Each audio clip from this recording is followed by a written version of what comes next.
right? Like when I think of a protective position 5, it doesn't scream Enchantress. But there are ways that Enchantress can protect her position 1, what I right? You've say. got It's the like, heal, the yeah. enchant, the impetus. There's damage, there's slow, Crash, there's a Crash. really good slow. It's good, it's fine. Crash, let me slow you down a little bit. When's the last Okay. time you hit up a club? When's the last time you hit up a club? I've never ever hit up a club, Sneeze. Okay. And I don't think I ever will. That is not my cup of tea. Okay, look, neither is mine, but when the few times that I have, okay, 2 types of bouncers. There's the type of bouncer, more of a train protector kind, you know, stands there, big burly. Hey, where's your ID, man? Show me your ID. Oh, no ID, head away. You look at his muscles, you look at him bulging, you're like, I'm not gonna mess with that. Okay? There's another bouncer, he's a little scrawnier, but he's higher for his attitude, you know what I mean? He goes straight up to you, you're not even in the line yet. He's like, yo, you wanna come in? You better show some IDs. That's ENG. Goes up to you, beats you up, make sure you never even show up at the front door. If everything goes well, this Naga Siren will not even see your face in lane. That's how ENG operates, right? That's true. No reason to protect your core when you're stopping them at the door. No, yeah, don't even look at my core. You don't have that privilege right there. Death Prophet and Puck are gonna be picked up. So I would say favorites. I mean, a quick look at eScore shows that Soos, in the limited amount of games that he's been playing this season, Puck is one of his go-tos. And, it's actually going to be a bit of a switch-up. So Jeans is going to be on the Invoker instead, not the pause that we expected. I was thinking a bit... Breaker. Yeah, they've kind of switched things up, juggled things up a little bit. And I respect it because I think that Oscar is going to be in a pretty good position against the TA Train Protector. It's really the only hero that can stand their ground, you know, use those soul siphons, get some of that life back, counteract the Leech Seed in a way that Spirit Breaker would not be able to stand in that lane. Yeah, Death Prophet is, naturally good against Puck as well. Anything with a silence, I think, is good against Puck, right? And, anything to catch Puck off guard. It is what's the word I'm looking for? It is a, oh God. He's looking for the projectile. Let's go. Let's go. He's got. Thank you. So Puck can still dodge it. Yeah. But it's one of those on paper things. Like on paper, Puck should never get caught by a Spirit Breaker charge or a Death Prophet silence or a net. In reality, there's so many things to dodge that the chances of dodging every single one of them are super low.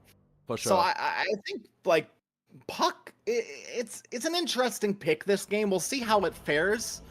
But I really like this Death Prophet pick. I think because of like what we said earlier, it's so hard to go high ground. Get these Death Prophets, these Pugnas, these Naga Sirens, these Terror Blades. Here's that you don't need to commit. I mean, I guess at a certain extent, Death Prophet needs to commit for high ground, but not in the same ways that like a Weaver or I'm trying to think of another like TA. TA, hard to go high ground with TA because you have to rely on like blinking out and getting away.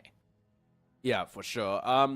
For what it's worth, I do want to put it out there that this, like we say, Soos on Puck, there's a lot of things that it's well within his means to dodge, right? You just press a little cheeky phase shift, you should be fine. The amount of control on Mad Kings, all things considered, isn't really that much, right? Which is where maybe the Puck is coming from. What I do like is that they've switched the Invoker back into mid. Maybe that was their plan from the start. But the fact that they've left it a bit flexible, it seems like Jeans is going to be set for a pretty decent lane. Invoker's laning prowess now is very, very formidable, being able to kind of stand and deliver a lot of damage back the other opponent mid laners way, not really relying on the spells or relying on the build-up. Soos is going to have to be real fast on the fingers. And we can probably expect pinpoint perfect cold snaps from Jeans to try and break that up and get that EMP proc off. So I have to see how things go. For X5 though, between Lycan and not even Muerta, but Lycan, Treant, and TA, this draft looks like it's gonna pop off at like the 15-minute, 20-minute mark. Certainly possible, right? If TA gets a good lane, if Lycan gets a good lane, this game could be over in 25, 30, maybe not, but 35, 30 minutes. We can potentially see this game starting to close out if these heroes get a good enough lane. Yeah, it's gonna come down to how much I feel personally that both Dad on the Naga Siren as well as Oscar on this Death Prophet can get out of lane, because I feel like these are not really quote-unquote action heroes, right? They want to stay in their lane. Death Prophet wants to ideally persist there as long as possible and put on pressure of Exo. Same situation for Naga. As long as she can sit in the lane, send some of her illusions to split push while she's farming the immediate nearby jungle, that's ideal for her. But if they get pushed out, if they start to kind of get flattened down and their relevance is no longer as high, that's where this push is going to come rolling through for X5 and you're not going to have the facilities to put a stop to it. So I know we talked a little bit about Mr. Hermit, who is currently sitting in base. Yeah. One person we didn't really talk about, who this Death Prophet really fits into their playstyle, is Oscar. Oscar has always been one of these like tanky offlaners. Build Greaves, build like whatever. Team, roll around with the team. This Death Prophet is like, it's right up in there, right? That is Oscar's playstyle to a T. Want to build team, want to enable them as hard as I can. Yeah. You know, get on the back of Dad. Yeah. And that it really, if we learn anything from just EPL as a whole, they get on the back of the other than Dad, right? Dad has proven himself even in success. The moments of brilliance were all on this man's shoulders, where he's put the team on his back, you know, made use of the space that he's given and pull off what honestly should be impossible. Naga Siren is a hero that does use net worth in a bit of a different. As we kick things off here, game number 1, X5 versus Mad Kings. Games later on, funnily enough, played by Dad's ex-team, Universitario, but that's a later story. Heroes bottom. Yeah, I mean, you talk about old school off-laning, one way of lane. These lanes, I mean, these 3 heroes get really, really scary. Yeah, and that is an absolutely beautiful play. I've been seeing a lot of this actually recently. Been theory crafting like aggressive, like starting off with an aggressive tri lane or a defensive tri lane and just really punishing that position where need be. Magical sort of little bit of utility that's been added to the game, allowing you to basically make that quick rotation. It's low investment as well because you don't lose out on the TP. Tiger's found himself behind it. Yeah, he's found himself behind enemy lines here. Not really sure what's going on. Maybe going for a little loop-de-loop around. Maybe break up the creep pool from Monty. I'm not very sure what's going on, but right now, Hermit and Dad, they've just meeting in the middle. You know, there's a little bit of a true situation. They just want to farm away. Meanwhile, the supports are beating each other to absolute death. I don't know who's more happy with this, the Naga Siren or the Lycan, because I think they're both quite happy. And Oscar bottom lane dropping low again. Might get clicked down by this tree, and that's exactly what'll happen. Yeah. Weezing tips Oscar. Yeah, that's XD coming out. This is this is one of these situations where I'm Gennec on the pause 4 and I'm looking at my pause 3 and I'm like, okay, good cosplay, but I'm the position 3 now. You can pretend, you can keep telling them that you're pause 3 and keep acting like a pause 3 just to drag their attention, but this is their plan all along, right? Spirit Breaker pause 4, no. Gennec is the pause 3 right now. Oh, I mean, how often do we see position 4s build Midas Ags? Or, like, in Spirit Breaker's case, probably Midas Octarine. Yeah. But, like, Willow. How often do you see 4 Willows just go Midas Ags? Like, it's quite often. It's a trick question, because it's quite often. Yeah. I mean, this is, funnily enough, the Midas patch, right? On just about everybody. Ooh, get it a little low. Dancing around. I mean, these 2 mid laners, they've been poking and prodding at each other, but I wouldn't be surprised to see, you know what? Let's do a quick prediction. I think 3 Midases will be coming out this game. Oh, in total or from one team? Total. Okay. See, you know what's crazy? You know, the crazy thing is that both those answers are very realistic. I know. What a world we live in, right? Yeah, 2023 Dota. Who would have guessed? But some things don't change. Invoker Park. I still think this is very much a skill matchup because you need to be pretty apt as Gennec goes down again. This safe lane is not going well for the side of Mad Kings. But yeah, I still think this is very much a mid lane skill matchup because you still need to be on point with the cold snaps to land any of your abilities on the Park. Same kind of situation, right? Park doesn't have a point and click do damage to you. It's always about landing these spells and positioning. And we're gonna see Jeans grab a water rune, very nice. Oh. Gennec mid won't be able to snipe the water rune. Yeah. I mean, just trying to put on some pressure. It's a bit of a stranger TP just because, you know, you're never in a million years connecting on that charge, right? And it's not like Invoker really had a bottle he needed to refill anyway. So, I mean, maybe just TPing to try and put some pressure on. But, yeah, I mean, that leaves Oscar in a really pickly position. Double Spirit Siphon now, but not Tiger's sure. tier 2, but it doesn't matter. I mean, he has level 2 in Spirit Siphon, but no more charges. They're going to try and turn it around onto Storm. And the bait play, they managed to get the kill onto this TA. So, nice little turnaround. It does end up happening with thanks to that Centaur.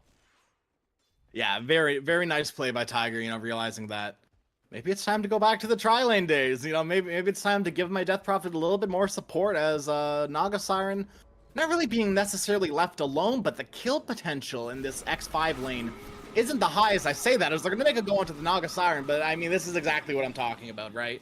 Yeah. It's just not there. You can drop the calling, you can throw the wolves, but I don't know how much it really matters. Yeah, even if you land the dead shot here, which was beautifully sidestepped by Dad, it's, yeah, you're gonna put a bit of damage on her, and then she's just gonna send her illusions up into lane, push it out again, and it's never really gonna be a thing. And bot side, more action going on, charge through onto Storm as Luis, chasing down Tiger. I don't know whether they can actually get anything done here, but Genek looking to be the target in question. Here's Oscar as well. Tossed out a blood grenade and the Muerta's here to play. But this wolf is just eating up the tree end right now. Oscar trying to chase him down with the boots, but facing quite a bit of pressure from Storm. They can't catch up to this.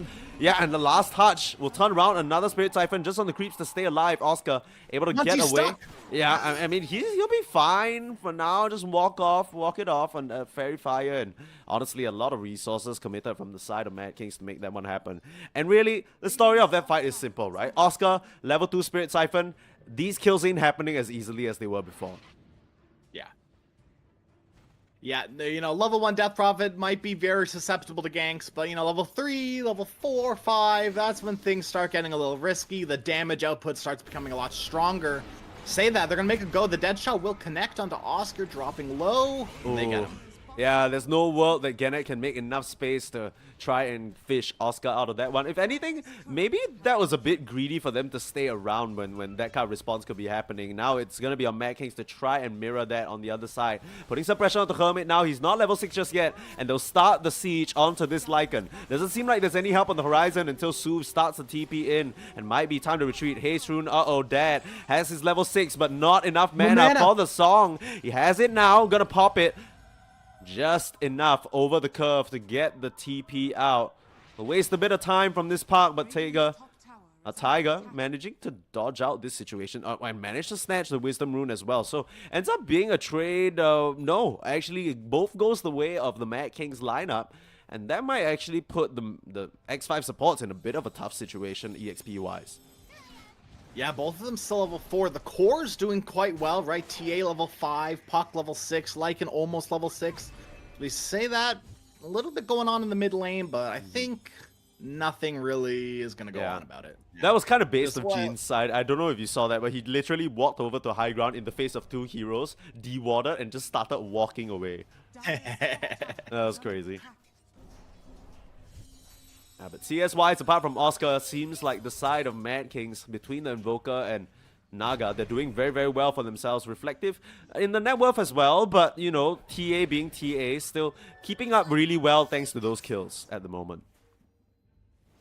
A lot of denies on TA's side as well, which isn't actually hurting Oscar as much as I thought it would be. Yeah. You know, Oscar, despite his deaths, has been left alone for quite a bit. Yeah. And that's the beauty of position 4 Spirit Breaker, is that, you know, you can roam, you can kind of leave your offlaner alone, and that's kind of where Death Prophet thrives as well, is being left alone, getting that level 6, getting that exorcism, and then making an aggressive play like this. Yeah, I mean, you can deny all you want in the lane, but it's not going to stop her from coming forward. But what is Soups with a beautiful TP rotation, a coil and a dream snapped into half. They tried to get Storm, and that's not going to happen, not on his watch. Beautiful counter rotation coming out from the park to put a stop to those shenanigans.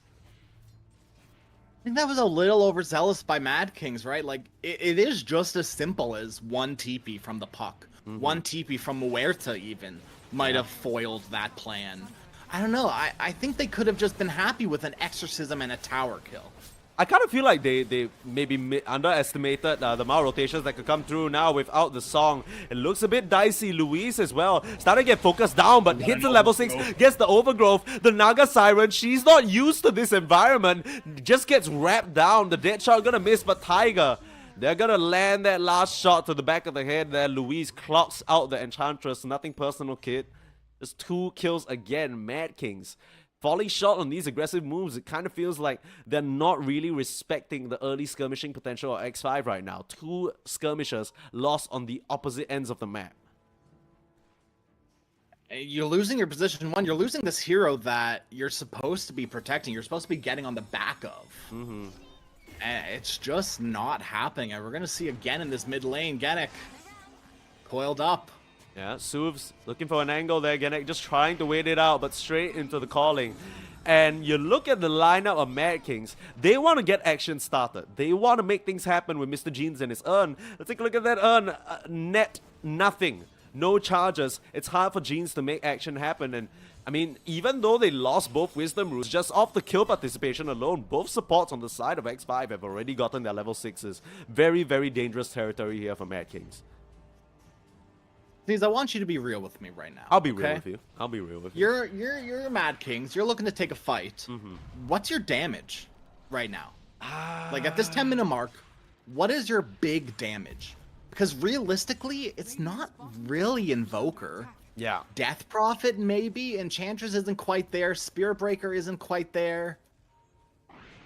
Well, I mean, Spirit Breaker is right here looking at Luis Yeah, right now, but it's he's not here going to now. stop him from just running away into the trees, and that's it. That's their chase. No level 6 on the Spirit Breaker means that he just... I mean, Luis able to just walk his way out of there, and we've seen this exact situation foil so many of their plans so far. They have initial burst damage, but not enough to work through this Leech Seed level 4 now. It saves so many of their heroes, and they're going to try and force a response. With this Exorcism right now, they want to push the issue, and they only have one way of doing so. That's the Death Prophet push. But already, the response is there. X5 starting the D-push, clearing this creep wave. There isn't really much else to be found. If they force something again, they're just going to find themselves on the wrong end of the coin here, and that's a Exo popped. I mean, you're halfway through the duration. You haven't really found much. You'd love to get this tower, but already X5 gathering around. Centaur. That dead shot hurts too. I'll try and run forward. Just a pump fake. That's an overgrowth on the Tiger and nowhere for him to run. He'll just be hunted down. This jungle is not your friend. Boiled again. Yeah. Who would thought the trees would be the one to go up against Enchantress? Yeah. I mean, I've heard that tigers can climb trees, but not this one. This one's looking a little different from your typical tiger, unfortunately. And yeah, I mean, when you can't even get a tier 1 tower with an exorcism, sure, it might take 1 or 2 sometimes, but they've only brought 3 heroes. They didn't even need to rotate the park. Zeus was just chilling, farming mid. Hermit, he's living his best life up here. This is not looking too good. 3k gold lead already at the 12-minute mark. Yeah, and taking a look at the net worth too, right? It's not looking good for Mr. Jeans either. It's rare that we see Jeans this far down on the net worth. Yeah, I mean, Jeans, he's been looking for tempo plays, he's been looking for rotations, but it's almost weird to say that this Spirit Breaker, you know, Spirit Breaker and Death Prophet haven't really been able to enable him. In comes the gank, in comes the Dream Coil, Witchblade complete, more than enough damage. Suvs is on a killing spree, and he's looking for more. They bump through. They don't have a silence for him, though. He's just gonna have Orb in another 3 seconds. He's dancing around and playing with them. He understands his limits just perfectly, and gonna be able to jaunt away. The Wolves are gonna finish off the Spirit Breaker. Nope, that's Monty. Already on a dominating streak, and Luis. When your Treant Protector is higher level than your offlaner, you know something's wrong as Suvs dominating, dancing forward, playing around with them like just fish in a barrel right now, and Mad Kings, they are struggling to find any sort of response. And this is exactly what we talked about at the very beginning of the game. If X5 can get out of the lanes like this, they're going to be in a really good position to take this game in 30-35 minutes if they so choose. Yeah. They can take this game and run with it, or they can kind of chill out a little bit. There's no pressure on them. They've got TA. They've got Muerta, one of the best late game heroes right now. Maybe on a support, but there's no reason that Monty, can't start transitioning into a core after a Rod of Atos, after a 4-staff. Yeah, I mean, at Four this staff point, builds great into Pike. It's perfect. Jeans. Oh, Oh no, not again. straight into a sentry, straight into Soof's hands as he laughs all the way to the bank. That mega kill streak. Every single little initiative started. You can tell Jean's the type of player to try and make something happen, but everywhere he looks just gets squatted down like whack-a-mole. It's not been fun for this Invoker so far. I mean, he kind of looks like a little bit like a mole rat, with this kid skin, but Tiger, I mean, this is gonna be pretty simple. Oh, dead shot. Untouchable, but perfectly landed from Monty. I mean, Superstar Muerta 4 plays were it's nothing strange to us after watching TI, but I mean, Monty, he's really putting on a show. We were wondering whether this is a hero that he's comfortable on. It looks really good in his hands, I'll tell you that much. Yeah, Monty's been practicing it, and that shows for sure. I am in love with this Muerta play right now. Currently higher net worth than the Invoker. Jeez. Yeah, I mean, these two supports on X5 have just looked so good. Now that he's been the one bastion of just kind of survival here in many situations. He's been in this spot before. Genek, he's surrounded. He just doesn't know it yet. They're just biding their time. But Jeans in the area as well, spotted out by a dust.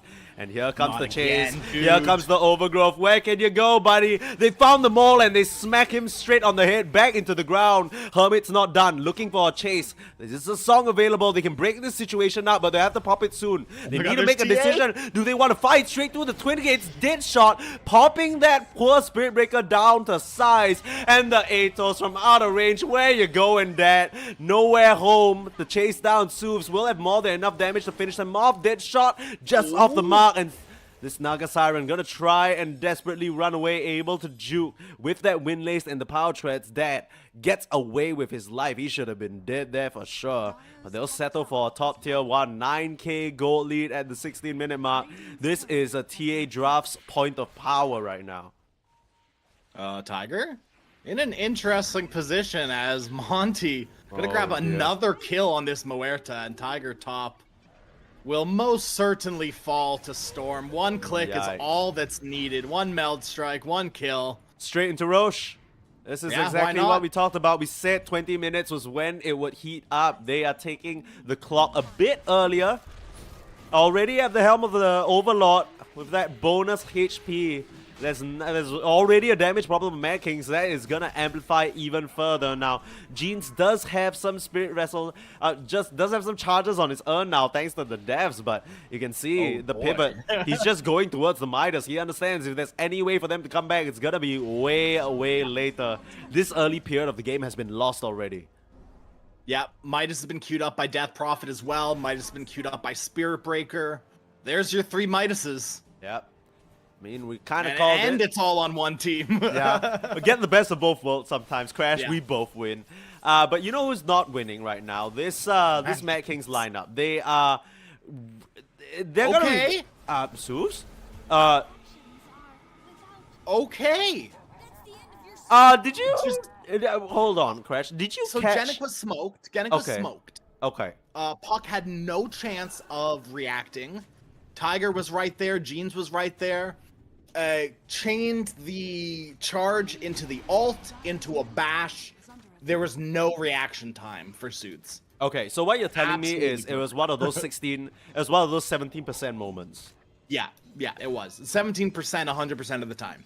Yeah, and I mean, look, we already knew this was going to be the case with the Puck pick, right? Because everything else he can dodge, except for bad RNG. Now, Genek, he's questionable charge earlier. That was I don't know why he charged the Ancient. I don't know. That was weird. Well, mid lane, they're looking at Jeans again. Soofs and wanting to get revenge. There's Jeans, and he's gonna go down. So they get a kill onto Soofs, but immediately the rest of the team, just squares up, comes back swinging. And you're looking at 2 very different styles of carries on both sides, right? Storm on this TA, arguably one of the heroes that makes the most use of early net worth, compared to the Naga Siren, who always is known as a carry that might have a net worth advantage, but doesn't really have the best time fighting head-to-head. And she's gonna have to rely on these diversion tactics, just splitting the map and putting on pressure the other way, because, I mean, right now, X5 knocking on the front door. The wave clear from X5 isn't like early, I mean late game Naga, right? With Heart, with Butterfly, with X, with Y. The illusions start becoming tanky, the illusions start hurting, but right now, Mantis style almost Orchid, these illusions are nothing to chew through. The Puck, the Lycan, the TA, hell, even the Muerta to a certain extent, and even Tree has a little bit of AoE as well. Yeah, and one thing that's really impressed me about X5's gameplay so far, I was talking about how well the supports are playing as they catch another kill onto Oscar here. Luis as well as Monty, they've just been all over this map, not just hero-wise, but take a look at the scattered sentries they just have everywhere. Everywhere that Jeans wants to strike, they've been able to spot him out and foil his plans. I mean, you know Jeans is a bit of a... This guy's itching for action for sure, but it's just been eluding him at every interval. Yeah. And the net worth graph shows that exactly. Jeans has not had a good game. He's been trying to force aggression in places that you can and you like you should be, but like we talked about, they just don't have the damage early game. The thing is, he's not even playing bad, right? This is textbook Invoker. Like, the way he's moving, the way he's trying to respond. Some of the moves, yeah, we mentioned the bot dive, a bit overzealous, but he had to make that play because you got the urn, you're trying to make movement happen. The only real hero you want to go to is Oscar, who unfortunately wasn't having the best game anyway. So it's just kind of one of those situations where, you know, the one lane that didn't go the way you needed it to just ends up biting you a bit. And they've sort of maintained the gold lead right now, 11k, 12k, that's what it's been for the past 3 minutes. But with this Aegis, they can look for more. Still 1.5 minutes on it. They're looking at the bot side now, and Storm already starting to clear the creep wave. So you can see the entire squad of X5 going over. Khera Atos in the mid lane, dodged out by Dad though. That's going to break that coil up. A bit too tanky on the Naga Siren now without the additional health. I'm going to be able to walk that one off. All right, 2 more wisdom runes for Mad Kings. Okay. You know, I mean, it's the silver lining. Yeah, it's still a near impossible game for Mad Kings right now. Yeah. They have the Naga. They've got good team fight with Invoker. They have push potential with Death. Like there are things that can line up for Mad Kings. But right now, I think just at a basic level, they're getting outplayed. Yeah, for sure. And they don't really have the draft to answer just yet. They're trying to put the pieces together for a response somewhere down the line. But right now, I think that picture that they're painting, that graph that they're drawing is a bit hazy for me right now. I'm not really seeing how they can come back, say, for another 17%er, right? The amount of control that they have is not really what you can bank on when you're thinking about a high ground. Like, what's your song combo? What's your big team fight situation? It's all going to come down on single pickoffs that the side of X5, they're just not giving you right now. They're laser focused. They knew what their game plan was, and they came out the gate swinging. This is an early timing draft through and through. Nice little shard. Unfortunately, it goes to the Muerta. Now, not really the hero. It's fine. Yeah, oh, it's come on, it's good. She's gonna, with the amount of heroes that she's killing, she's gonna ramp up in terms of spell amp real quick. Yeah, that's true. Yeah, it's not like it's not a Grimstroke shard, or it's not a like a death or a dazzle shard. But you know, you're not gonna buy it, so you're happy to get it. You know. Yeah, and Stormer has already bought his own shard, right? The Psionic Trap Silence is so good this game. I think it's gonna catch this Naga or maybe even this Invoker by surprise for sure. I mean, the Naga has the Manta for that very purpose, but at this point, she has way too much she needs to Manta. 2 silencers, basically whatever comes out from this Treant Protector in the way of roots as well. It's going to be a tricky situation. Charge coming through, Genek looking to set onto Suvs. You're never going to land this one for sure. The blink out preemptively, dodging out with the orb, and he'll be fine. Gem picked up for this Puck. Even more vision control from what they have already. It is starting to get suffocating for the side of Mad Kings. Oh, Dad has a song. He'll be fine here. Yeah. Oh, I mean, dead shot. Oh. I mean, even with that shot, it seemed like it was going to be a bit out of range. I mean, Monty needed to find a good angle to refract the shot from anyway. So. Angle was there, the length was not, unfortunately. Yeah, small dead shot problems. I think dead shot is such a unique spell because no other spell works off bouncing off trees. You should be able to bounce off Treant Protector. There, I said it. Yeah, same thing for Bushwhack. I saw that Reddit post. You should be able to Bushwhack. What's going on? The like, what's going on with all those train protector posts? Can we talk about that? Like, the subreddit has had a like No, like, it's intense love of Treant recently. No, look, Treant Protector is finally back in the meta. I couldn't be happier. And I don't mind the discourse, you know what I mean? As Gennett in the mid lane, just trying to buy some time. Rooted up though. He already has his yeah, I mean he just is gonna bulldoze away. Trying to break up his route of exit. Gennett try and TP out. Do they have the damage? They're actually gonna coil for him there. No mercy given on the side of X5. They hunt down that pesky Spirit Breaker and made an example of, if you will. You know, I never like watching a team lose this bad, but there's something satisfying about watching a Spirit Breaker lose like this. Oh, for sure. For There's sure. just something nice about watching a Spirit Breaker get decimated like this. Yeah. Well, I mean, this is the type of Dota they need to play now, right? You've already sort of fallen prey a bit to X5's little game plan here. They want to group together, they want to control the map, but if you can create these little outpost areas that you can play safe on the sidelines, now that the map has expanded so much, your little pockets of safety where you can come out, push a wave just like what Tiger is doing, immediately retreat back to the jungle where you're gonna have to force some resources out of X5 to hunt you down. This is Mad King's way back into the game. They need to make sure that their high ground isn't touched. They definitely have a way of doing it. Pretty low committal as well, other than Gennett. Yeah. And I mean, Nog Illusions can cut like, what, 2 waves at the same time? Yeah. And Chandras can use a creep, which is exactly what she's doing right now. It's fine. Mad Kings, you know, they've got their Midases. It's happening. They've got their 3 Midases. Yeah. I'm a little concerned about Oscar's build-up though, because he has degrees available now to purge whatever silence and whatnot. But I am a little bit worried because Death Prophet... Oh, Dad running straight into the fray. That's not where you wanted to be. Needs to pop a song. Catches 4 of them. And the tornado just to cover his tracks. Not really needed. Both calls gonna be able to get out here. They bring the full squad. This is exactly what you need to do on the side of Mad Kings, like we said. Pick and pull, grab them apart. Right now, they are a rolling ball of absolute destruction, but you need to find your little angles to break that down. Gennett gonna get caught out again, but these are the necessary prices you need to pay. On to Souvs. Okay. Oh, not again. This is a gem. This is a park. Another chunk of gold. Caught off guard. Souvs. The second time this game already that he's just strolled up the mid lane all casual, not respecting the same spot. Like the same exact spot. And this is not fun because with Gem of True Sight now in the hands of Mad King, suddenly your ability to quiet down the map, your ability to take out these little areas. I mean, Jeans, he'll go down, but I mean, I don't know how bad necessarily that is at that point. You give your Naga a nice chunk of change. This entire area of the map, their jungle has just been unlocked because you see all of them in this little pinnacle on the board. Yep. They're not getting anything here because both tier 2s already down. Sure, you've scattered out traps across the board, but these traps are slowly going to get cleared out by the Naga Siren. And I don't mean to be overhyping this situation here, but it kind of feels like X5, they need to make the most out of this next Aegis that they're going for right now. If not, the timing window, it's going to start closing. Yeah. Yeah, they absolutely have to. These Midases are going to start paying for themselves very soon. And I mean, like, the net worth graph is pretty sad, but slowly but surely, these heroes are going to start sneaking up.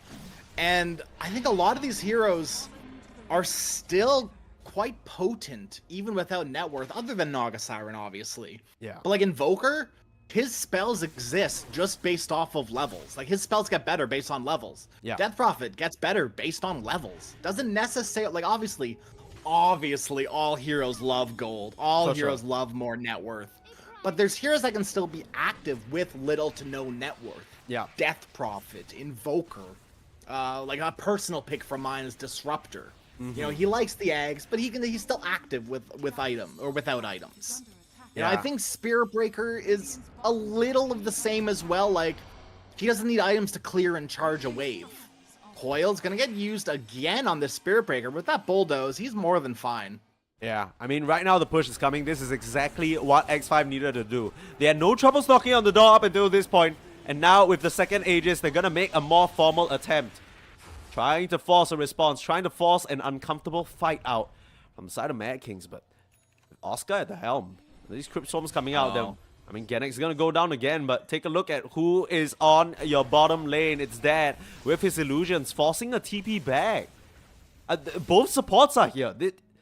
I mean, if Mad Kings group up now and try and take a fight on the front lines, they're gonna be outnumbered. They're gonna be outnumbering X5 here. X5, yeah, they understand they can't be posturing up all aggressive without their supports that have been so important to them so far. Yeah, both, I believe, and I could be wrong, but I think Luis is like a level 30 Treant Protector. His Dota Plus must have recently run out. But I swear that this used to be like a Grandmaster or Master Treant Protector. That is super important. Like, this Treant Protector has proven this entire game how important he is on setting up, getting vision, and getting kills.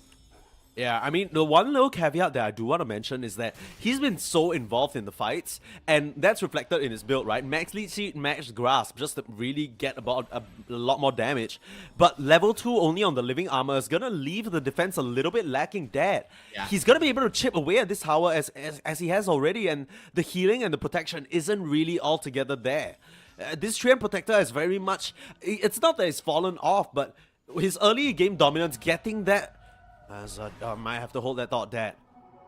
Make sure that he spots out. But yeah, this is the one hero that can foil his plans there. So make sure to stand right next to her. No shenanigans, no dead shot from far range. Gleipnir completed already for Monty. Yeah, such a good play. Dad's a very much a fool me once, fool me twice, shame on me. Mm-hmm. It's very, very well played. Mad Kings, despite the differential in net worth and kills and levels and win probability and everything, and item disparity, and yeah, they're still playing competently, right? There is still good Dota that's happening. I mean, Genek dodging out that dead shot, that would have been his death there. But yeah, I mean, good Dota in the form of just holding this high ground with every little bit of resource that they have. They're not overcommitting, they're not getting caught out in the trap that X5 are trying to plant there. They're just pushing out these waves, creep swarming diligently, making sure that they take out every single attempt. The time is ticking down. 1.5 minutes left on Storm's Aegis. They charge through again. Genek gonna get caught up. The push back, Monty, I'm not sure whether that's what he wanted. The Hurricane actually saves Genek, I believe. Shapeshift committed from Hermit, and the Glyph as well, Deafening Blast. Every little tool that they have in their little box here to push back this attempt from X5. They have to force the issue. Soobs, the charge through again. Genek has the force down, but the Spirit Breaker gonna go down. No buyback. 4v5 situation now. Dan has a song available, has the heart as well. The illusions are that much more difficult to push through. But X5, they're brute forcing it right now. They want to get at least one set of rags for their troubles. Committed quite a lot of time already to this endeavor. And Dan gonna go forward with the jump. Tiger getting caught out on the sidelines by Soovs, but Oscar on the front lines, he can't hold his own. The song gonna buy him the crucial time he needs to escape here. Holding 5 in place. That again coming in clutch, but they'll have to forfeit the racks for that one. They don't lose any more casualties, but they give over mega creeps on this lane, but they're not done. Still a bit more time on the Aegis, 20 seconds, and they want to make the most of it. 9 seconds without the Spirit Breaker. Tiger already being targeted down and nowhere for him to run, but Soovs, same situation can be said for him. Pops the cheese and force stuff away. Huge overgrowth onto all 3 remaining members of Mad Kings, but Genek, he's back. The buyback as well. 5v5 situation. Jeans, though, gonna fall down to the damage from the electricity, surging forward from the storm, and the second lane of Rags is claimed. The side of X5 got what they came for. It comes at the high price of the puck, but it's nothing that they can't and weren't prepared to pay. They'll TP back, happy with their winnings. And 22k gold lead now. Exactly where they want it to be. Yeah, with how hard it is to break high ground right now, you're more than happy to lose just one hero to get 2 racks. That is, you're laughing your way to the bank on that one. You are absolutely fine with that. Yeah, and I mean, can we just talk about how nicely executed that was from X5, that high ground? I mean, it's very clear they knew what they were doing. They were poking in, poking out, sending Storm forward as the only real target to be caught. Meanwhile, X5, they were so ready to respond to any move that Genek was making. But this might catch them off guard here. Storm spots them with a trap. Lincoln's popped, and immediately the charge going through.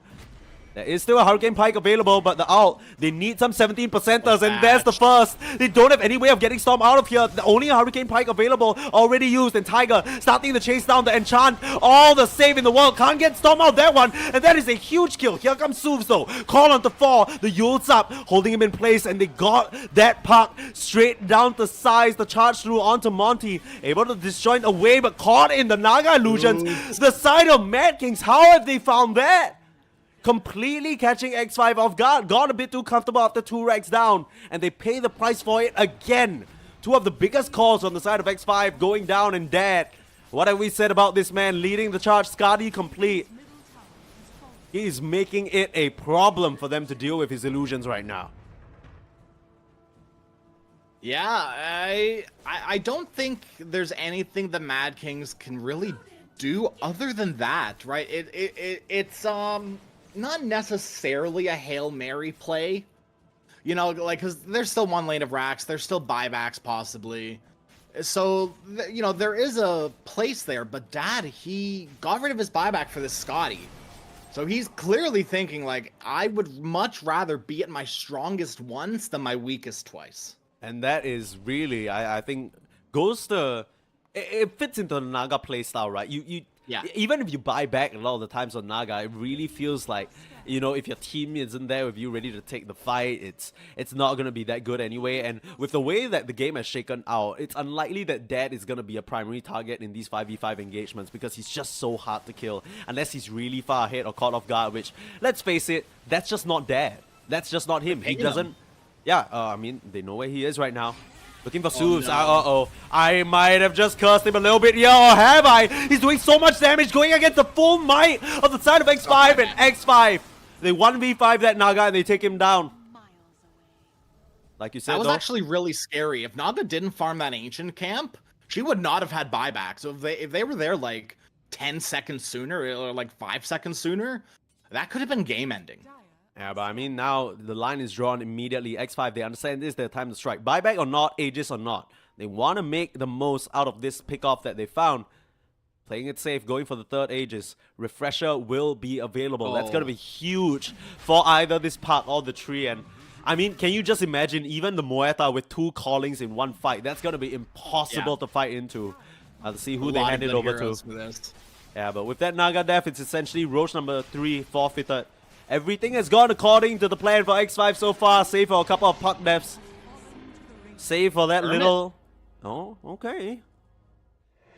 I mean, maybe just double for the... BKB, okay. I guess. Yeah, I mean, maybe he just wants to chase down one of the backliners, feel a bit more fearless about running through. Can't blame them there. Yeah. Yeah, why not, right? And man, the items coming out from this X5 lineup, so scary. AC already done for the Lycan. And I mean, Shadow Blade from Muerta. She's gone full carry mode. You got Lincolns on Storm as well. And I mean, this puck could use a Lincolns as well. But currently, Kaya Sanj, Octarine, and another gem in his pocket. They are looking to force the issue on this last lane. Everything's gone according to plan so far. And got a bash from that too. Nice. Okay. I mean, they get the Tormentor onto Tiger. That's a Sprunk is gonna be pretty useful for disjointing some of these spells. Yeah, I mean, he's gonna be able to hip hop and skip his way out of there.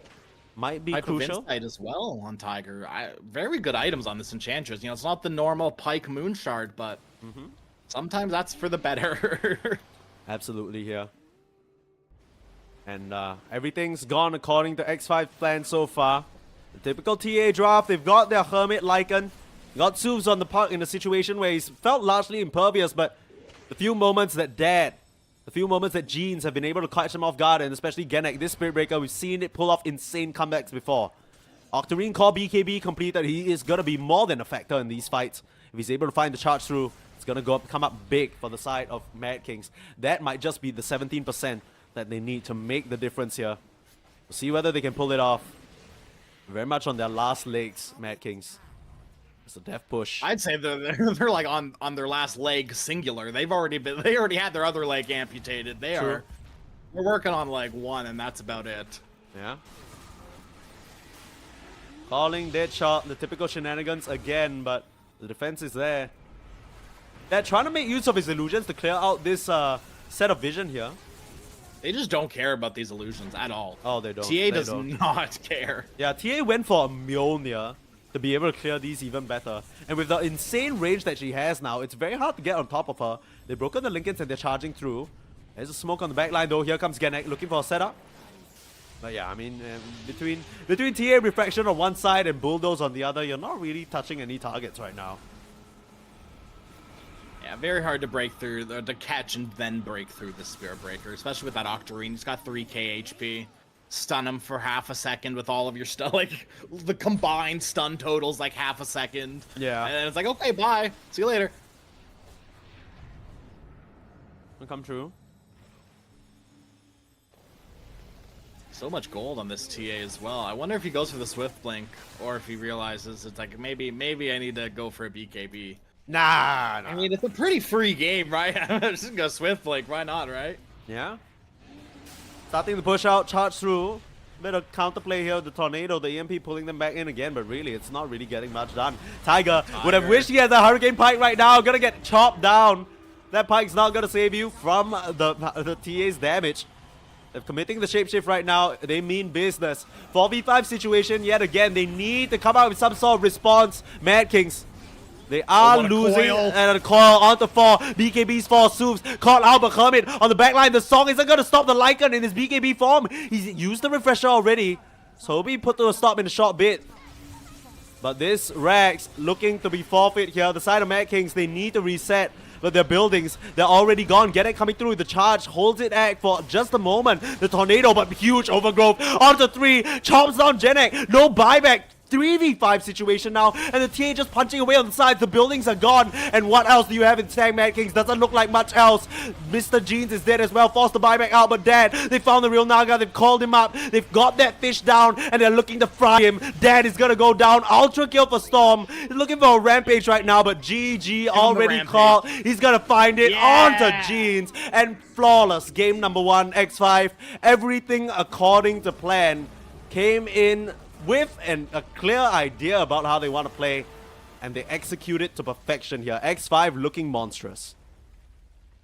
Literally everything from like the first action they made in this game was to make an aggressive play on this Death Prophet with 3 heroes, and it just worked. And everything after that for X5 just worked. They were rolling over Mad Kings, which isn't something that a lot of teams can say they've done. Yeah, I mean, Mad Kings, they've definitely proven themselves here with this new iteration, at least coming into this stage of EPL so far, right? Mad Kings, they've gone 3-1. And so far, I mean, X5, ooh, they are heating up. They've been undefeated so far, and they're showing exactly why. These players are showing up big time. I was a bit concerned because, you know, I think Soofs, he's a very feast of famine type player. Some games he pops off and goes crazy. Some games he looks like the butt of the team, and he's not really pulling his weight. But he has absolutely impressed me in this game. I'm really looking forward to what he brings to the table. And meanwhile, the stable supporting cast, right? Monty, Luis, and Hermit. Boy, they played flawless games. 9-0-18 on this Moeta. Are you kidding me? The amount of control and damage that came out. This guy did 30k damage, which is 5k less than the Park. Yeah. You have to ban, and I don't even know how much Muerto. I mean, Muerto was a problem for sure. I think you have to ban Treant against this X5 lineup. Luis is too good. And I think Monty's hero pool is too big to ban out his heroes. I think you're kind of screwed when it comes to Monty. You just have to make sure he doesn't get on good heroes like this Muerta, or if he's on heroes like this Muerta or Willow, that you're putting pressure on him. Because even as a position 4, can do a lot of damage and help carry the game. Absolutely here. We'll see whether things go all according to X5's plan yet again, or whether Mad Kings can shake things up with some crazy Jeans plays. Game number 2 coming to you in a short bit. We'll be right back. Don't go anywhere.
about humanity. About humanity.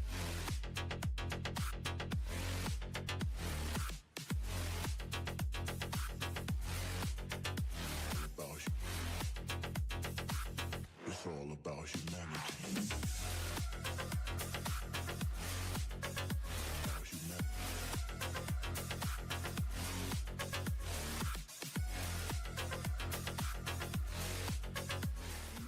Game number 2, baby. That's what's on the line. X5 Gaming versus Mad Kings. It's Crash and Sneeze back again for EPL World Series. Season 8 this time. That's crazy. We're seeing something we've yet to see. I think a lot of times when we're watching EPL, some of the craziness, some of the unpredictability, that's what really defines these teams in SA. But suddenly, X5 coming to the table with some polish that's akin to some other regions. You know, this is some institutional China Dota type beat. Come through with a game plan, hit an insane timing, and just smack you straight home, leave you no room to reflect. And Mad Kings, they're already reeling. You can see it in the bans. Game number 2, already immediate response. Train Protector Lycan first banned out. They do not want to deal with it. They're going to force X5 into a different strategy, snap up the Muerta as well. If I'm X5, I'm laughing about this, man. If you crush a team that hard and then they go out and then they ban all your heroes and then pick one of them, you are so happy with that. Because you're forcing the enemy, and this is something that I always say, and I say this when I'm coaching. Like I do a lot of youth coaching in different games as well. But I say this to my teams as well. If you are forcing the other team to play your game versus their own game, you are going to have a very good time. X5 forcing Mad King to ban Lycan, ban Treant, pick Muerta. Yeah, I mean they didn't need to, obviously, but with the shellacking they were just given, they felt like they had to. They felt like there was no other choice because something like that could just happen again. Look, Crash, you've been on that situation where you're coaching teams and they've been able to make other people play their game. That sounds like a really fantastic situation. But let me offer you a perspective as the coach on the other side, you know. But I'm a bit more acclimated to losing, unlike yourself, and I've been in this position before, unfortunately. Let me paint a little bit of a different picture. Look, Mad Kings, they just get absolutely smashed by a strategy. Oh, dude, beautiful stuff. Okay, wait, hold on. Mad Kings, Monty Tusk, dude, no, it's over, dude. No, this is what I'm about to say, right? You think about, okay, Mad Kings, you know, they got smashed by one type of strategy, but you're now forcing their hand. They clearly prioritize the first strategy over the second. This is the B. This is the B grade, okay? This ain't that. I mean, Mad Kings, they're coming through and they're making that wager. But with how X5 have been playing, if they come in clean and just smack you the same way, I think it's safe to say that X5 are looking to be a very serious contender this season. This is where the good teams separate themselves from the great teams, right? The good teams come out with 1 or 2 strategies, unable to adapt. They don't have a B strategy. Their B strategy not quite as strong, easier to break. If this Monty Tusk is what you're talking it up to be, and it paves the way for another flawless game from this player, I'm all for it. It's going to be lit. Yeah. And you know, I don't know Suze very well as a player, so I can't say either way if Suze plays Tusk, but I know for a fact Monty does. And I know I've been impressed by this Monty Tusk before. I'm ready to hear it again. And I love this ban from Mad Kings because there's one hero that you love to pair with Tusk, and it's Visage. You know, Dawnbreaker obviously as well, but Visage, great with Tusk. In lane, out of lane, through the rest of the game, feels good. Great ban from Mad Kings. It's a situational ban, but it's also a targeted ban. You want to make sure that these offlaners don't have good games, because we've seen at TI, the highest level of Dota, the offlaners are usually what carry most of the game. Agree 100%. I think to say anything less than this is the offlaner patch is in a very different way, right? I think last TI what we saw was just building wave pack. It's just about how much farm your offlaner could generate. This one is very different. It's about what pressure your offlaner can generate, and that comes in many different forms. Hermit, no stranger to putting pieces on the map, no stranger to heating things up in an uncomfortable way for his opponents. Silencer gonna be the selection here, so very, very different style already that we see. So I went on to cyberscore.live, which is our new sponsor, by the way. I think you might have seen a little banner flashing during game 1, but if you just scroll down, you'll see that, okay, you know, there's a little banner there. You can check it out for yourself, because I think me and Crash, we've been using that and the analytics there as well. Funnily enough, Monty Tuss, you know, you're talking it up. It's not that I don't believe you, but it's not very high up his list of heroes that he's played quite a lot. In fact, I had to scroll down a little bit. He's only played 10 games of it this year, and he's only at a 50% win rate. So maybe some of the games that you've seen so far lately, maybe he's upped his Tuss game by a lot. We'll have to see whether that's the case. As for yeah, I mean, as for Soos, it doesn't seem like there's a lot of recorded games for him here. I think it's because he's been ping-ponging quite a lot this year across different stacks and unregistered stacks as well. So that's why we don't really have anything for him. So far, it's always been, it's the usuals, you know, the Pucks, the Kankas, all your favorite SA mid laners. So that's what we have to, but yeah, I wouldn't be, I don't think it'd be a reach to say this is likely Monty's. Because honestly, first pick Tusk mid is kind of based. If that's what they do, I don't know. This team has evolved. Yeah, absolutely. So I'm not crazy. I took a look on Monty's Dota buff because I swear to God, Tusk was his most played hero. Yeah, it is. Okay. He has 133 matches throughout his career, 66% win rate. Woo! Okay, so I think where the difference between Dota buff and Cyberscore is that Dota buff, you're looking at a hero, a player historically, right? Like throughout his entire career, he's been a Tusk specialist. I think Cyberscore, where Cyberscore is good is that it's showing us recently that just hasn't really been his go-to as compared to some other heroes. So we'll see whether he still has a bit of a, you know, I'm sure the muscle memory kicks in at some point. You know, you start swinging at your screen subconsciously and whatnot.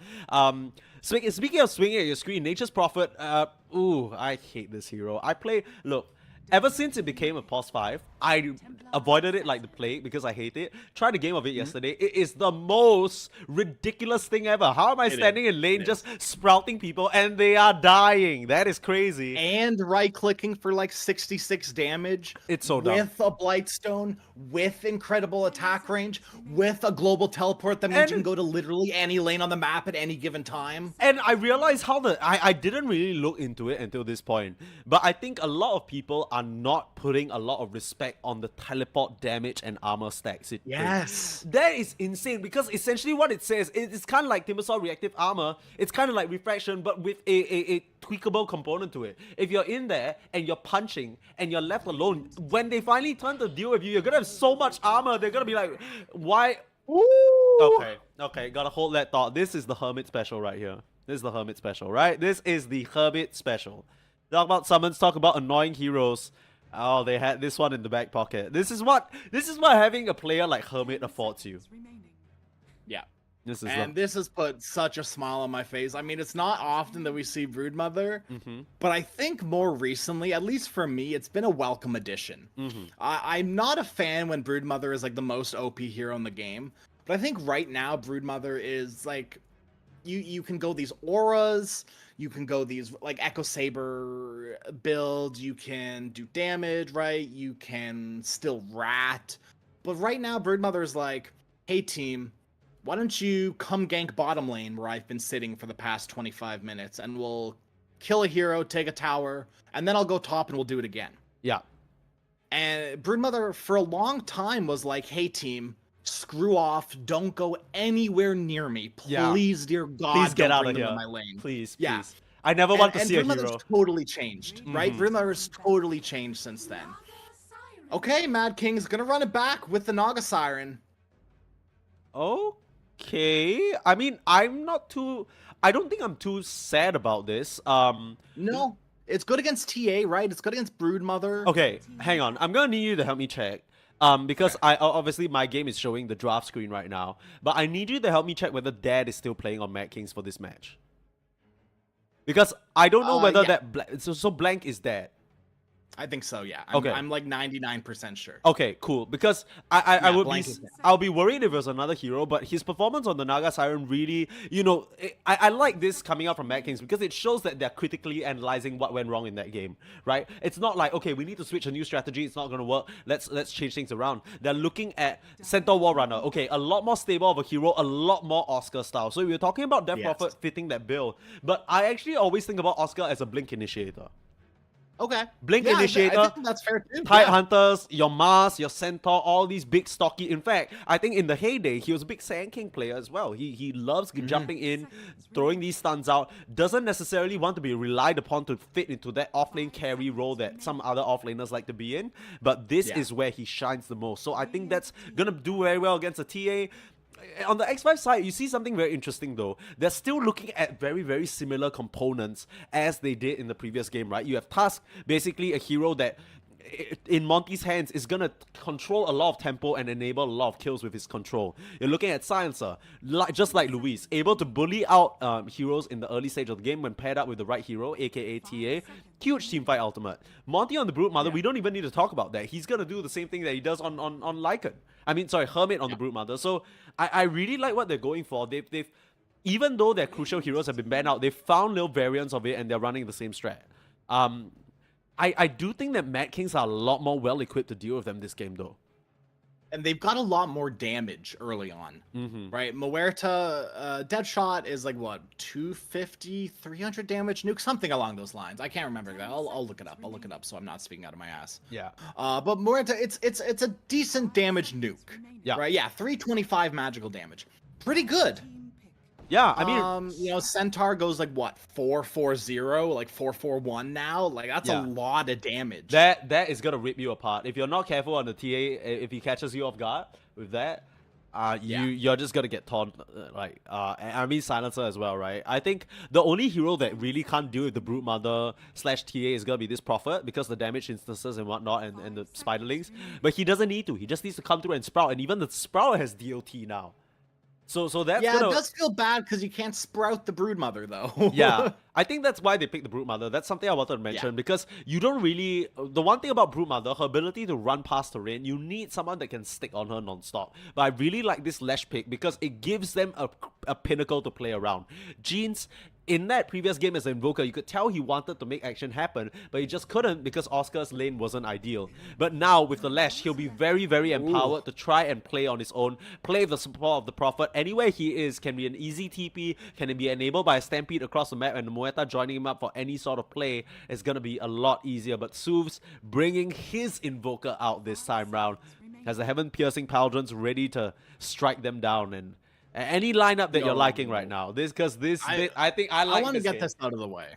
All right. No offense to Soothes. Yep. Your Invoker's really ugly. Okay. That being said, I do like what X5 are bringing to the table again. Okay. Monty is playing his best hero. Maybe not his most played hero. Maybe not his best. Okay, let's go with best. I think it's best. Yeah, sure. I think so too. I've been really impressed by Monty Tusk before. Yeah. Luis is playing a hero once again. He's super comfortable with as well. Silencer's one of his most played heroes recently. Okay. He's got the best win rate on it though. Shout out to Cyberscore Live. Shout out to Cyberscore Live. Honestly, it's actually of like parsing through Dota buff. So this makes it a lot easier for me. Yeah, because it's all there, right? It's all there. It's easy to kind of click through. It's all as well. on one screen. It doesn't make you load to other 5 other pages to find one piece of data, which is I think what we really found very useful. And as we get into game number 2, so is it fair to say that you're favoring X5 for a quick 2-0 here? I don't want it to happen, but it'd be nice. Like, it's nice to see good Dota, and it's nice to be, surprised a little bit by, a top-level clean shellacking like we saw last game. So I won't say I'm against it, but I'd love to see Mad Kings put up some fight and this to go to a 3-game series. Oh, for sure. Now, once again, I know we shouted out Cyberscore a lot recently, but I do want to shout it out for one more time because it did give me a nice recent statistic. Let's hear it. This season of EPL, Centaur, we talked about it yesterday, 5 games recently, 100% win rate. Yikes. Pretty good. Mad Pretty good. Kings are taking us to game 3. Pork crazy. Yeah, I mean, the stats don't lie, right? And this lane, Centaur Muerta, we talked about how potent, how strong it is, how much damage they can possibly do. Mm-hmm. It's up to Oscar to scale correctly. If Oscar goes 1-1-4, it might be just over, dude. Okay, look, I think this... It's not so easy, right? Because you think about the Centaur, he is a very bursty hero if you build that way. Yeah. But against the TA, I'm not very sure how else you're gonna crack down on those refraction charges. Gennett, I mean, the Deadshot is a good nuke, but similarly, it's just kind of one instance damage. The calling, sure, you know, there's some damage, but it's only on pass through, so it's unlikely that the TA gets hit more than twice at most. Yeah, if even that, yeah. Right, so I'm wondering how Oscar's gonna try and approach this lane here, because the way that I see Oscar, he isn't really one of these players that I'm gonna be surprised by suddenly he's getting a kill in the top side. You know what I mean? He's very stable. He just kind of wants to play his role, get his Vanguard, do his things. He's not someone who I think about when I think about a pressure offlaner. So we'll see, because I think it can go a very long way. The one hero that they can kill for sure is going to be Luis on this silencer, right? I think as a silencer player myself, I look at this lineup of Muerta, Centaur, and I'm like, one dead shot is gonna put me out of commission, like straight up. Like, yeah, big spooky. The Arcane Curse is not gonna do shit, because they're just gonna use their spells, kill me off, and they're gonna do it again and again. So his positioning is gonna be very, very important here. Yeah, and that's not even counting Tiger's rotation. Yeah. Constant rotation, right? And it's gonna be nice for this mid lane too. Jeans is gonna have quite good kill potential. You know, Leshrac is definitely one of the... Oh, they're playing Knots and Crosses. Very beautiful. Looks like Dad won, too. Dad always wins. Come on, let's be real. Yeah, Dad was playing Knots and Crosses by Oh, himself look at and that. won. Did you see that? That's a beautiful picture. It's drawn a little... I think there's a bit of a... I don't know what's going on. Who's the artist? Oh, it's Dad. It's Dad and Oscar. Okay, Knots and Crosses. Okay. All right, who's gonna win? Okay. Okay. Wait, he just drew it. That just ruined it. I mean, what? I think this is so funny. Dude, Tiger was playing by the rules. What the heck? He was. He they're totally just, was. They're All not right, even. okay. Okay. Okay. Put Now that. hold on a minute. Hold on a minute. All right. I was excited for a little bit, but now we're. But regressing, folks. gonna- What happened yeah. to the sophisticated games? This is not like you. Smile. Oh, look at this. Level 1. Look at this. This is cool. Okay, Mad Kings, they're gearing up for something here. The line is drawn. They want to make something happen. They lose out on a lot of early pressure, like damage potential and control with the loss of that Sprout, right? The Sprout can really ruin some of these level 1 engagements. But they're banking on the fact that Gennett is going to land a killer dead shot. We'll have to see. Yeah, I almost like want to say I disagree. Well, obviously I don't disagree. Like, right Sprout is good control and good damage. There's no doubting that. I think where I necessarily disagree is they've got Deadshot, they've got Hoof Stomp, and they've got. So you think it's enough? They do have. I think they've got the control necessary. Maybe not to get a kill on like TA with Refraction, or I mean probably Brood. Right, 600 HP. I mean, I get three refraction instances, right? It should be. Oh, she got meld. Never mind. Doesn't even matter. Yeah, I mean, meld is the play against this Centaur, because you want to force him out. It totally is. Look, I mean, they didn't need the teleport investment on the X5 to get these beautiful deep wards here, though. So one spotting out the triangle for any sort of stacks for this Lash, or maybe any sort of stacks for the Centaur, even maybe the Naga Siren, and one on this mid lane, which I don't think was spotted out here. Mad Kings. Don't look to tussle here against X5. Don't do it, Luis. Don't do it, dude. You have vision of that. All right, he's not. Yeah, it's just gonna be a 2-for-2 trade. Nothing special, nothing crazy, and I mean, I didn't really like the teleport level 1 more so for the laning potential against Monty on the task, right? Like, it's not really gonna help you when they just square up on you, because even if you TP out, you'll be taking so much damn damage. Yeah. We'll it was it's a cute play. I don't know how good it is though, but it's certainly a cute play.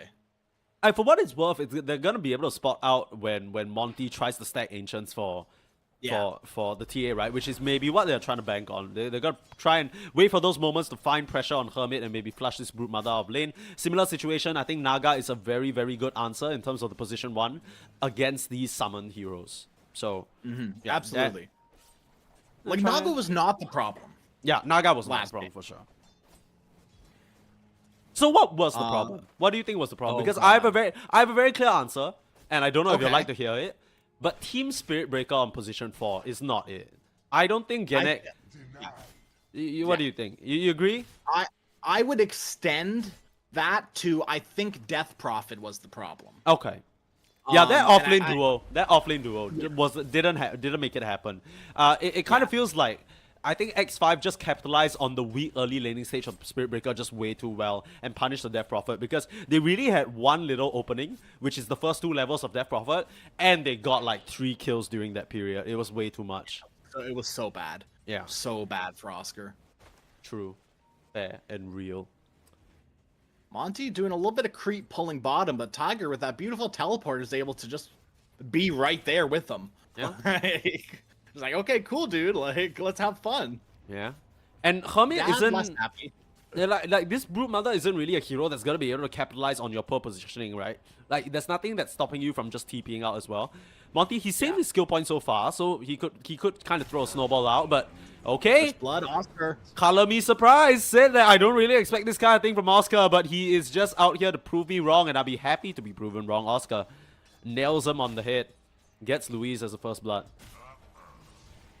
So far, so good with the skill build as well. Oscar going 1-1-0. Is, you know, I've seen a lot of pub centaurs in my games go like 0 or 1-0-1, and it really irks me. That's the NPC build right there. Yeah, it's the old centaur. Yeah. Right. I think new centaur is a lot more aggressive. Yeah. Less sit in lane, more hit heroes and farm fast. Yeah, you gotta get with the times, old man. You know, the stupid ass return center. Realistically, I've made the mistake before too. I've gone 1-1-4 recently when I first started playing centaur in the new patch. Yeah. Didn't know how it worked. After going like 4-4-1 or like 1-2 or 2-1-2 or whatever, like any variation of getting one to retaliate, just feels a lot better. And I think once you go there, you're never going back. Yeah. Sue's mid lane dropping low. Should be okay with a few Uh-oh. more clicks from Jeans lightning. I say that Sue's goes down. Jeans bossing up. This is the Jeans we like to see on his signature Leshrac here. He is putting on a show. Top. Yeah, there's the rotation we talked about. Now into the TA. No refraction charge to work with, and the double edge down to size. Oscar getting a double, making it happen here. 3-0 already for Mad Kings, and they are popping off in this early laning stage. All right, Oscar, prove me right. What's your third ability point? They are squaring up on Dad, but Monty's dropping a little low. Here comes Tiger, the snowball. The Tusk needs to evacuate, but Tiger's here. Sprout available. Net as well. Dad, with that early point, actually catching Monty off guard. They are not able to get that last touch, but Monty, he's going to be out of commission. Needs to salve up and back out of there. Tusk doesn't even have any mana as well, so he won't really be able to get much else done. And how do you look? I'm not a Nature's Prophet player. All right, and I'm not going to be the one to say that. I am going to be the one to say this, unfortunately. let's hear it. How do you miss a Sprout like that? No, dude? okay. I don't think he meant to catch him inside the Sprout, because that would mean that the Naga wouldn't be able to hit him. I think it was meant. Yes, I think it was meant to block. I think it's fine. I think it's fine. Hermit doesn't have a Quelling Blade, and neither does Tusk. I don't know. Sue's mid lane. Again? There, but there's already a sentry. Another kill for Mr. Jeans. Tiger! This is his jungle. I mean, the Trade Protector didn't really treat him so kindly, so he's making trees of his own this time. Level 2 TP with the damage stacks. I mean, this guy, he's making things happen on the map. Top side as well. They're looking for another Louise. In some trouble. Another double edge. We'll be fine here. Oscar dropping a little low though. Has the stick charges. Needs to dodge around. Not able to get out. So Storm, return kill. Very much needed. Dead shot back the other way though. Chases him away. But you gotta be careful what you're giving to Storm here. Coming through. Mid lane. Uh-oh, again? Onto Jeans. And they get that return. Soos, he needed that real bad. Was gonna be able to pick it up. Would have loved an earn with that. 5 heroes actually. They bring the full squad, man. They're like, Why? you want to rotate, we can rotate too. No big deal. Oh, are they gonna go for a big wraparound when Jeans is back? Might just go for Tiger here. Shards. I mean, they missed the shots, and Jeans is coming back. Monty's gonna be in Predator trouble. tower. I mean, Gennett actually TPing in dead shot and takes down Monty. So, I mean, it's just an all-out brawl in this mid lane, but Jeans right now, he's level 6, and he's gonna start pushing the issue. That's why they came through to try and address the Lash, but he is gonna be a big problem. Meanwhile, bot side, I think Dad being left alone to his own devices against Hermit, it's a very different situation to this Lycan because the Naga can just bully you out like this. Oh, And they're threatening the TP from Tiger as well. okay. Nice ward. Oh, I haven't seen this before. That is so cool. I've seen it once, and I've used it once. Okay. And it felt really bad when I used it. But I think against Broodmother, like heroes that are going to be playing in this bottom, like, I don't, river, lake, pond, playing in the little pond area, it's really nice. Yeah, the pawn. That's the Yeah. pawn. That's the pawn play right there. They do deward it though, so they knew what was up. I mean, it gets tagged by this high ground observer. He didn't so. place it on the edge. If you placed it on the edge, you missed the Oh central yeah, miss. yeah, right there. Oh, top side though. Uh-oh, Top Storm, lane. Jeans. This rotation's gonna go a whole lot better for him. Blood grenade, stun out, catches the TA. Luis not even in position to help. And Oscar Now he's in finds him bad as well. position. Yeah, he's just gonna go down. Jeans making full use of that haste rune. Perfectly done here. And this time round, Sue's in no position to TP in and try and help. I can't help but feel like if he did, he'd be able to get at least one little return on the Lash. But as it stands, Oscar, kill on the T1, 7 minutes. He is feeling good. Yeah, feeling very, very good. I mean, freaking Genic is 3-0-3 too, right? Like everyone on Mad Kings are feeling really good right now. As Tiger, maybe not feeling as good, getting EMP and sharded into. Oh, you know what? If he sprouted himself a little bit earlier, he actually may have lived. He could have it pushed doesn't himself even to the other matter. side of the shard. Once again, 5 heroes in the mid lane. Oscar looking for an angle, but still doesn't have the level 6. A smidge of EXP off that would have turned things around. But What a Suv, dead shot. he gets turned around by the dead shot. Beautifully found by Genic. And Suv's caught him with his pants down again. This Invoker has not had a great time this game. Just continuously pushed out and oh, regen. Could you have written any better of a story for Jeans here? I don't think I could have. Maybe Okay. another haste rune. Wow. but I Did don't you think it see matters when we that? got Stampede. Dead shot straight into the Storm. Tiger's here to play as well. A double for Jeans. And he's going to have a nice regen to go back to Suvs. He's going to try and contest it. But he's against 4 heroes. He can't poke his head out too far. There's no way Oscar makes it. No, play again? It's the same exact play. The silent Suvs. What are you doing, amigo? He's just going to get chopped down again. And the tip. Genic has been on fire with this Muerta. I mean, after being kind of sacked on this Spirit Breaker position, Force still kind of made action happen, even though so many counter responses came through. This time, the Muerta in his hands, he just puts the bullet straight in, loads it up, and takes a shot. And that's taken them straight to a 12-4 advantage right now with a 4k gold lead. This is looking insane. Yeah, 9 minutes in, a 5k lead is, I mean, it's not unheard of in Dota. Absolutely not unheard of, but it's a little rare to see. Yeah. Now, we did see it last game as well, but the other way around this time, Mad King's the one in control. Dad is playing a little risky, but I don't think there's really any chance of a kill, right? Like, unless there's like a rogue TA trap for some reason in your jungle, but if there will, what do you even do at that point? Yeah, or You know, like you're a oh, rogue well. Spiderling or Jeans. Smoke out to the bot side, revealing the Yules. Monty spots him out. Genic looking for a setup though. They know that attention has been brought to this area and they smoke up themselves. Looks like they want to evacuate the area and look for another angle. Or maybe just a wrap around. They're hunting this sneak. I mean, they would love to find the Naga, but she's well away. She's just deep back into her side of the map. Looking for a fight into the mid lane, Jeans. Gonna get his mana burn, Yules himself here. Might have found himself in a bad spot. Nice shots from Monty, but he's taking so much God. damage. He just gets Dead lightning stormed shot, down. dude. Jeans is looking a little bit precarious though, but has that full wand. Stampede as well, and he'll be able to dodge out onto Suvs, the TP out Luis. He's gonna be able to make it out alive, but Jeans playing on a knife's edge. This is peak Jeans right here. Yeah. Dude, and these dead shots have been insane as Uh-oh. well. I've been so impressed. They're going to dead shot him again. Hermit's got to be very Come careful. There's the dead on! shot. And the Sprout gonna find him. That's their way of sniffing out the Brute Mother mega kill streak for Genic right now. This guy saw the performance that Monty was putting on this Muerta here and said, you know, I can do this. Yeah, my turn, please, you know? Yeah. I'm like playing the exact same way as well. Like realistically, like what was it 9-0 and 18 for Monty last game? I didn't even realize this. I didn't even realize this combo, but Genic, he's chaining out these long-range dead shots, and Oscar's just following up immediately with a Hoofstomp. Yeah. It looks so easy for them. I mean, he's just rinsed and repeated this play over and over, and already just 600 gold away from his Blink Dagger at this early stage of the game. This is Mad King supremacy right now.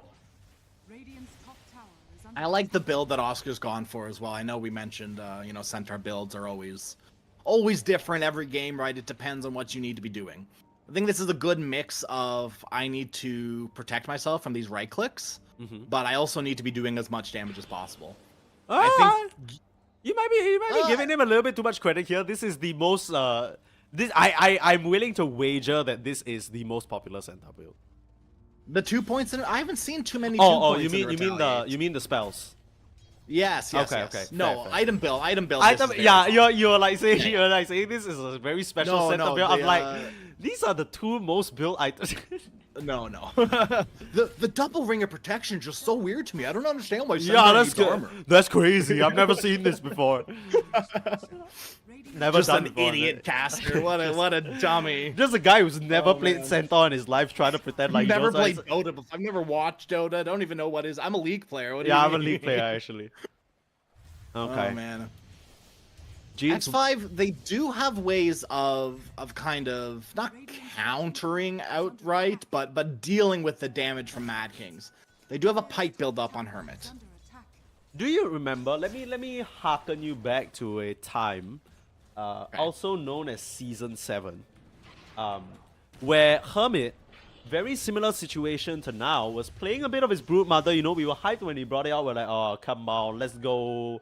Hermit back on it again. This was, you know, he was still, I mean, not that he was on a different team, he's still on X5, but every single time they brought out the Brood Mother, it ended up in a very similar situation to this, where he would get snuffed out of the lanes, he wouldn't have the best time, and then he would struggle to find any opening on the map. This is really his kind of angle here, but Oscar's so tanky. I mean, they're trying to chase down the Centaur, who's just walking it off. I don't know what that was. I mean, honestly. you're looking at the offlane right now. It's such a stark difference. Hermit is looking exactly like how Oscar did in Game 1. Yeah.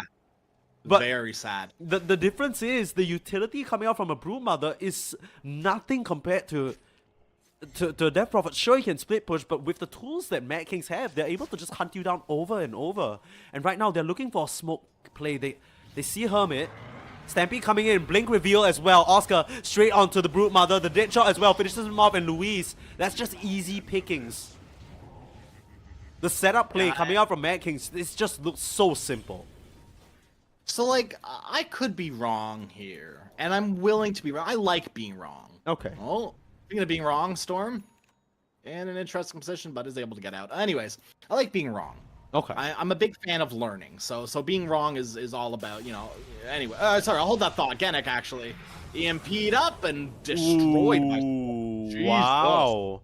I mean, that Global Silence came out right on time here. Oscar still looking to fight. They know that Global Silence is down. They want to find more. Soobs under pressure and gonna get melted down. Last touch. Miss. Actually doesn't land, and now Jeans has to use himself up here. Where is the rest of the squad? They've left Jeans to his own devices, but he turns around and Lightning storms him down. Bloodstone compete. Oscar back in, and now a double stun. Luis. That's a buyback coming out. Was that even a buyback, or was that just he just respawned? They get Jeans though. That is a big set of kills, and Storm, he's starting to heat things up. Oscar needs to get out of here, slowed down by the trap.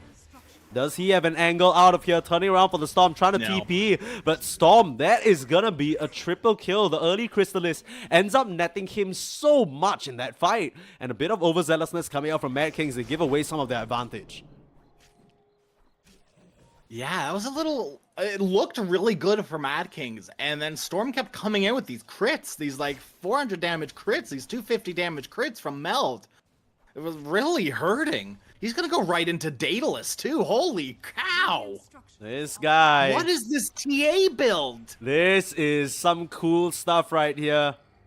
I mean, we've only seen this player play TA. He already went for a bit of an unorthodox one last game with the Mjolnir. No stranger to innovation, he is. And that might just be the thing to get them back on track here. This is a TA draft after all. You're looking at these first 2 Roshas. You're looking at the early timing. Largely derailed by the success Mad Kings have found so far. But if you can find some more fights like that, things might just go back according to your plan here, Hermit. This isn't really what he wanted though. He'll get snuffed out again. The full force of Mad Kings find him and kill him off. I mean, that fight started with Gennett being picked off, and he's been such an important component of your game so far. I don't think you take a fight without your Muerta. So, okay, this is what I was gonna say earlier, and then I forgot. Now I remember again. I could be wrong. Okay. But I know you're a big fan of being wrong, so it's second. fine. I don't like Silencer second pick. Okay. It just, because like, the enemy then just goes, okay, you've drafted Silencer, let's just pick heroes that really don't care. Yeah? Yeah? I think that's exactly what Mad Kings did. Like, how much does Lesh care about being silenced? Storm, the global silence, but yeah, once again, doesn't matter. Who cares? Yep, immediate Manta out. He built that just for that reason. God, Oh, 4-man storm into the stun of the 4. Are you kidding me? Jeez, he's gonna tear them apart here. Focusing on the TA, but a lot of damage going back the Oscar's way. He's not gonna survive this onslaught though. Dad chops him down and doesn't leave him anywhere left to stand. Monty shocked down as well. A perfect team fight, and that's where Oscar shines the most. Setting up for his team, and Jeans didn't leave that one hanging. Meets him with a slam dunk of a stun. Dude, why were they all standing on top of each other like that? That was so bad. Yeah. Holy cow, like, I don't think you ever want to do that ever in Dota. Yeah. Suits. Yeah. Uh-oh. Getting caught Let me in get this right. mid lane here. I mean, Tiger turning things around. Zeus probably thought that he found the Nature's Prophet, but it was the other way around. Dad just gonna rip out Luis again, and Hermit nowhere to run. He's gonna try and get his way on the cliff. Turn around to Tiger maybe, but no luck. Last kill found, and Monty forced the turntail and flee. But they're not gonna let him go, Dad. Oh Revenge for last game. I'm gonna take him down. And what a perfect game. 14k gold lead. How the tables turn. 98% win probability now. That exceeds X5's. They were at 90% for so long, but Dad, I mean, this guy, him and Janek have really just played out their minds, and Jeans. Early advantage through the mid lane as well. This Invoker has been silent. This is the second time in a row that we have seen Muerta beat Invoker in net worth come 20 minutes. Yikes. Second time in a row. Does that say more about the Invoker, or does that say more about how strong Muerta is? You know? I think a bit of both. This Invoker really just hasn't impressed, and I think, you know, with Invoker, you can't afford to pick offlaners like this Broodmother. You can't afford to pick, you know, like someone that relies so heavily on winning the lane to get stuff done. Now Dad, no song, the punch out, that's the blink reveal from Monty. Where's the support, where's the backup? Stampede available. He's gonna be able to run his way out of this. Another storm. Stopped in his track by the global silence. Nicely done, but Oscar did more than enough to buy space, and here comes Jeans. Dead shot. Gonna go wide. The ice wall keeping them at bay for now, but Gennett not gonna let this Invoker go unpunished. Pierce the veil and punching through the pipe. It's gonna keep him alive for now, but not for long enough. Oscar looking for ball. The stun up onto Luis. They punch up the Centaur though, and he's gonna go down. But they've caught Monty with the net, and that Tusk not gonna be lucky as well. The stun as Storm comes down. They see the TA, the buyback coming out from this Tusk. This might be a bit tricky now. Okay.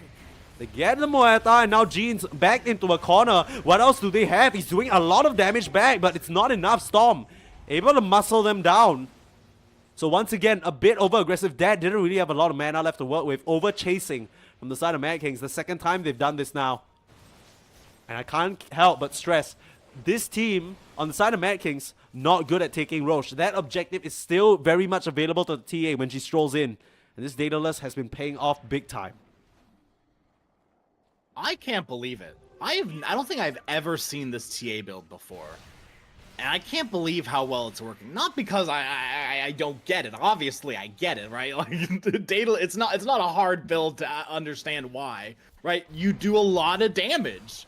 Yeah. I just don't. And the one thing I don't understand. Maybe this is because I'm not a TA player.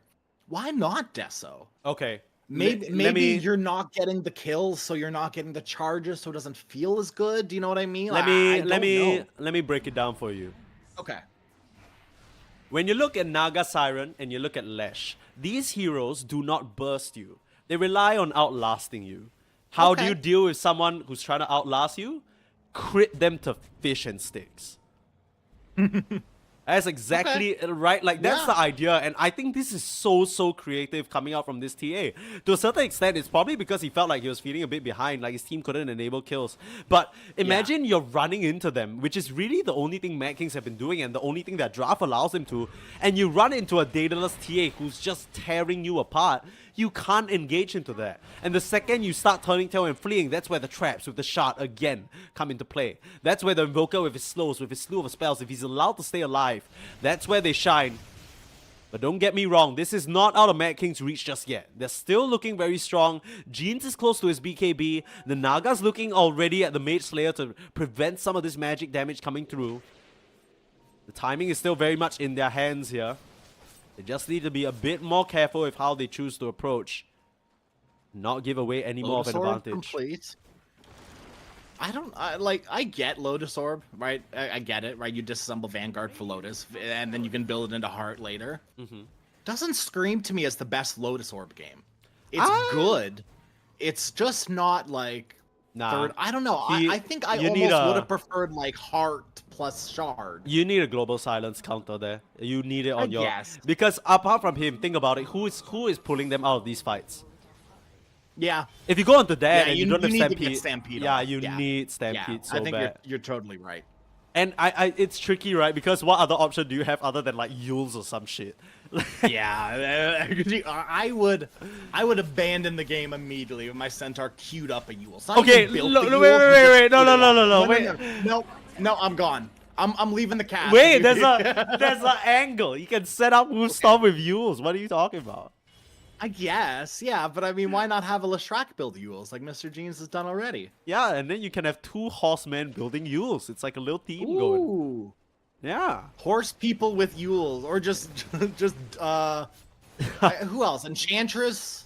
Yules OD? Enchantress is kind of cringe though. OD's a horse person. I don't know about that. I mean, he's kind of Yeah, like... surely. Okay. I mean, Surely, dude. that's just the like... It's just because the shape, right? He has a horse shape. Yeah. Well, I mean, Enchantress isn't a horse either, right? She's a deer or Okay, a fawn. Fine. What's the difference? Whatever. What's You the know. difference? I don't know. Set up with the Look at Monty. Gennett. Oh, That shot goes so wide. close.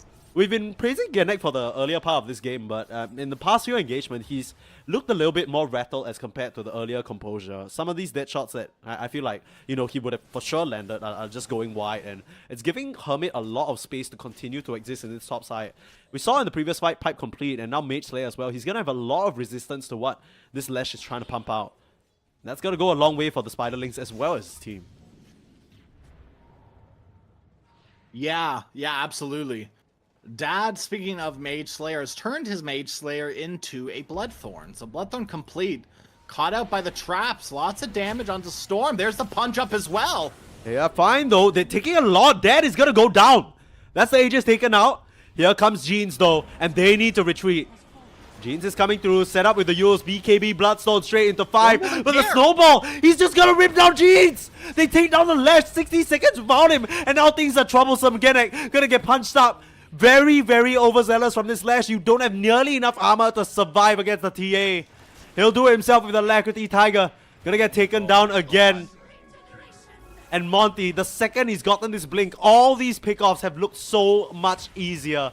And really heads up Snowball to prevent the Lash from life-stealing there. Against the pipe, against this Snowball, against the Refraction, he wasn't healing one bit. Dude, is Storm my new favorite position 1? Like, in Dota? Completely? Hello? This is so cool. Storm is winning my heart? What is this? This Step is so aside, sick. Yatoro. This is so sick. I mean, this guy, he's really showing why they I guess, prioritize this TA for him so much. He knows something that seems like most TA players don't. And Oscar, he's up here. Soothes. Smells a little bit of a horse person. Oh, he should know. I made a bit of a mistake there. Oh. Soothes got too close to that Mud Golem and the Ghost Walk debuff. Oscar quick to respond and he guesses wrong. Radiant's top tower is under All right, This is- BKB next for Hermit. Yep. Nothing too extravagant item-wise. I mean, the Mjolnir built up again from TA, right? It worked well last time. It's going to work just as well this time. Very Other interesting than stuff that, there's nothing that's really speaking to me item-wise. I mean, Invoker's building a Pike, but I think that's kind of normal now. That's been, more or less normalized. Not entirely normalized, but, I'm not surprised by it anymore. I mean, when you're against like a Nature's Prophet, I mean, this is literally a 5-4 staff lineup. Like, you're Yeah. against Centaur, Naga, Lash, even Muerta with the recalling. 4 staff is so value, which you see Monty picking it up already. Yeah, everyone but Hermit should be building a 4-staff. You can tell that Mad King's feeling a little frazzled now. This has not gone the way that they were hoping. Some overextensions. We saw it from X5 as well, but they were only on Sus and they were relatively non-detrimental. On the flip side, Mad Kings, they're losing waves and waves of their cores, and it really just comes back down to this TA, Storm. He's really just kind of given them a run for their money, honestly, with this build-up. Make it very hard for them to do what they want, which is run into the X5 lineup. I legitimately don't know what the counterplay is for Mad Kings, just because Storm does so much damage right now. Heaven's Halbert. Heaven's Halbert. Yeah. That's gonna be their only saving grace. But one isn't enough almost. You know what I mean? Maybe Genic needs one too. Maybe Tiger needs one. But I don't know, dude. It's looking grim for Mad Kings all of a sudden. Their lead has gone all the way down to now just a 9K lead, which I mean is still it's still a good lead. One thing that I am surprised about is the win probability. Everything's taken a spike downwards, except the win probability. So maybe Lord Gaben knows something we don't. I mean, I don't think it's that far out of their reach to win. They just really need to put together a fight, similarly to the ones they were taking successfully early on, right? Set up with Genic, get a stomp off, get a solo pick off, and proceed from there. Because in the 5-on-5 right now, if you're trying to run into Storm, it's not gonna happen. Now Genic, trying to get chased down, needs to get out of here. The pings come through. Tiger already leaving, so they evacuate, and meanwhile Dad wrathing it up. Doing good damage to this tier 3 tower. Oh, yeah. We've seen Dad do this before. The seeds of fortune. That's where these 5-man rotations start kind of biting you in the caboose a little. Look, I come from a tiny little island called Singapore, and Singapore is known for ice in Dota, right? But Yeah. slightly lesser known, a bit further into the past, there once lived a man by the name of Miracle. I'm not talking about Miracle Amir Al-Bakar, I'm talking about Galvin. Okay, and this man, Oh, I know who he's talking about. this guy, this split into 2 lanes, perpetually cutting the waves. This is something that I saw 10 years ago, and this can single-handedly ruin the tempo of whatever game X5 are trying to play right now. That he understands that Mad Kings, their initial stride has been shot in the knee, right? They were walking all nice, they're feeling good, but that has been hampered a little bit.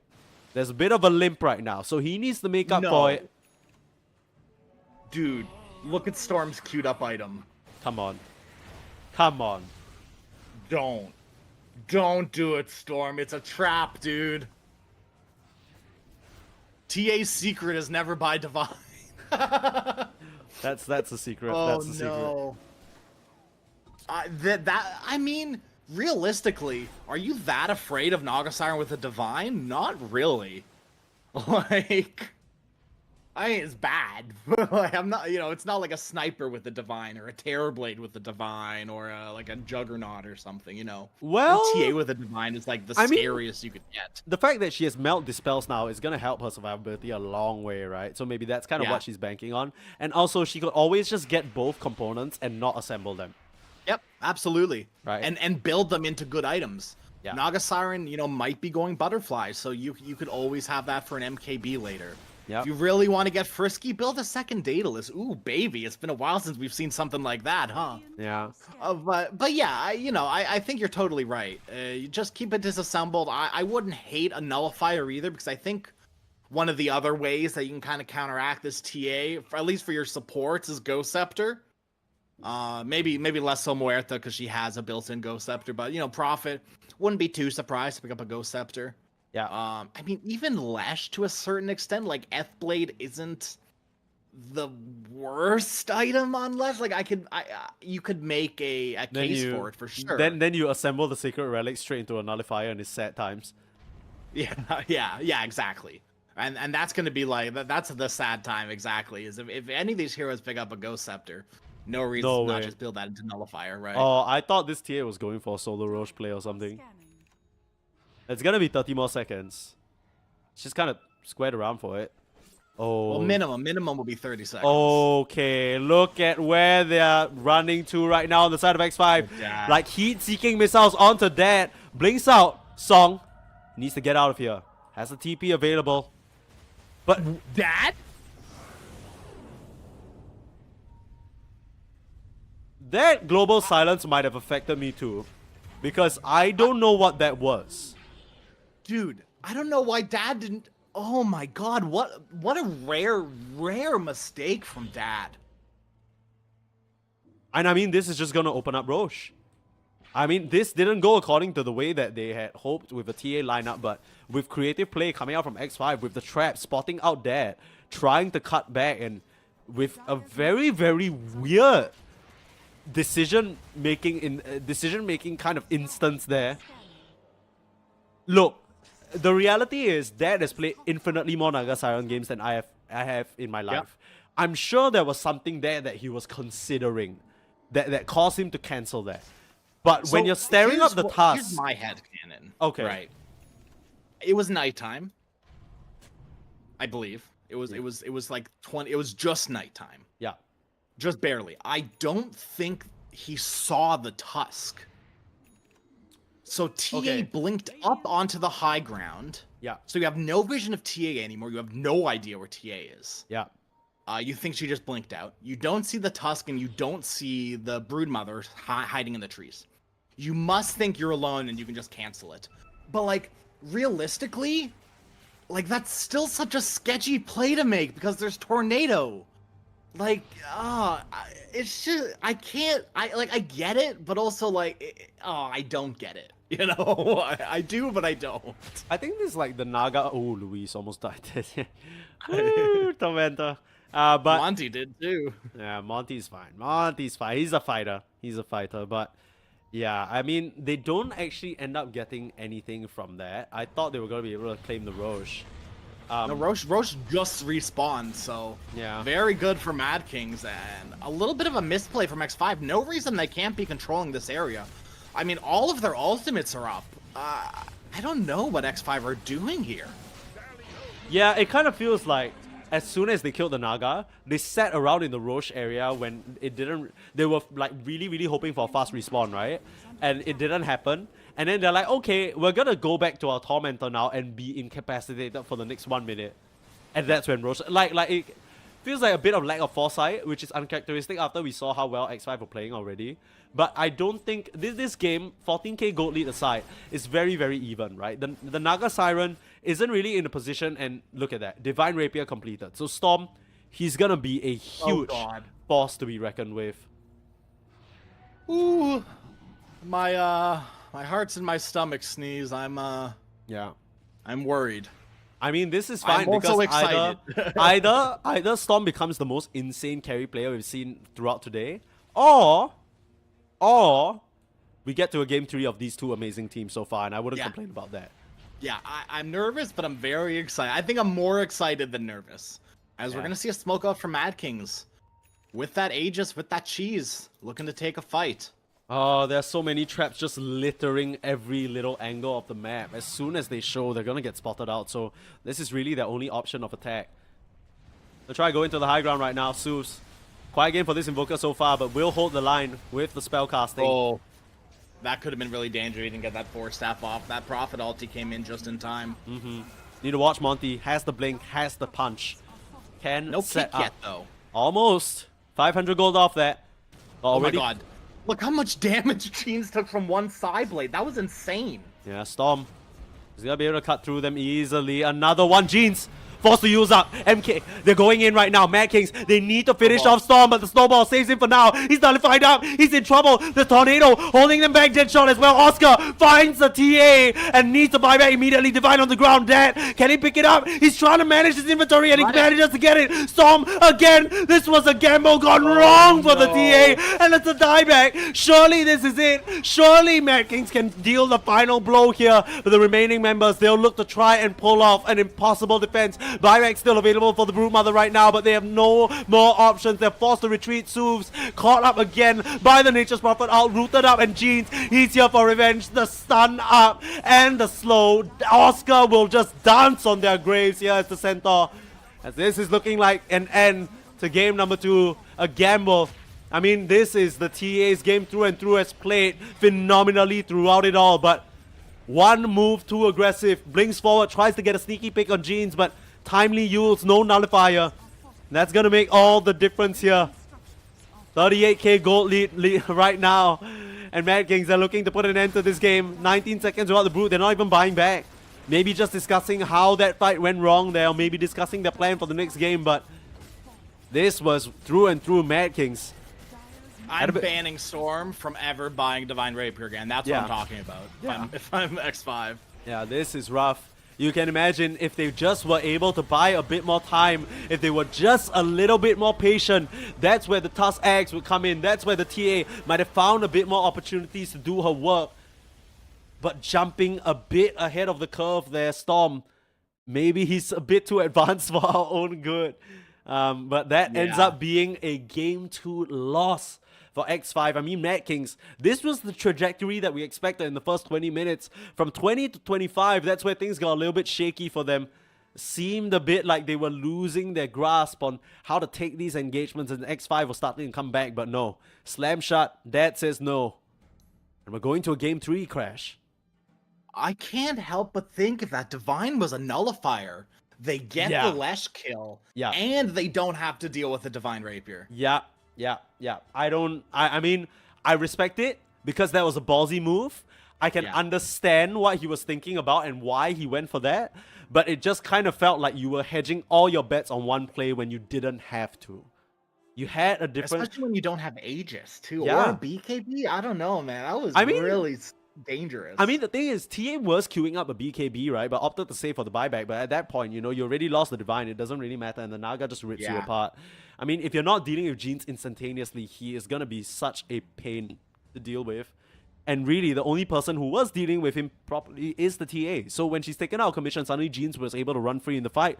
And that's a freedom that he wasn't really feeling in the past few engagements. So that wraps up our game number 2. Mad Kings, they punch right back. And between these two teams who are vying for supremacy in this early stage of EPL World Series Season 8, we're going to have to go to Game 3 to decide a winner. We'll be right back with that. Don't go anywhere. And yeah, we're going to have ourselves some sick Dota. See you in a bit.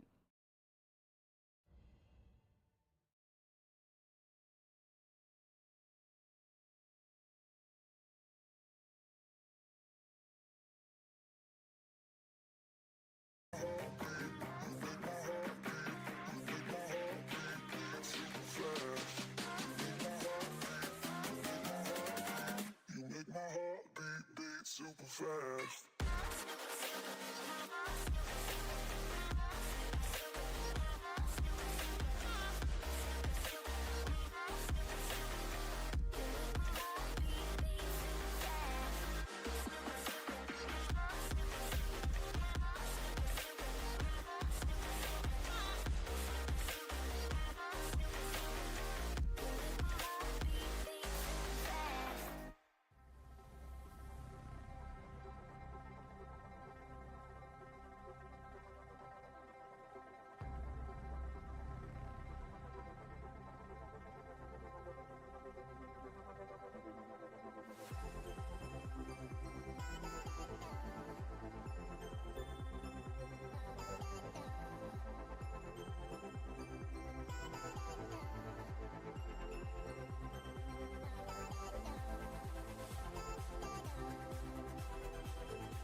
Game 3 situation here between Mad Kings Esports and X5 Gaming at EPL World Series America Season 8. My name is Sneeze and I'm joined by Crash, and we have had something very uncharacteristic.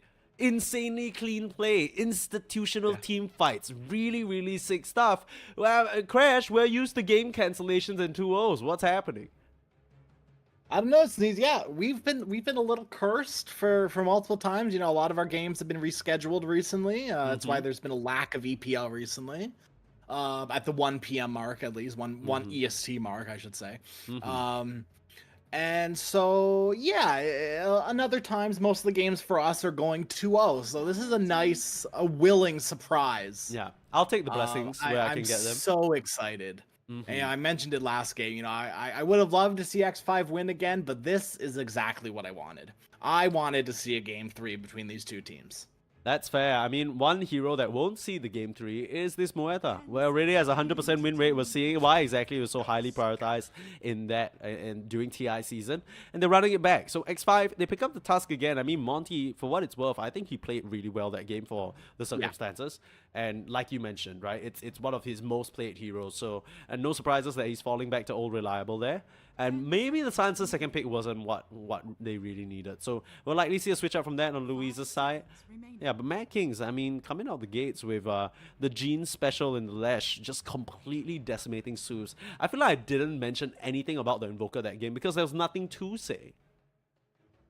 Both games, I've been very unimpressed by the Invoker. Yeah. The Muerta 100% win rate, Invoker 100% lose rate this season, this series. It's just, yeah, it's I don't think we'll be seeing it.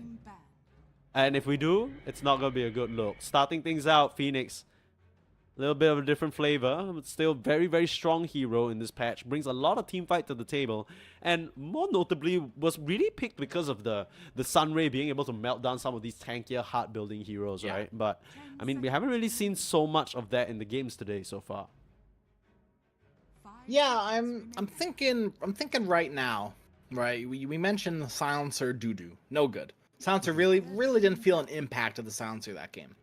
Looking through Luis's hero pool right now, I'm trying to think of what maybe I'd like to see. Maybe Avenge. Maybe he's played a bit of Chen recently. Maybe we'll see some Chen. I wouldn't hate it. The Enchantress I would. That'd be boring as good. shit. What are you talking about? Okay, that's fair. That's fair. I don't know. Are you gonna say you're a Chen enjoyer? That's fine. That's fine. I respect it. I can be. Okay. I can be. I think a lot of the times you're right. It's pretty boring, but there's something special sometimes about watching a level 2 Chen with like 2 creeps rotate to the mid lane from like behind the tower. Sure. And you're like, what the hell? Like, sure. You know, that's the stuff I live for. Okay. But yeah, other than that, yeah, pretty boring when it comes to Chen. Interesting, the Mad Kings ban out the Silencer. I mean, I guess you have Phoenix, so this time around you really do have a character or a hero. A character, hello? Jesus. A hero. I know. What game am I playing? Sorry. You have a hero that really cares about getting silenced, right? Yeah. It sucks when Phoenix can't complete a dive, you know, or does complete the dive, doesn't stop the dive. It feels bad when you have to do the loop.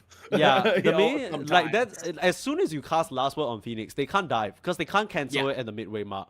I think most notably one of the games I remember at TI as well, it was the GG, if I'm not wrong, GG LGD game, and Phoenix was picked.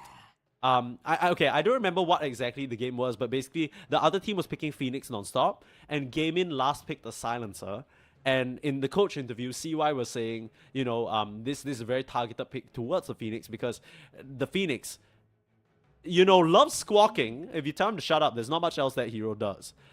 Silencer is a very specific pick that would really have messed up the Weaver as well. The Arcane Curse and the Global Silence going through on the Weaver. Weaver not really a hero that likes to buy Manta. So, I mean, no natural dispel for himself. Yeah, there's always Yules. Don't forget, guys. Horse. Wait, this guy has 4 legs. Horse check? Hold on a minute. Is Weaver a horse? Weaver. Is Weaver a horse? That's the question. Oh, no. Okay. I need a new Weaver horse skin coming in. Okay. Kind of like that bee-looking skin, right? Like, he could have a horse-looking skin, surely. Call to arms. Anyone in chat? Hello. Hello, please. Hello, Fall Collector's Cash. We're gonna get a Weaver horse skin, please. Yeah, no, please no. You know, it'd be funny So- if they put like a little you know, sometimes they just add little features on cosmetics that don't actually do anything. Like, Yeah.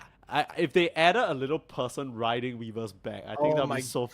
funny. That would be I so would funny. pay so much money for That would be set. hilarious. And then I would like, okay, never not so do it's like an that. immortal. Okay, hear me out. This is my call to arms idea that I don't have the skills to pull off. It's like an immortal, like kind of like shitty wizard kind of character, and then he looks like one of those like gas station like wiggly mans, and then he's regularly just like kind of bumbling around, and it's nothing crazy. And the second Weaver Shikuchis, he just like flails in the air non-stop. That's my pitch. Like the Enigmaton. Yeah. with Like, he's the like, just like, wacky wave because one, man. he Yeah, can't yeah. get, like, he's traveling through space and time and whatnot, right? So he's like, Oh, what the that's hell? so funny. Right. Okay. Brute Mother Snapfire. Solid. This is Luis's hero. Yeah. So this is gonna be Luis's hero. Okay. I was looking through his most recent games on our sponsor Cyberscore's website, Mm-hmm. cyberscore.live. Very nice. We see Yes. that recently, during the last year, Snapfire is Luis's third most played hero. Okay. That being said, personally, Sneeze, Okay. I don't like Snapfire, like I think at all. I think Yeah. I'm at a point now where I kind of hate this hero. Damn. And I was at a point where like I was playing this hero position 3, position 4, position 5. I was a fan of the snap. Hate is I think- such a strong. Oh, yeah. Where, Whoa! What is Yeah, going her on? and Mortimer, yeah, I hate them both. No, Oh my- no, I don't. It's explicitly not Mortimer. I hate the grandma. Wow. I think well, and I'll tell you why. Okay. I think Mortimer brings the most amount of value to like any sort of fight that you're going for. Right? Mortimer's kisses. Yeah. The fire snap cookie. That shoots the Mortimer blast after. Those are like the two most valuable spells that Snapfire has. Yeah. Scatter Blast has been very meh recently. Normal cookie without the glob is fine. No one's gonna turn down a grandma's cookie. You know, very nice. And then not Scatter Blast, but hello. You good?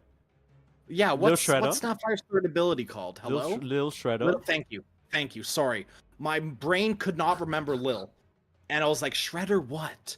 Thank you. Dog shit ability now. Very doo doo.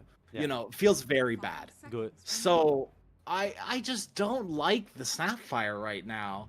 We'll see how Luis plays it, but I don't know. Mad Kings. So this is a position 4 Weaver. Yeah. It's been confirmed most certainly. No, unless this is it's what are you talking about? This is the position for truth. Well, so like they could be like 1 troll, No. 5 Phoenix, 3 Weaver, 4 Kunkka. Yeah.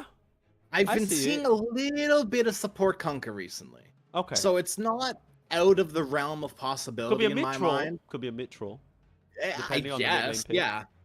I think Um, for what it's worth, okay. I think they picked the Troll Warlock to go up against Brute Mother. Very, very strong Brute Mother Yeah. counter. Yeah, I'm surprised that absolutely. they didn't pick the Naga in this situation, but I guess it doesn't really fit their draft quite as much. The Phoenix and the Weaver, they want someone to lead the charge and run in and play a bit more conventional Dota, I think, as compared to splitting and whatnot. The Kanka as well manages to make his way through the ban, so that's likely going to be, I would have to guess, a Jeans hero, because I don't really see Oscar playing this. Yeah, Faceless Void does put a pretty good stop to it and informs us as to why the Snapfire was picked a bit more, right? Very typical Yeah. combo. You were lacking a bit of control with the Brute Mother. There is some nice cross-play there with, being able to cookie the Spiderlings in and whatnot. But yeah, that's your big team fight. That's your answer to the the egg / Everything. boat / everything. Yeah. You just chrono, put a stop to it. Weaver can't lapse out of that one when time is literally stopped. Yeah. Yeah, I do like the Void pick. It does help the Snapfire, but I'm not a fan of when you're drafting around your position 5. I think you're in a weird position when you're doing that. You know what I mean? Like Yeah. I would rather I want Void, so I'm gonna pick Snap. I don't like Snap feels better now because we have Void. I would It's- really hope it's the other way around. I also You know, I honestly, really hope it's the thought process, and it could be. You know what I mean? Like we have no idea what's going on in these players' I mean, heads. the snap was also picked largely because of the Phoenix, right? Yeah. Oh, Right. that's true. I totally. You know what? My brain just totally like Blip glossed that out, over. right? Lord No, Shredder I versus know, I get Phoenix. it, because I feel like the Phoenix Snapfire hasn't really been a thing because people just haven't really been favoring Snapfire, and I think Yeah. the whole sort of maturity of the player base has evolved to the point where at the start you're like, oh, you know, this spell directly counters egg. But then people slowly down the line realized more and more that good Phoenix players were never gonna let you just walk up and do that. They always egg in positions that were difficult to get to and compromise your own position. Pangolier is a very nice solid round off to this draft though. I think it's gonna be one that Zeus can express his skill on. If I'm not wrong, based on what I saw on Cyberscore, let me just check real quick. I think this is one of Zeus' most played heroes.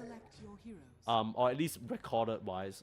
Let's see here. Let me just look up Zeus on this. Okay, no, I don't see it on his featured heroes, but let me just go to his page real quick. Yeah, he has 2 games in the last year on the Pango that were recorded, and he's won both. So really nice stuff, but this is a last pick Oscar hero through and through. A hero that can put on a lot of pressure on this Faceless Void, and we'll be seeing Storm playing a different carry hero for the first time this series. As the dust settles, are there any drafts that you're particularly leaning towards, Crash? You know, Sneeze, it's been a Okay. while since we've cast together. You know, we've had a long break. Yeah. And I want to go back to something that's tried and true to us. Ease of execution. Fair. And I honestly don't really favor one team more than the other, ease of Damn. execution wise. Yeah, I know where you're You coming know, from.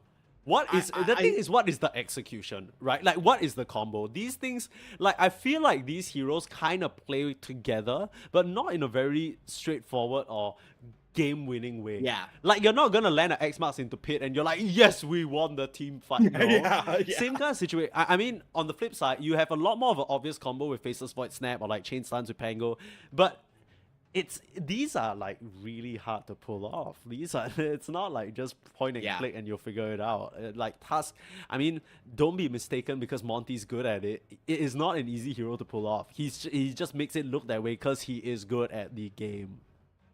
Yeah, I think this game Chronos are going to need to be on point first off. You know, and we'll see, right? Storm played very, very well on the TA. Well, until the Divine Rapier purchase. Until the but other than that, was until the playing Divine very, Rapier very incident. well. Yeah. Was playing very, very well on the TA. I So if we can get a shred of the same player, that was playing the TA, right? If this is what Storm can do, then I'm excited. I still maybe favor Mad Kings a little bit. That being said, I think like it's a lot easier to fight around Egg for Mad Kings than it is for X5 to fight around Chrono. Because you've only got one, like, Pango's gonna swashbuckle into Chrono. Very cool, very nice, good job.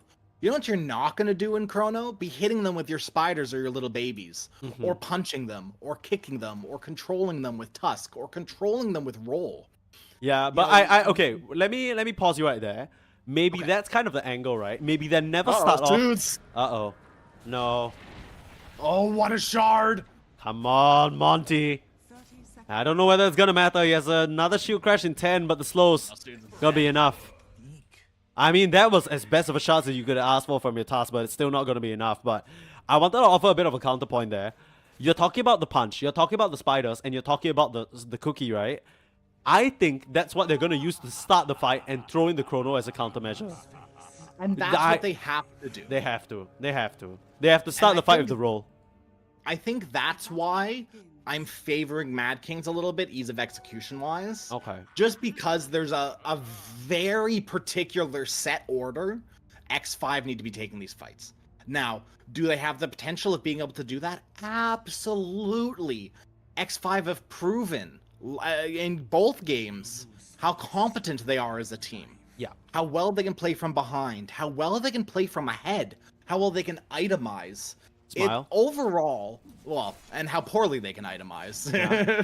Two ends of the spectrum. Yeah. But you know, X5, I am excited to see how they take their fights, because it's certainly possible that I'm wrong about everything and they're gonna do fights exactly like you said, and it's not gonna matter. You know, it doesn't matter how good their chrono is because they got a great roll, great control, and great this and that. And all you need to do is have a mediocre chrono with a good Mortimer's Kisses, and maybe that's how it's gonna go for them. Yeah, It's still a little too early to tell. We'll see most of that probably around like the 25, like these big team fights. I wouldn't be surprised to see them a little bit later. I don't think we're gonna see too many early fights. I mean, Monty's gonna like love to rotate Genic as well. They're gonna feel great about rotating, but I don't think we're gonna see big skirmishes for a while. As Monty dropping very low in this bottom lane, but so is Dad. Yeah, Dad's just been punching left and right with these two here. More than adept at dealing with them. The mischance goes a long way against these two laners. Already doing well for himself in terms of last hits, relatively flawless so far. I'd love to see it. Meanwhile, mid lane was the lane that I was looking at. I think, you know, you talk about these fights that we're trying to get to. They're not going to come through for another few minutes, but ease of execution-wise, I think Jeans is going to be the captain of the ship quite literally, because a lot of these fights are going to be started off by his X marks. If he's not able to come out of the lane doing well against Suvs, a lot of his rotations or a lot of the moves that he makes are going to be very easily like put to an end by the roll, by the rotation or the counterplay from Suvs. And yeah, I mean, this Kanka has a lot of work to do this game, it feels like. And we've seen both Jeans and Suds be able to do it, and we've also seen them on the back foot quite heavily. You know, and I don't know how this mid lane is going to turn out, just because of how volatile we've seen both of these two players be. I mean, that's Pango really only needs his level 6, right? I mean, that's really just the Invoker problem, right? I'm not gonna blame any of these players. It kind of felt like they were both sacked by having to basically deal with the weaknesses of that hero. At least for Jean's side, it was really because of the beautiful vision game played by X5. And on Suv's side, it just kind of felt like he got outskilled by the Lash in the mid lane. So, I mean, this is going to be a lot different. This is a lot more sort of hit-to-hit. They're trading blows here, relatively even all things considered, but no surprises that Jeans is coming out with a slight lead in the early stages. I mean, that's just Kanka melee versus melee. Yeah. Yeah, I mean, Pango, like I kind of said, really only needs his 6. He can recover. Not as well as a lot of other heroes, but still has a little bit of recovery farm. Oscar. Upside. In In a little bit of trouble, but Blood Grenade going back the other way. Genek has another Shikuchi. Is he going to look for it here? Thinks better of it. Will be under the tower. Commit. Weird. Kind of like time walked and then left Oscar alone. Didn't even right click him. Yeah, I guess decided it wasn't really worth the chase with maybe some of the creeps that he was missing or whatnot. I mean, that was already time dilation used, right? So there wasn't really much else to be offered unless you get like one stray bash and Storm, you know. I think after that last game, not a gambling man. No. No, and his team's very happy that he's not in that anymore either. Talked about Monty rotations, coming through for the bounty rune. Looking to play off just to secure Suvs the water, but that's just going to be about it. I think he understands that he can't really do much against that in this bot lane, and it's reflected in the CS as well, right? That 23-3 right now. Completely unfeathered by this Hermit Brood Mother. Yeah, I'm gonna be honest. Oh, yeah, top lane, both of these two heroes super low. Oscar has to be careful. Luis has spells up again. Straight up onto Suvs in the mid lane. Making use of the fact that that swashbuckle was used. The last shield crash actually gonna give him enough damage absorbed to survive. So Tiger ends up giving that one over. But it is a 3% rotation, and let's see how the side of Mad Kings can take advantage of that. For Oscar, it just means he's able to survive in the lane a little bit longer, bring a salve his way, and bot side Dad continuing to lay the hurt out onto this Brood.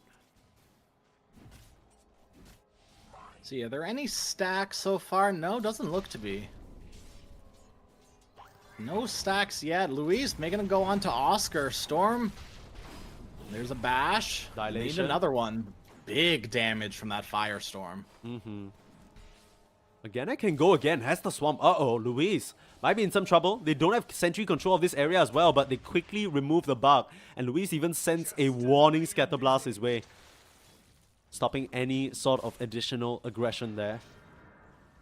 But I honestly think early laning stage-wise, I can't help but feel like Mad Kings, they're going to feel very happy about this. Once again, Oscar isn't having the best of times.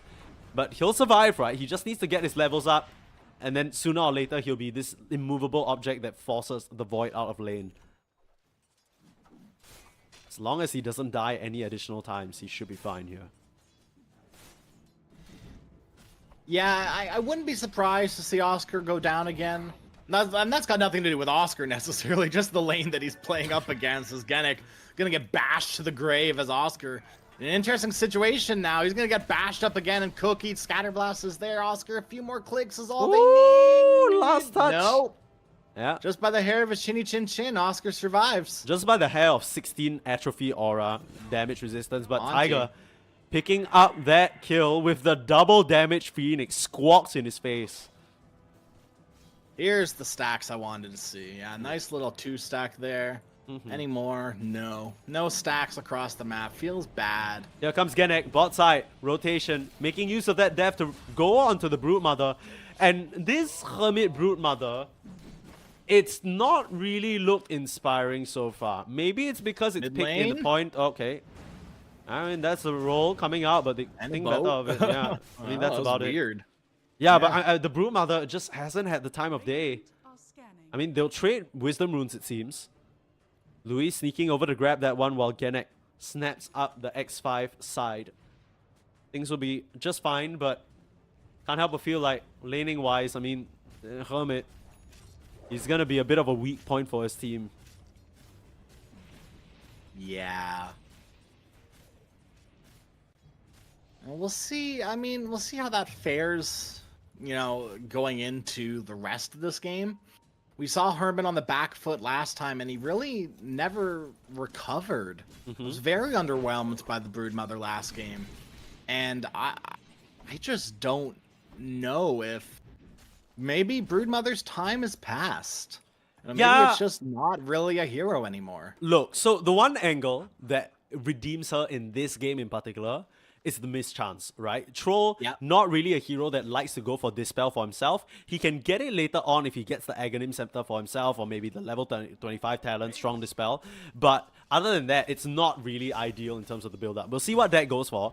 But that 50% mischance coming out from this Bola is gonna, 55 actually, sorry, it's gonna do so much work against this Troll Warlord, who is queuing up the Battle Fury, looking to amplify his own farm up. So nothing, you know, Mjolnir or Maelstrom, but yeah, I think that's kind of the one redeeming factor for this hero.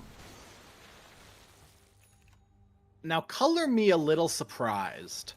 Okay. I would have really loved to see both Soothes and Jeans rotate out of this mid lane.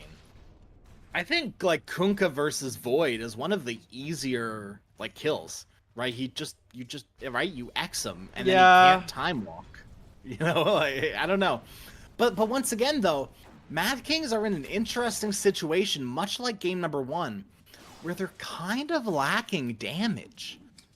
Yeah, and I think that's exactly why they're not rotating, because as it stands right now, the lanes are perfectly as what they could have asked for. Even though Storm is having a relatively free game, Oscar is still doing well, getting his farm up. Same can be said, like, you take a look at the net worth, all three of the cores technically on their fronts are winning. Sure, you're not beating out the Broodmother in terms of farm. I mean, Hermit's done a good job in terms of getting his own net worth up. But for the pressure that Oscar's been eating, this is not bad at all. Right, you're more than okay to allow Mr. Jeans and Dad to take center stage here.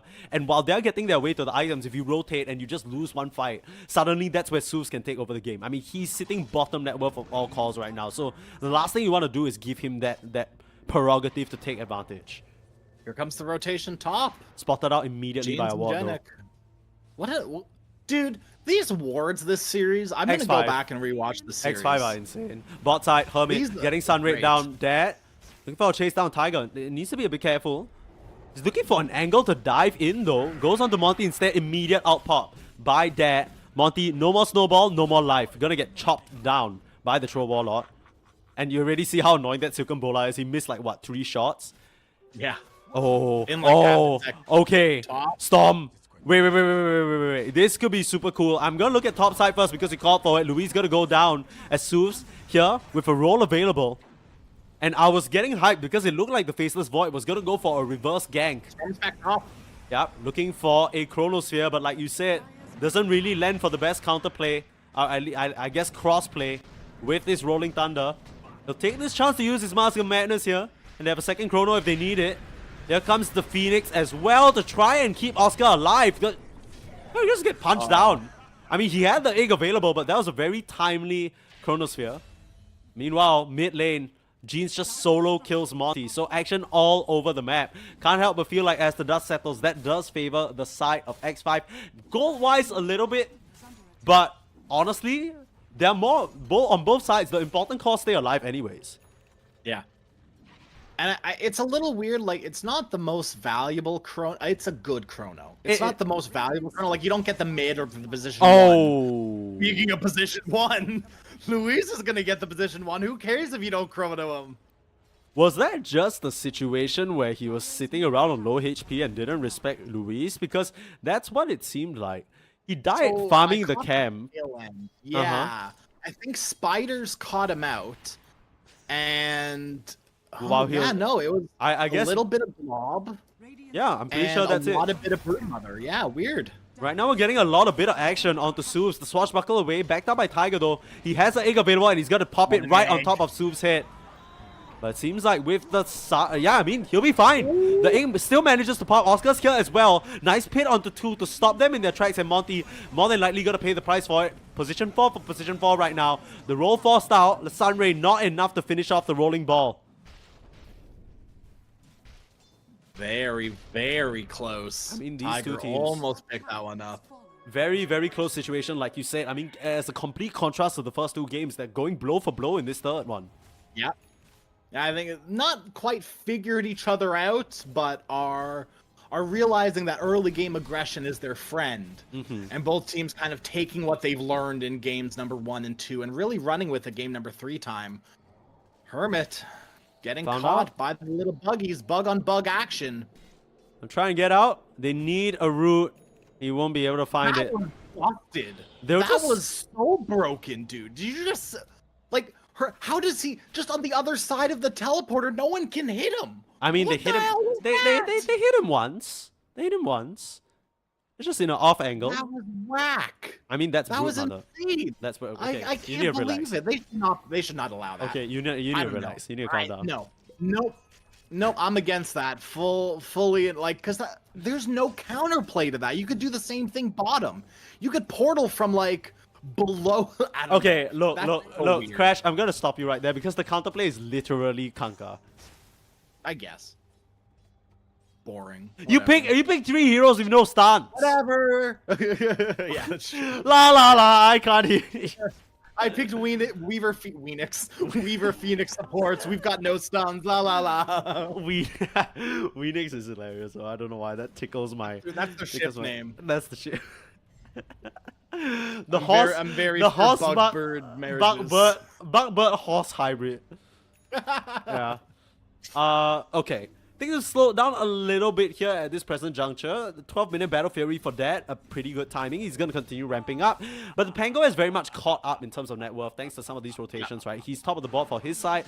Bot side, Luis. Looking at some aggression, Gennett forced to just time-lapse out of there. Looking for Luis, though. I think they'll find him. I got him.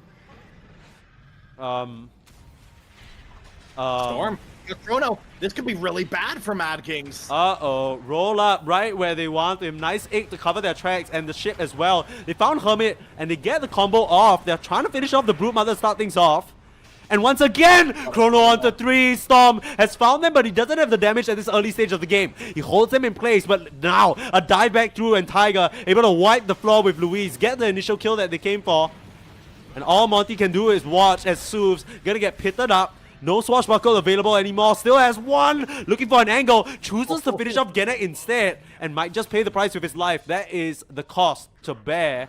And that is a huge fight for the side of Mad Kings. Jeans, all 3 cores stay alive. Mad Kings, they are eating good. Yeah, absolutely. Mad King's very happy about that. That could have, I mean, it could have gone poorly, but you know what, Sneeze? We talked about ease of execution and how X5 can make things easier for them. They really dropped the ball. They didn't wait for the chrono. Yeah. They dropped the Mortimer's Kisses on really nothing. And bottom lane, Hermit might get caught here again, trying to finish off Tiger. Will be able to. Yeah, Bug action yet again. I don't think Hermit's able to escape from this one. The Buggy Boys are doing their damage. Here comes the lifesteal. Nope, cares in the world. Meanwhile, top side rotation on to that Underlord. They catch him off guard. Nicely done. Monty leading the charge as usual on his task, making things happen for the squad. Getting Soos up to a point where he's just gotten the Diffusal Blade. So suddenly, these solo kills or duo kills are a lot more manageable. Yeah, and I think not that it goes a super long way. I think I want to highlight Soos Orbit Corrosion. Right? I know it's a natural item for Pango, but I think it's kind of really good this game too. Oh, for sure. These heroes, these strength heroes aren't known for having the most amount of armor. Obviously, like, they're gonna build armor or more HP, so eventually it's not gonna really be a problem, but nice and early, I'm finding a lot of value into a lot of Orbit Corrosions recently. Mid lane Monty. Uh-oh. I mean, In that's some trouble. Nice cookie, but there's the X. pulling him back into the fray, into the boat, and nowhere for him to run. He'll take a tumble there. As I don't think there's much else for Mad Kings to commit towards this Pango. I don't think it's happening. But, yeah. No. I think it's certainly try, but Soos is probably just gonna not care. I mean, once again, Almost Jeans has the is having a spectacular game. Already one component away from the heart. I mean, this Kanka, he is looking so good.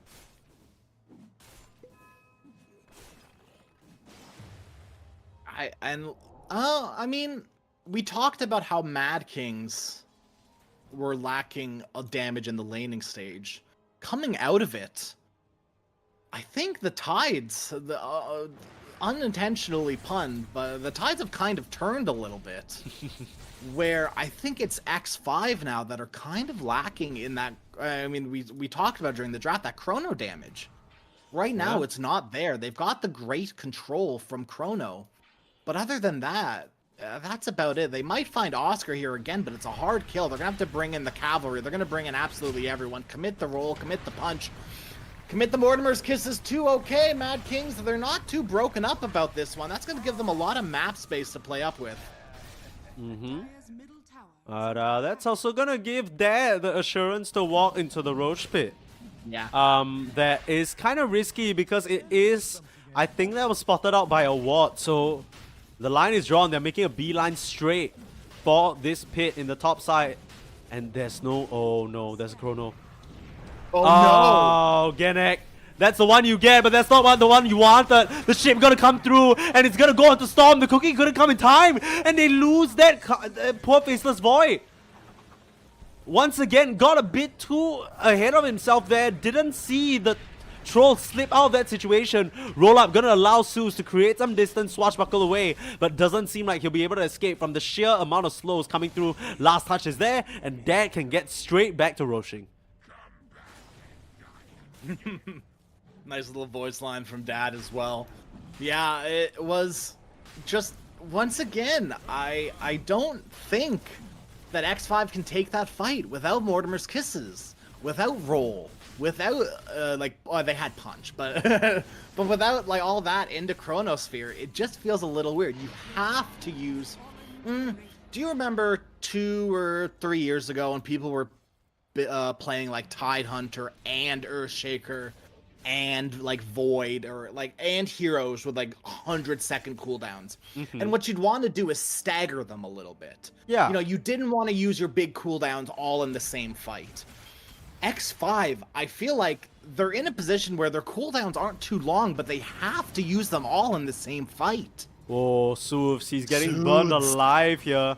So much damage from Tiger on that Sunray. That must have been the shot and the veil. Just gets him down to half HP. That is scary business. Tiger's still on the hunt. Tiger's not letting him go. Oscar, that's the swashbuckle use. I mean, there's a roll up, and there's a real roll up. He's gonna be able to just get out of there. Oh, Jeans was looking for him with the X marks. But meanwhile, they've already mopped up the top tier 2. It doesn't feel good. Absolutely not. I agree. I think it's a bit of a struggle city situation here for the side of X5. They've well and truly found themselves on the proper back foot right now. Nice halberd build up by... Oh, nope, Tiger changed. I was going to say, nice little halberd build up from Tiger. That'll be nice. But instead, going right for the sheep stick. Now Monty, the one in trouble. Veil of Discord, Fire Spirits, and the Sunray to boot. Monty slowly getting burned. Has no creeps to snowball to. Has to snowball the Tiger, but that's... Well, not a good position. Yeah. Bye-bye, Monty. Yeah. Bot side, Gennett was tussling around with this Broodmother, but Broodmother did the smart thing of just TPing out before more, resources could come his way. And yeah, like you said, Hermit, I mean, this Broodmother was still waiting for the recovery arc. We saw earlier in that fight in the top side as well, that everyone's making a beeline for the Roche pit, but you just imagine the Broodmother didn't make it to that situation, but what would she have done there? Yeah. It's not like a Centaur. It's not like a... Well, like a like an Underlord, you know. There's nothing that Broodmother really brings. Ooh, you can scout with this. Actually, you know what? Actually, what Broodmother would have done there is get the little spiders involved, scout out that Troll walked out of Roshan, and Void wouldn't have chronoed like that. So maybe it would have made all the difference. Realistically, probably not. The thing is, I think a lot of people are probably pointing at Storm and saying like, oh, Void failed Chrono. But in any other world, if that succeeded, we would have just been clapping because of that decisiveness, right? Know. Obviously it would have been a good Chrono if you stop and catch the troll. Yeah. I don't know if they have the damage, even if they did. I think that fight still goes the same way, and now Hermit caught again.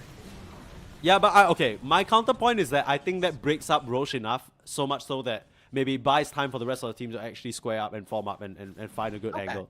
Yeah, right? Because their view is they saw them walk into the pit, they have no idea how low the Roche is.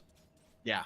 So that could have been a Chrono and finish off Roche and steal the Aegis situation, you know, you never know. I mean, he had Mask of Madness, and now he has the BKB. So that's going to allow him to maneuver the fights a lot easier and just shrug off whatever Kanka's trying to do. I mean, Kanka already looking towards the Aghanim Scepter and has the tidal wave. Ooh, yikes. Water Park is open.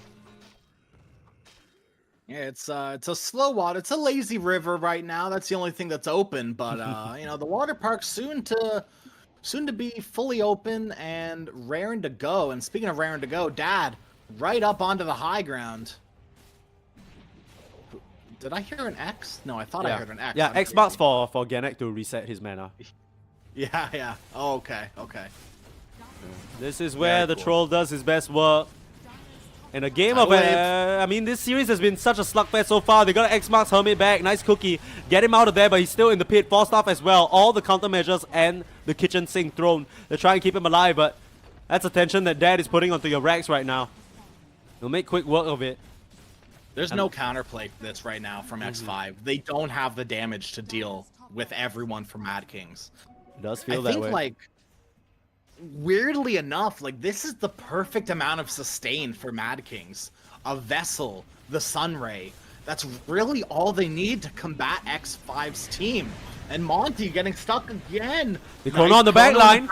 They want to finish off Tiger, and they'll get the Phoenix to start the fight. Mortimer's Kisses do the job. And Dad, now he's getting bounced around. Aegis popped.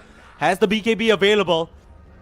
Mr. Jeans still here. Has a tidal wave available. Gonna start to push them back and put them in a weird spot. Force the BKB out from Hermit. And Dad BKBing himself. They will retreat after that one.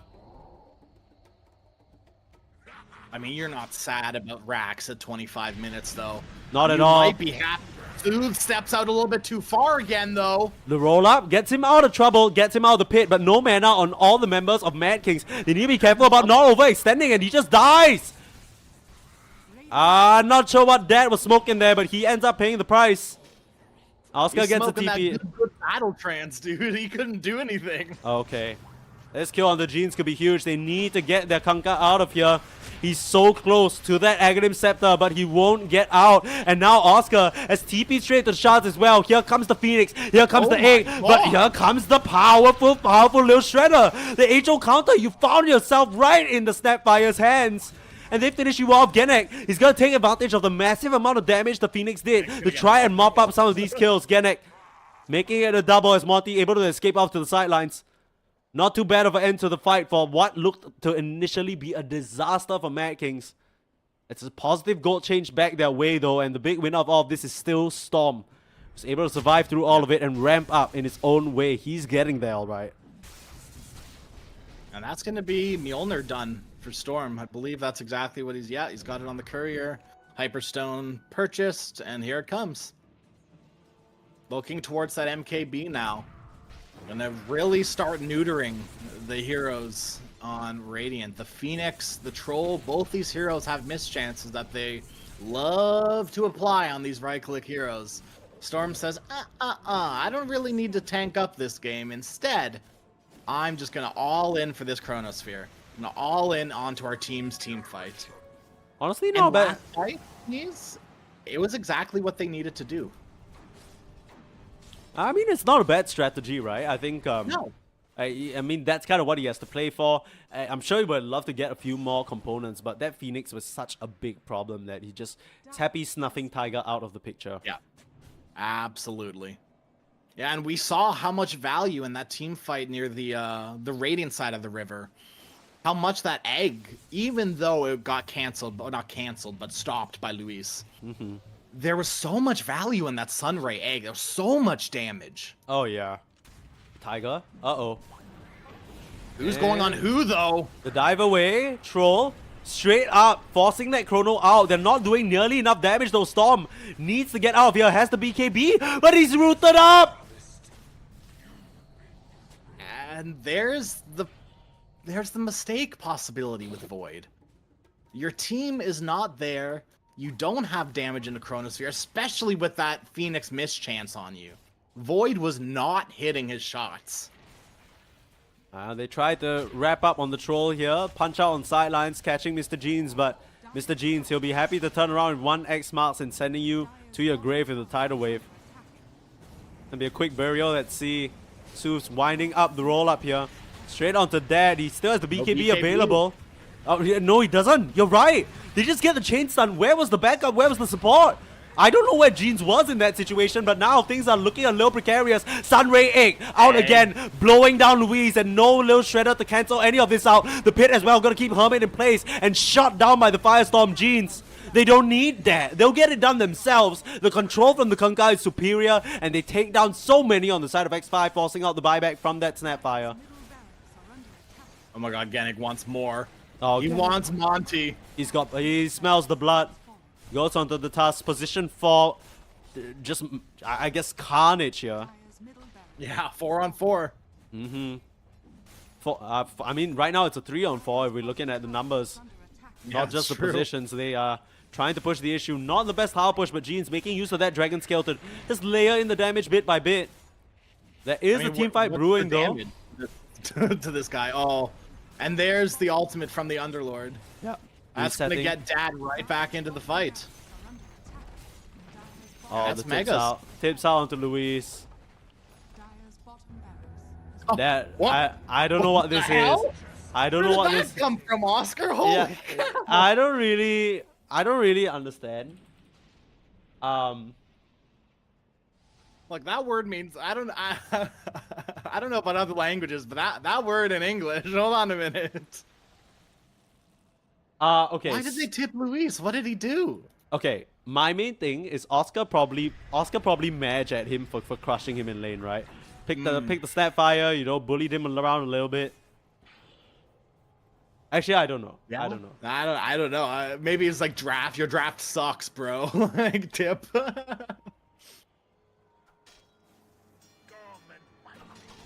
Weird. Tier 3 items are coming out.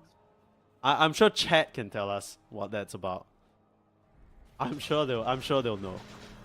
Yeah. Yeah, That's sorry, what tier 3. Yeah, nothing really game changing, I think. Cloak of Flame, some Titan Slivers, but nothing that's gonna really shift the state of this game. Maybe the Defiant Shell on Void's gonna be enough, but that's not damage in your Chronosphere, my dude. Well, it is armor to survive a bit longer against the Troll, which is what he's really lacked so far. Another Roche fight. They got the square up onto Storm. It's a 1v1 situation, but the egg on the sidelines again. It's a full set ray. Blair staring into the sun. That's not an advisable strategy. You might be faceless, but you're still gonna get your eyes burnt to a crisp. And again, the tips. GG's called. They're out. Tip Luis again. So, oh, that was okay. I don't want to be like that was such a bad chrono. That was such a bad chrono. That was such a bad He chrono. chronoed the Pango as well while he was rolling. That was just mis-execution. It comes down to exactly what we said. I agree. I think that was a bit of an unceremonious way to end the game, but it goes to show some of the weaknesses of the draft. Suv's not able to get off the ground. It feels like this game against Jeans, just out-muscle, out-handled. Yeah. The Kanka proving to be such a strong pick in this current meta. And even though they picked a bit of a sleeper hero on the lot, I mean, it works out nicely with their draft, keeping them in the Sunray. And I mean, this Tiger, he's on the prowl this game. I mean, that last fight, it goes to show if you're not killing the Phoenix off immediately, number one, you don't have the tools to deal with him. And number two, he's just going to nullify everything you're trying to do. The lack of damage just gets even wider. And I just want to take a look at the amount of damage and healing this guy did. Come on, 19k. He's mirroring Jeans in terms of damage. He's done almost the most damage in the game. Yeah, and I mean, you take a look at the damage from the hero damage from X5. Dude, Void did not even 10k damage. Yeah. What is that, man? Yeah, Suze had to do a lot of heavy lifting this game, but there wasn't enough. I mean, Hermit, another quiet one from him on the Brood Mother. And Mad Kings, they'll continue their undefeated streak, going 3-0 right now, and putting X5 at 3-2. I mean, what a series we had today. Yeah, fantastic best of 3. I am so happy. Obviously, it's always a blessing being able to cast these sneaks, but this best of 3 was like, I think like one of the biggest blessings I've had in a very long time. This was such a good best of 3. It was a joy to be able to cast it. Yeah. And I'm just happy that we got to 3 games too, because this was exactly what I wanted. A slogfest game number 3 where it was close until it wasn't. That's Dota, baby.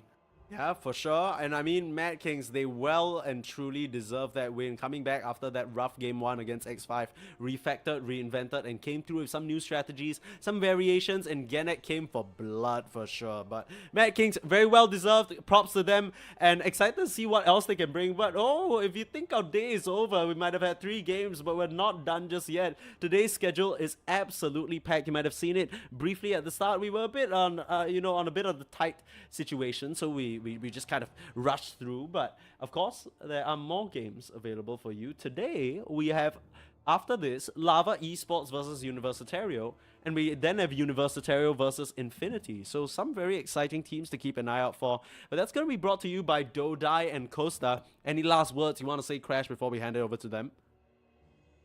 I hope their series is as good as ours. Yeah. I hope they get blessed with some good series too. Same. I hope it's a good day of Dota here at EPL. Let's get more heat. Let's get more cooks in the kitchen. Let's heat things up here. I mean, it's high time, right? We're this close to ESL qualifiers, and that's going to be very important for a lot of these up-and-coming sort of new stacks.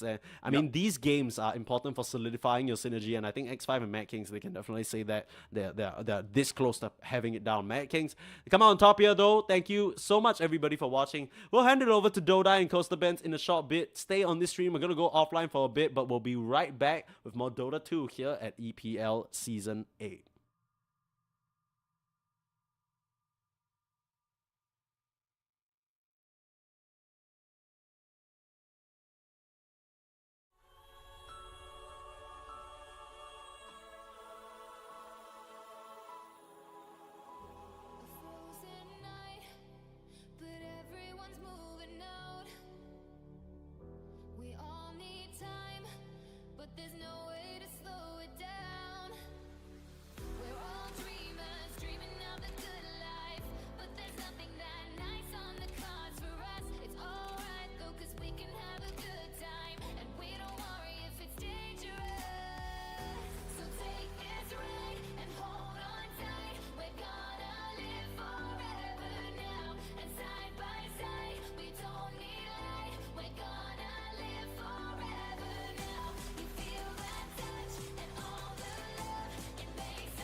Okay, let's wait until the horns. No. Oh, I need to. I'm just stuck here in silence, looking at the two drafts. Trust me, I'm the same. Oh, I'm still wondering. this is horribly hard.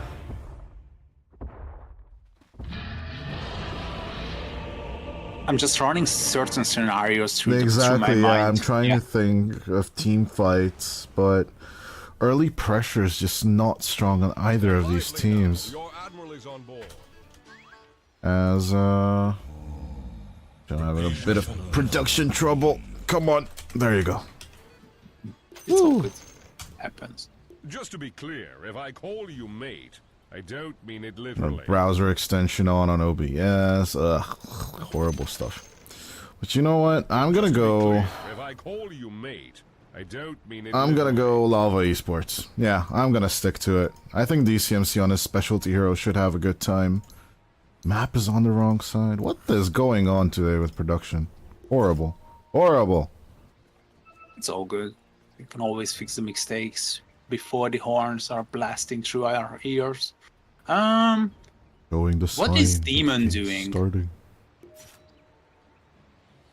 I have no idea.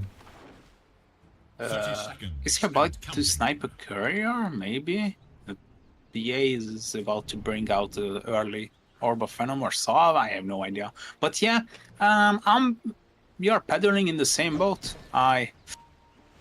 Just a slightly bit, I'm gonna be favoring Lava as well. They By the way, they are really hungry. Chaika Trabant, which is kind of a very funny name for us in Hungarian, is Demon, by the way. Chaika Trabant. Oh no, it's actually Demon is on Demon's tag. Who's Chaika Trabant then? I think it might be Osito, but I might be wrong. I'm a bit confused. You know me as the statistics guy, and I'm always aware of the lesser known thank names. God, we gotta but pause as well. this struck me offhand, so Chaika Trabant. Okay, I can do some research meanwhile. But you still need to give out your prediction. Oh, it's Lava. It's Lava. I just went for Lava. Okay, so we're just caster cursing Lava. Oh, I find some information on Chaika. He used to compete. Oh, the S2B tournament he was playing for. Just a second here. He was playing for Chandogs, which finished third on the S2B tournament organized by Straight to Business. It was a Peruvian tournament with some great invites like Quale, Barracks, Pacific Esports from Bolivia. A smaller tournament, tier 4, but they finished third place with Chandogs with an unfamiliar lineup, mostly mixed by pop players, pop stars. Mm. So he's new to the scene. A tier 4 player. We are having some. Oh, this CMC is back. Okay. Meanwhile, by the way, trying to check the odds for the two teams. Oh, I can check that as well. Meanwhile, that you're checking out the odds, I'm having a question to the audience whether they would be interested in some open qualifiers action provided by either me or you in the near future on our channels. When it comes to South America, we are very well known in the scene. Very interested in it. Maybe Yeah, if someone. I'm more than curious to do the open qualifiers for sure in Yeah, if we get some nice messages that they would North like America to see. or somewhere else, Yeah, or South America as well. definitely. If some of you guys could send us a message on Twitter or either in Twitch, I'm quite open. If you have some teams you want to follow, You can check out our Discord as well down in the description, definitely. and hang out with us there. and cyberscore.live as well for extra information, pics, and all that good stuff. But now yeah. let's get into this. Now that it's unpaused, it's 2-2 on the runes, and there's nothing much for the start of this laning stage. But getting into that momentum, it's gonna be tough. I don't know if you can absolutely, or if you can actually just approach the Monkey King disrupt your lane. Of course, you know, it's daytime. Obviously, you'd more than likely favor the Dire safe lane. But at the same time, I'm very curious to see what Chaika can do here. To Christ. As actually on bottom, we have a bit of a cavalcade of damage on Arcano and Demon. They're not going to have a good time with a double melee offlane for sure. Because even on safe lane, it's like kind of a shaky business, but for offlane, it's definitely not the option where you want to do double melees. Yeah, and with the Stifling Dagger, you can always like rely on securing last hits. James messing up the torrent, by the way. He might just miss out on this range creep. Although Faker gets into position and secures his own. Oh, he messed up! Oh Faker. no, Faker! Faker, not like this. He was counting on the Heartstopper. Now he's gonna get torrented. Oh no. Oh He's no. punished. It's like Gaben punishing you for not taking the You last messed hit. up. But it's gonna be a stalemate. I'm not like expecting any kills on the middle. I think Unless they're someone- with an extra gang, maybe from the Tusk, it's possible to Yeah. kill. I was about to just call that. You're reading my mind here. I really love the fake torrent plays from James, though. That's definitely something that will keep Faker away. Him also The with the tor- bottle should be fine now. Torrent today keeps the Faker away. Is Necro a non-bottle hero? Like, Yeah, you got the Invoker? Heartstopper region. You got the Heartstopper region. so you just can don't care. Yeah, you just. Oh, look at top though. Chaika. Chakra. Oh, could be in trouble. Nice play coming out from Lizix, trying to save the ant. But not even Chris is going to get caught out. Boundless Strike into the Stalker. And DCMC is just keeping up the pressure now with the Monkey. Oh, Chris. Wukong. He's just gonna get the Lotus. Magic Wand. DCMC, stop. Dude, He's crazy. he's insane. He's going on the tower and everything. This is madness right here. James is pretty low, by the way. Interesting thing, Chaika didn't go for the heal instead, as another dive from DCMC under the tower. The Monkey could be in trouble. Boundless Strike for the catch, pull back with the glimpse, and another right click from DCMC. The Jingu Mastery keeps him alive. Levi bottom. Absolute monkey business here with Dive. the PA dying. Arcano in with the dive. Here comes the Hawk. And Demon as well with the snowball. Just to secure that kill. Double kill for Arcano. As the bird just keeps on smashing Ribao. Chaika almost dying again. DCMC this time missing with the Boundless. Whoa. Caster Bless, I guess, is what we can start talking about. Maybe we should change our statement to that. Yeah, Lava is performing well, and look at on middle, Demon is already appearing. Is psychological warfare, just showing up on and off in the fog of war. And Arcano is just gonna do fine on bottom by himself with the Ham of the Iron Wheel. Yeah, James is scared. Look at him. He's X-marking him to secure last hits. X marking on the wave at minute 5. That is definitely not how you want to lane with a Kunkka. Yes. Oh, Ribao with the connection problems. Not ideal, not ideal. No Just to point Persona out- or Arcana on the PA, by the way. But a quite talented player in Ribao. He is currently around rank 70 or 80, so he's quite a talented pop player. I think we yet to see him compete in bigger tournaments, but might be a young talent. We've seen him in tier 4, tier 5s. This is usually his kinda. stand-in. I can from check time if to he time. competed in the S2B tournaments. Just a second. I think he did, but definitely Yeah, give me more the than true likely. numbers. S2B is what I'm searching for. Okay. I think one of my keylets died under my 0 key, which is annoying, by the way. No, he did not actually. He didn't? Really? I swear I've seen him somewhere. Rebound.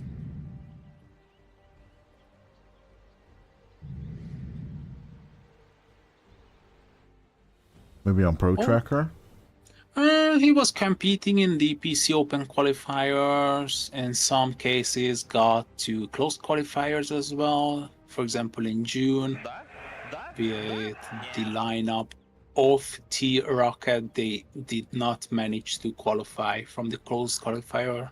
He was a constant contender in the open and closed qualifiers, sometimes in North America, but mostly in South America. And now we are back to this. Back to this game. It's a 4-0 lead for Lava.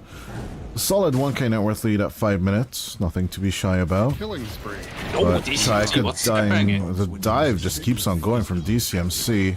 So I was focused on the possible catch of Austin, but manages to swiggle out of the grasp of Arcano and Demon. James still pretty low. But yeah, now it's a solid 5-0. And as night falls, it could be a possible turn for Lizex and the boys. Maybe middle. Faker. All the damage is overwhelming. They're gonna triangle onto Faker. He does have another Death Pulse. No more stick charges. Turns with the Scythe a bit too early, if you ask me. Icarus dive coming around, and the laser will burn down the Necro. And with the kill is they just react to it. The double support rotation into the mid lane. Christ comes over to the bottom, and they just kill Ribao. It's not the 6x6, it's the split by 6. Well, they will still make it to the mid lane by the 6-minute mark. Illusion Rune available. Chakra. Chaika, my bad. We'll try and go for it with the Sakuchi, but instead gets glimpsed back. Here comes the boat with the X mark inside the kinetic field. Oh, you're not stuck in there with me. You're stuck in there with yourself and my boat. But James with the rum buff, it's not really helping anymore. Still online just a bit as Faker wants to keep contact, trying to burn them down slowly but surely from the Heartstopper aura. That Death Pulse should definitely kill the chicken, but can they turn it around for a double kill for the Necro? Foes glimpse back onto James, and they do get the kill. Eventually Austin's DOT will kill the Tusk, but I think this is still kind of worth it for Lava. I really love the build, double bracer. You are needed in all sides of the map, so he's gonna go for the travels. And look at the CMC. Oh, the steal. No. Turning into the tree. What a bastard play coming. Yeah, Lava. What can you do here? I'm starting to lose hope for Universitario. Oh, look at Arcano on bottom. He's pretty scary. Almost completed the primary roar, but the cast time was a bit too much. Okay, one thing I have to give for the universe. Oh, Snowball. Arcano coming around. Primal Roar is available. Just give him the vision. He needs to find it. A bit of a slow from the Phoenix, but the axes from Arcano. What a snipe is up top. It's Lizex as well during the night. Get stalked. The power of the disruptor, and look at Chris, he's immediately they just going bottom. Continue at bottom as our Demon and Arcano. They'll take care of Austin even before Chris arrives. So one tiny bit of caveat for the Universitario Esports fans. Lava Esports has had a wonderful time on the laning stages as, oh, Ribao just gets sent back home. Walk of shame for the PA. Sad life. But yeah, so this 12 kill lead, along with a 4k net worth lead, we've seen Lava lose this before. That is the only hope I can give the Universitario Esports team, supporters. But the question is, I mean, this lead is starting to become convincing as Lizex with the takeover. That is the Jingu Mastery, along with the Scythe. Lizex goes down again. This is supposedly the time when he shines. As in comes the dive. Onto Arcano they go with a 4-man. They lost everything on Lizex. Now they will turn everything onto Arcano. They will not give up on this tower. But I think they might need to succumb to pressure on one lane eventually. Or maybe make it even too. Smoke up by Faker. Chris leading the charge. 3 heroes, the 2 supports, and their friend from middle. No sight of mines, but it's not like they need it. Oh no, if they can find Onto Rebel. Rebel they go with the kinetic field. They have a lockdown. Chaika, just jump on me, just jump on me. But no, he gets sent back into the non-existing circle. But surrounded by enemies, the PA will just die as DCMC searches for the chicken on the other side of the map. Swarm and the Sunray for the turn, as DCMC will just yeet out of there with the TP. Not even home, he just goes back to the top lane. Efficiency. Oh, it's just a cheeky play coming out here as Lizex moves into the jungle for the farm. DCMC with the tree dance, Primal Spring onto the Night Stalker. Trying to move out for the Razor Bomb the strike. Just in time, the TP will proc. I mean, it's not like... It's even worse. Universitario, they are not only losing 3 lanes, they are losing the whole map. Just look at them, how aggressive Lava is placing their heroes. They're doing a good job trying to establish a space to farm, but there's a vision everywhere. Like, I'm just looking at... There's like a Watcher in their own triangle. Like, it's bad as a demon with the haste rune is just ready to roll on anyone. Like, the 2 supports can just hold on to the mid lane? Like, how is this acceptable? But at the same time, in they go, on to James, nice snowball, and the kinetic field holdout, the Scythe. It's a bit low, but if Faker can get it in a second, no he can! The Sunray will heal James.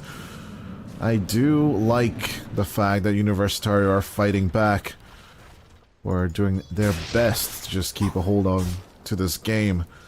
The Battle Fury is still a bit late on the PA. I do believe we won't see it before the 15-minute mark. As James pulled back. XO to the counter of the glimpse. Beautiful. Step lively now. The tiny plays, right? Which you need to be perfecting by this meta. Or this rank. But the ease of execution on both sides, I really enjoy it. Line has been drawn to bottom and top as well. Double smoke action, I think, on both offlaners is gonna be Hi, pretty bad. Lizex. Bye, Lizex. Pulled back inside the kinetic field and static storm combo. And the Wukong's command dropped on top of his head as Arcano makes his escape. Vladimir's offering and Helm with the Dom already ready. And the kobold as well. Just to point it out. Just to point out the kobold. The friend. No. I'm always so lonely I need to dig friends out of the ground for myself.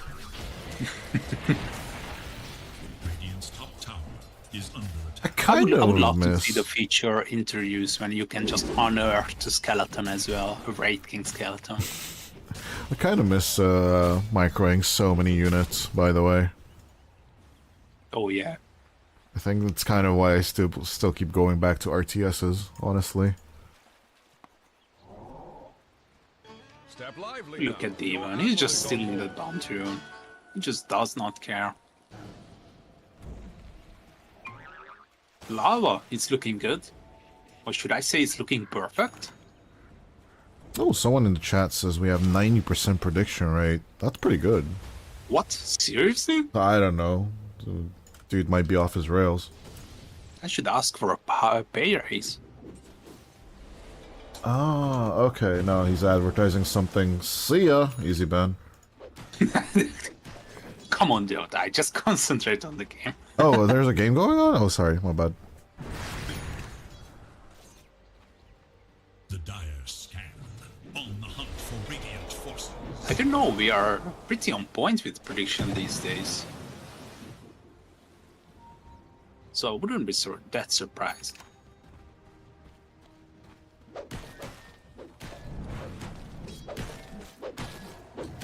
Fourteen minutes in. Wisdom Rune round 2 coming up.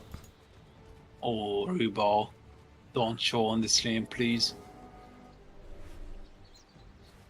Yeah, he's on Blur. I trust him. He'll play it safe. Late Battle Fury, as he said. I don't think it's gonna make it to the 15. Yeah, you're right. That was super generous. There's Lizix, Austin, and Chaika. 4-man smoke. Almost ready. Look at Fake. Already on Faker? 50 minutes into the game, ladies and gentlemen. First big item after TP boots as in comes the chase. Dark Ascension committed. Lizix looking, canceling the TP with the Void and continuing the cycle. The lasers working hard, but nice play with the Ghost Shroud. He tries to survive, but yes, he is more succumbed to magic damage that way as DCMC gets pulled back. Nice Ghost Ship into Okuno's command. They will not chase the monkey. I mean, they shouldn't, but they could. As a glimpse back onto the Ant, they will get a counter kill for themselves. And they will punish. They seem to go on a chase now. It is nighttime. The Night Stalker is gone along with Roshan onto the top lane. DCMC almost catching a glimpse of the Kunkka. He's not stopping though. With the scan, he's on Torrent point. misses. DCMC going for the chase round. Goes for the Primal Spring into the middle of the creeps. We'll concentrate on the farm instead. Arcano now with the Black Dragon on his side. Push is gonna be an ease. Immediately smoking up. They find Lizix. Oh, Demon! Spells? Spells? Snowball? Anything? No? No. He missed reads. I don't know why I would go up on those stairs, by the way. Here's... Oh, the X-Mark counter again into the glimpse. James, you bastard. I love it. I love it. But tier 2 down on bottom. Arcano is doing his job perfectly as leading the network charters now. Damage. Smoke up once again. No, they are just grouping on middle.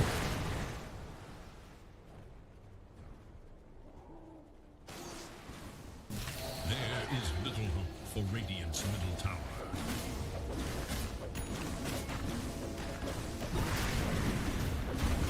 Can you stop this push other than nighttime? I don't think so. It's even nighttime and they can't. Nope. Radiant's middle tower is There ain't much you can do as Lava. Capitalizing finally on this advantage. We have talked about this multiple times. Lava with the most beautiful laning stages of all time as they catch onto Lizix. Oh, the glimpse, it's not perfect, but it puts him inside the hands of Faker. Can they keep up the reach? They had the vision on him due to Snowball, but can they keep up with him? He's still got Hunter in the night. He can still run. The Bound to Strike misses. He wants to keep on running. The Scythe. Oh, the glimpse back! It catches him at the very last second, and the Scythe will execute the Night Stalker. Playing it into Roshan perfectly from Lava. I think they can just finish this game.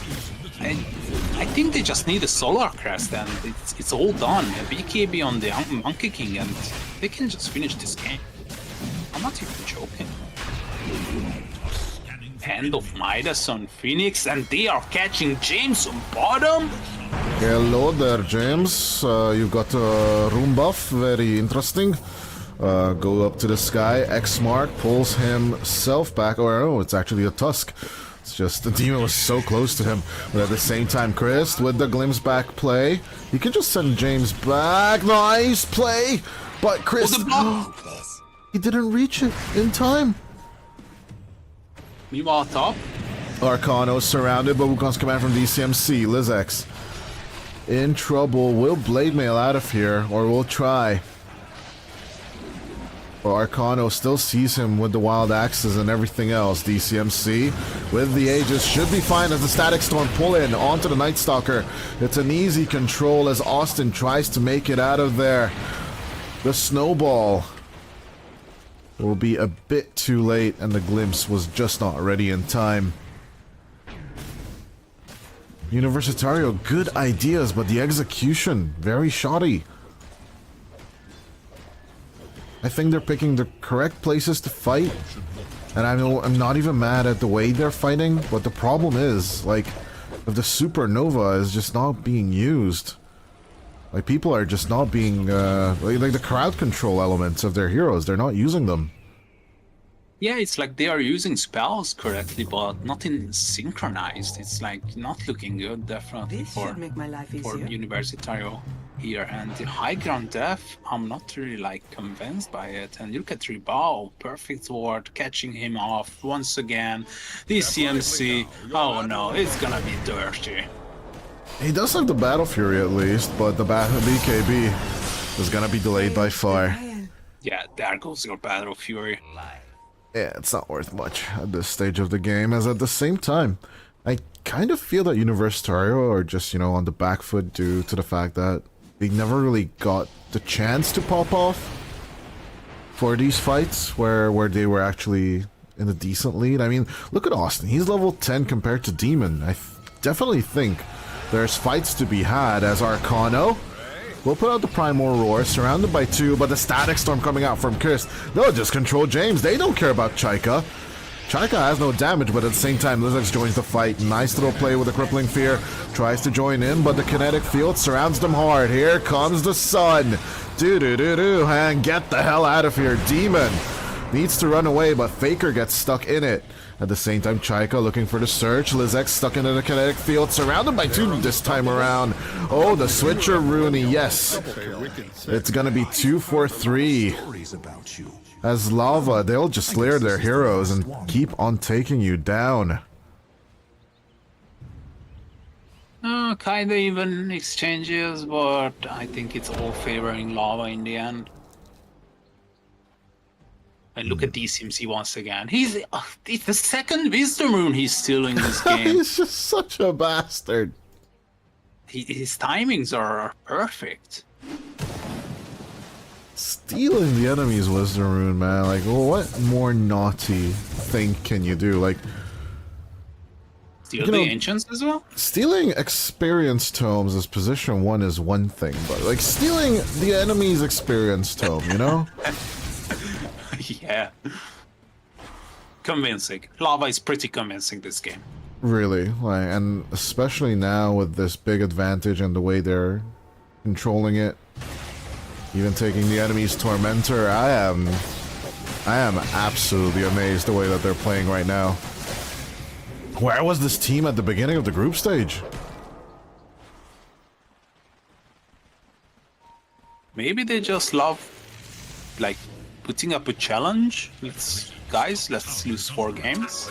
And No, it's like, you know, this is the easy comeback. Like, upper bracket is for bitches, you know?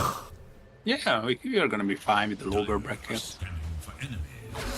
Easy execution. This Faker, almost close to the Axe Scepter. The Kunkka as well. The CMC, don't tell me you're gonna pick up a solo kill. Okay, I was getting a bit It worried. was close, but no cigar. He's very, very close to the Mjolnir as well. Oh, look at how scattered Universitario heroes are. One is farming top, one is middle, cutting the waves. Ribao looking to cut as well. Rebel doesn't even Desperation. dare to go onto the wave. Like, look at him. Oh, top. He's just perfect hiding in the TP. triangle. So at the same time, Lizex tries to hold on. The Aegis will get knocked down, but the Blade Mail, it does nothing. Faker is just happy to keep Oh, on glimpse. walking. The glimpse back onto the chicken as Austin goes down. And here is Lava knocking on your door. And I think they'll take this tier 3 for free. Demon at the same time setting up the mid lane. Chaika just trying to cut off as many creeps as possible. But with a full wave protected by Arcano and Christ, just brought over, they should be more than happy to take more objectives off the map on the Universitario side. I think they can just finish. I'm not even like underestimating Universitario here. I think this game is over. Fortification Last used. smoke. Last smoke. One last Maybe. try from Universitario boys. They have Supernova and Dark Ascension available. If they can catch either Arcana or Faker, this could be a fight. As Torrent comes in along with the Ghost Ship, can the Torrent Storm as well create enough chaos? As at the same time, Lizex goes for the wraparound, but he's just gonna get stuck. Deleted as the Night Stalker. As the Primal Roar, it just keeps holding on to them. The Torrent Storm creates some chaos and the sun will fall, but no one really is dying from Lava's sights. Chris Ribao looking for the control with the BKB. But at the same time, he's not having enough lifesteal. Tries to get Arcano. He will be successful with that, but gets deleted by DCMC, who gains the Ultra Kill, and Lizex just GG's out of here. As 28-9 with a 17k net worth lead. Lava will take the first game in 25 minutes. Wow. I mean, supposedly, you like to choose an MVP. I think the MVP was Lava itself this game. Convincing. There Pretty isn't convincing. really anyone you really want to choose. Like, yeah, okay, DCMC with a 1206, but at the same time, like, besides the stats, this is exactly what we wanted to see from Lava, right? Like, every time we saw them play, perfect laning stage, such good laning stage, so many kills ahead, so much gold ahead, and then they just don't capitalize on the lead. Well, this is what it looks like when they capitalize on the lead. So, Yeah, and it's great seeing them back competitive once again. They are making the group stage pretty interesting. more than curious to see what they cook up for game number 2.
about humanity. About humanity.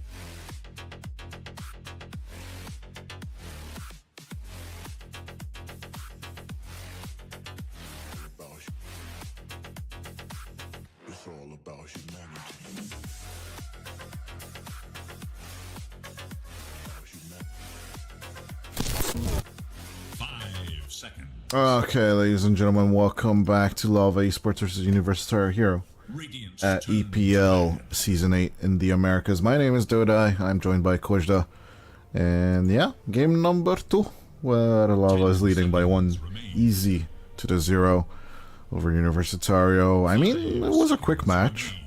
Maybe Night Stalker wasn't the answer. Maybe Faker with the Necrophos just worked too well. It could have been a multitude of factors, but I don't know. That DCMC monkey was just something you really want to get rid of. Universitario will not ban it in the first phase. Well, Lava just pick up whatever worked in the last phase? I guess so. I mean, the problem wasn't really the MK. I think it was the whole approach that Lava was maintaining throughout the game. The rotations were insanely perfect. Like, they are making plays on bottom, and meanwhile top, DCMC is taking a solo kill, and middle, Necroprofessor is pushing in the lane, abusing the siege wagon. It's like problem everywhere, and you are so confused. You just cannot solve multiple problems. Yeah, it wasn't even just that their heroes were just so good. The execution itself looked immaculate, actually. As they will stick with the Tusk for their first pick. And let's see what Universitario want to go for. Yeah, of course you don't want to reveal the MK on the first pick, so understandably it's going to be the Tusk. It's always a good first phase pick. It was the MK last time around, so...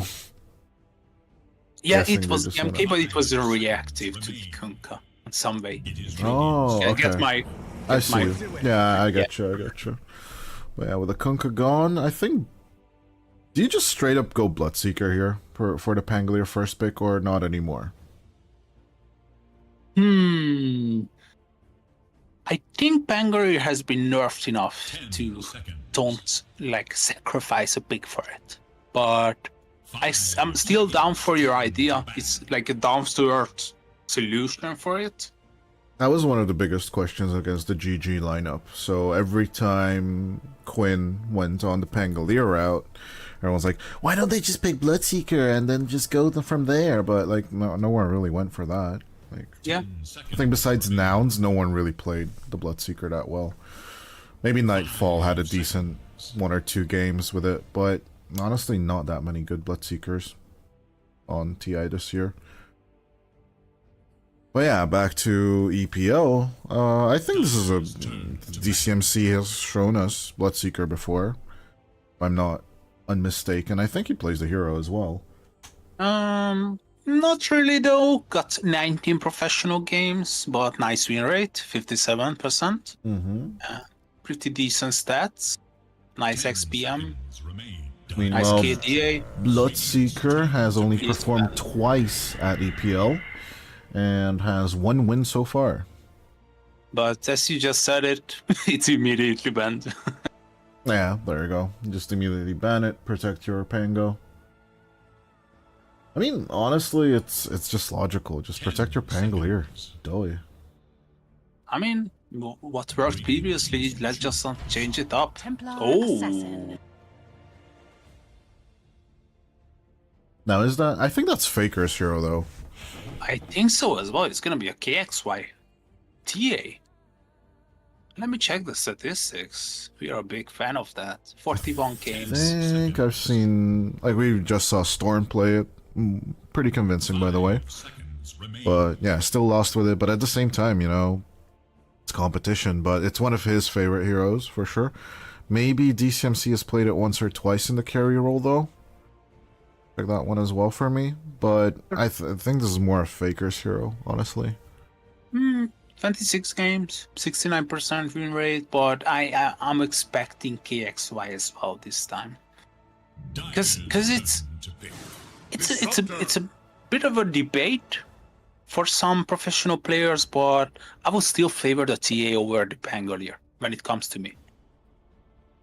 On the mid laning stage, of course. I mean, it's kind of hard because your refraction charges are just gone due to the swashbuckle. But trap and side blades, these are just so good. Like the pure damage from side blades is just insanely good against the Pango. Definitely. So I do understand why mid laners are thinking about this. But Yeah. It's like splitting them up. or spitting in their face. Play Pango players. It's not even a hero. Like, why are you playing that? There goes the Morphling.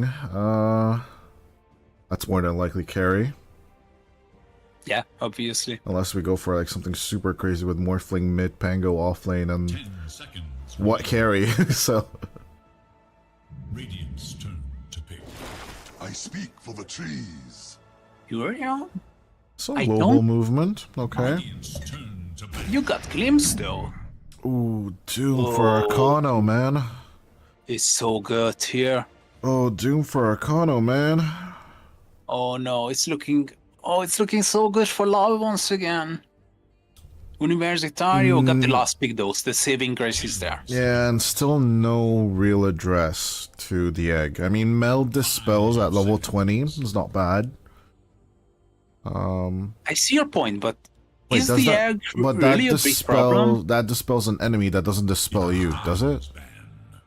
I think it dispels you, the melt. If you're talking about the Okay. melt talent, it dispels you. Yeah. But Okay. my question is, do you really care about the egg? I mean, look at the previous game. There were no destroyed eggs all along the 28 minutes. They just don't care. I still always care about the egg. Egg is a freaking problem. Just run away. 5 seconds remain. Just What's let's- running away, dude? Just let's party in the snowball. Full for the commit to the duration. fight. Just go. Just hide in the snowball. It's not like it's gonna be melting to the to the sun. Dyer's turn to ban. That's actually a good one, though. Yeah, Hiding in the that's snowball a nice during the addition. supernova. Yeah, some realism added to Dota, but it's Dota. That's how we love it. Hmm. 10 What are we seconds thinking remain. here? What might be a good 5 safe laner for seconds. lava? If you're really worried about the egg, it's troll. But I hate troll, so no troll. I'd love to see the Monkey King again. I think it's decent against the Morphling. You don't- I love your Yeah. idea. You don't care about the Morph. You can just straight up hunt him along with the Tusk and the Disruptor. Same thing that you did with the Night Stalker. But the question is, who's last pick here? It's Universitario again. Yep. And honestly, it's just ban the Tide on Lava, and then you have a multitude of options. You can even go more to carry for all I care. Traditionally, I would, instead of going for the Monkey, and you, presumably that you don't care about the egg, I go Sven, actually. It is Radiant's Ban Muerta is banned. It would have been such a good pick, as you just mentioned. Sven. If I'm I not a don't big care about the fan. egg. If I don't care If you about don't the care egg. about the egg, okay. I feel like another ranged hero is gonna be sufficient for lava here. Luna? I don't know then. What else? seconds remain. No, not Luna, but I think we might see some surprise ranged hero here. What, Drow I may be Ranger? wrong. Hell no. Templar Drow is dead. That patch is gone. Maybe go then in between troll, as you said. Sniper. Sniper. Gonna be the troll. Oh, it's Luna. That's the Okay, Luna. another ranged hero. They really need it because of the egg, you know. Okay. The Pangolier, the Morph. Luna is just decent, not the best, but decent. Another range hero was needed. I don't like the Universitario. troll. Anyway, I don't like the troll anyway. I think like a more melee traditional counter would have been the Ursa, but the bear is kind of dead. Drow is kind of dead. Like all these heroes are just not that great in the patch. I see. And Luna with the damage mitigation, I think she's just, too popular with her shard right now. But what Is that- survives Luna? I like Tide. Tide Phoenix is You're just such great. a big Tide enthusiast. Tide is just great with the Phoenix, man. Tide gives you everything. That's true. That's true. Viha but said it. Viha said it. Tide I've TA. got some he better said Tide ideas. TA though, but at the same I time. think this is a Bring it. Primal Beast game. I think this is a Primal Beast game. No, not into the Doom, dude, and Disruptor and Tusk and all those saves. Hell no. Trust me. I think they are gonna go for the Primal Beast in the end. Glimpse back, easy. No, give me Ravage. Give me Ravage. Okay, maybe Tide is the better idea. I me gotta give you a that. Ravage. I'm gonna give you huge credit. It's gonna be the try. It makes sense, dude. Like there's just so much team fight that they can keep on shoving in your face on lava. I need to stop that and reset. I just do Ravage followed with Supernova. They go with the Wraith King. Oh no! A hero that does not care about Doom. Obviously, that means that you're not gonna be dooming that. Obviously, I don't think Obvious. Arcano's stupid. Maybe he is. Nah, I Sometimes you're think messing up. he's not using Doom on anyone else but Ribao. Like he doesn't even care if he needs to break 5 Lincoln Spheres. He's only gonna use the Doom on Ribao. Okay, prediction time, and I gotta go first. You go first, sucker. Lava once again. This is very convincing. I really love that they stick to my plan, picking up another ranged hero because it's really needed this game, and I really need Dragonlance on both heroes. If they are gonna be purchasing Dragonlance on both of these heroes, I have to go for Lava again. I'm not convinced by the Wraith King. I think Wraith King is not gonna do much here. Up to you. Yeah, I don't think VK is the ideal lane enemy to the Luna. And Wraith King Phoenix, I think we've seen some similar plays at TI. It never really works out, does it? Yeah, you always want that slow with the reincarnation, then put the supernova on top of that, but people are just being forced left and right. They got the snowball as well. Yeah.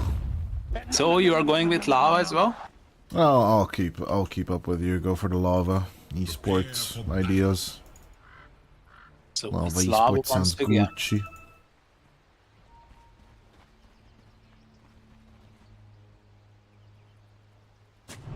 Yeah, let's just Caster Curse the crap out of lava. Worked the first time, didn't it? Caster Bless. Caster Bliss. Oh, yeah, laning stages look good, and that is their bread and butter. The Lava Esports says there's no smoke used on the Universitario boys. Chikra tries to run away. The ice shards will miss this time around. He can walk off the stairs. Back to it. It's only DCMC You mean the and float of the stairs? fly off the stairs, glide off the stairs in case Glide. I love glide. of the Phoenix.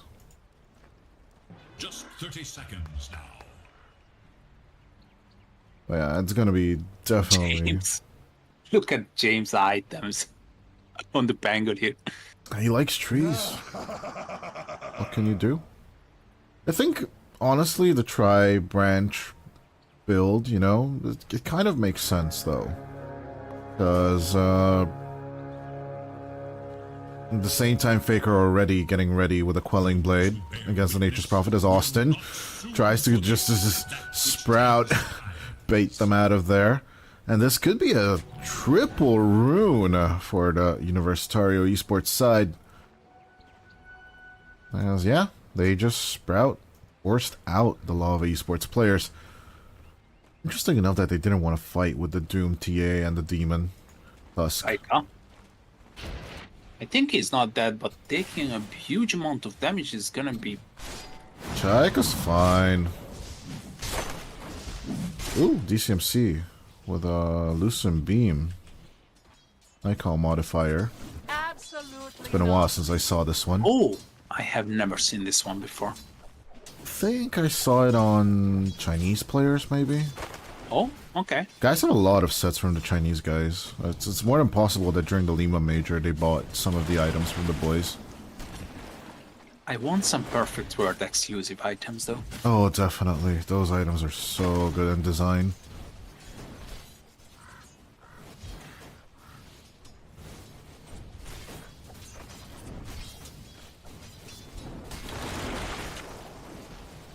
Bombness all around the map.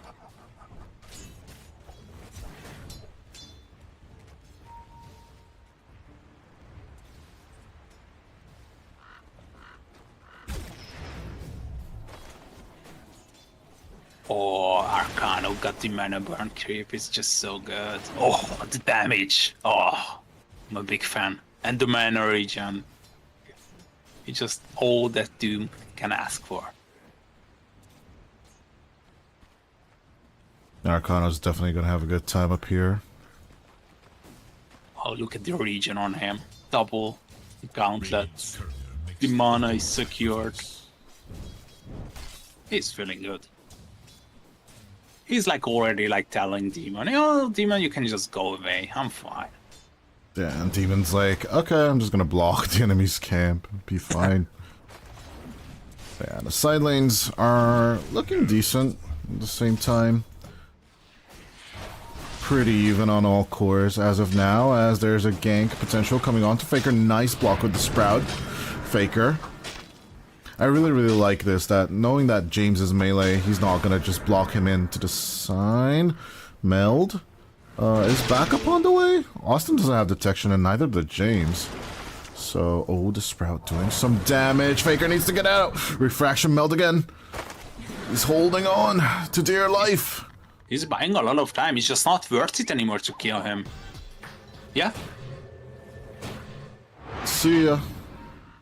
Out goes Faker. Nice And- playback, Faker. Everything for survival on that side. Yeah, and the lane is pushing for him, so it's perfect. To fortune. Jaika sent back. Chris should be in safety. Physics doesn't have Wraithfire Blast, so no kills as of yet. Tension is building here at minute 3.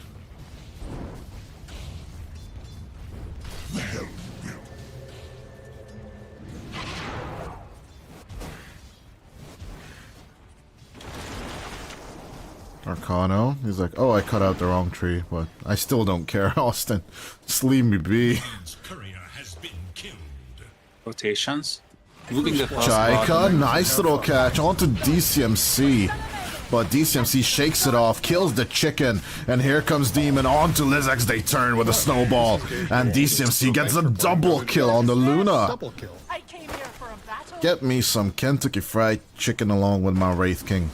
Repetition of the previous game. They are forcing Demon bottom onto the safe lane because it's once again Arcano. Previous game with the helm, now with the ring.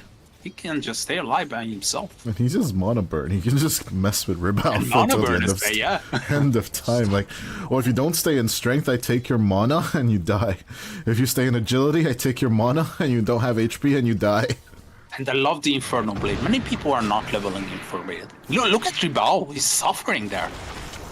Oh, yes, he is. Oh, Sprout. Okay, it tickles, but honestly, Arcano is just walking off the damage done by Austin. At the same time, the tri-lane on the bottom is pretty much working out for Lava. Something Permasneeze and Crash talked about, I don't know if you remember, but they just said these tri-lanes could be the new meta we'll see in the Kuala Lumpur qualifiers and Kuala Lumpur itself. Interesting idea, which I would definitely love to see as Jaika. Ice shards onto the chicken! Run, Phoenix! Oh, burn. And be reborn in the fountain. Arcano, okay. That's solo kill. Nice play from Ribao. Realizing that he just doesn't need mana. He can just right click. And do Arcano immediately picking up the Boots of Speed as an answer. Oh, James, you are dead. Is he? Oh, yes, he is. Pulled back and executed. Feeling under the weather? I was looking at Arcano's items. Only caught the end of that play. That's Jaika. And with the Ward War.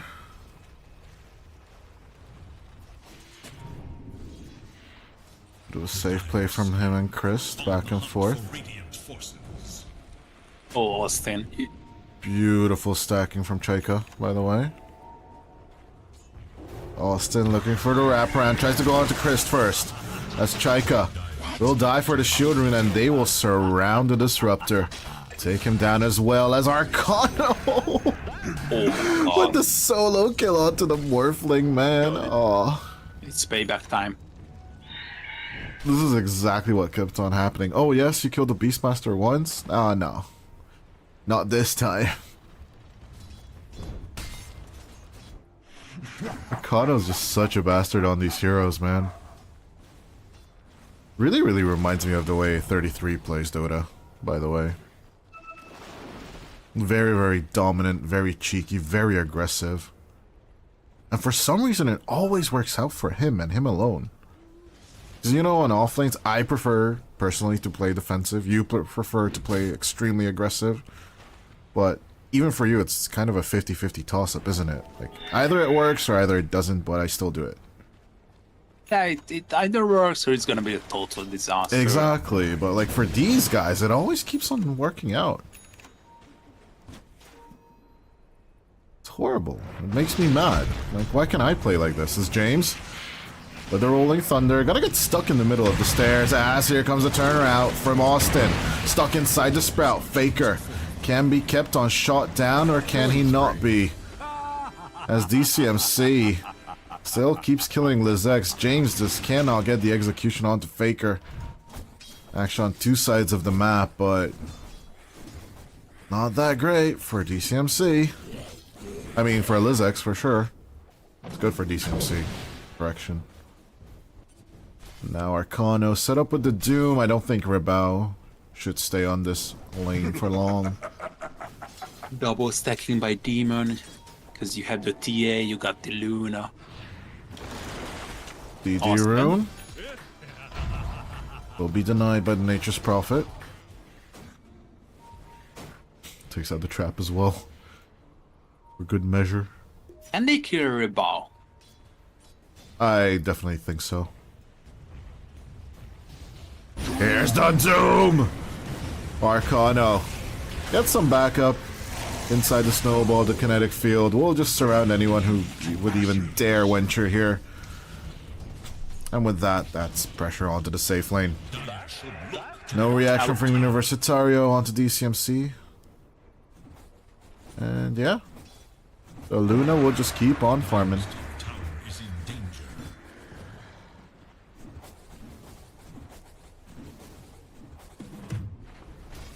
Dire should look to their top tower.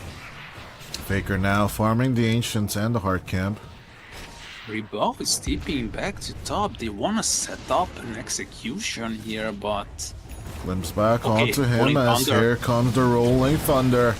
Arcano surrounded by a lot, but the kinetic field holds on to Rebao along with the Ice Shard. The Doom dies, but can they pick up the other pieces as well?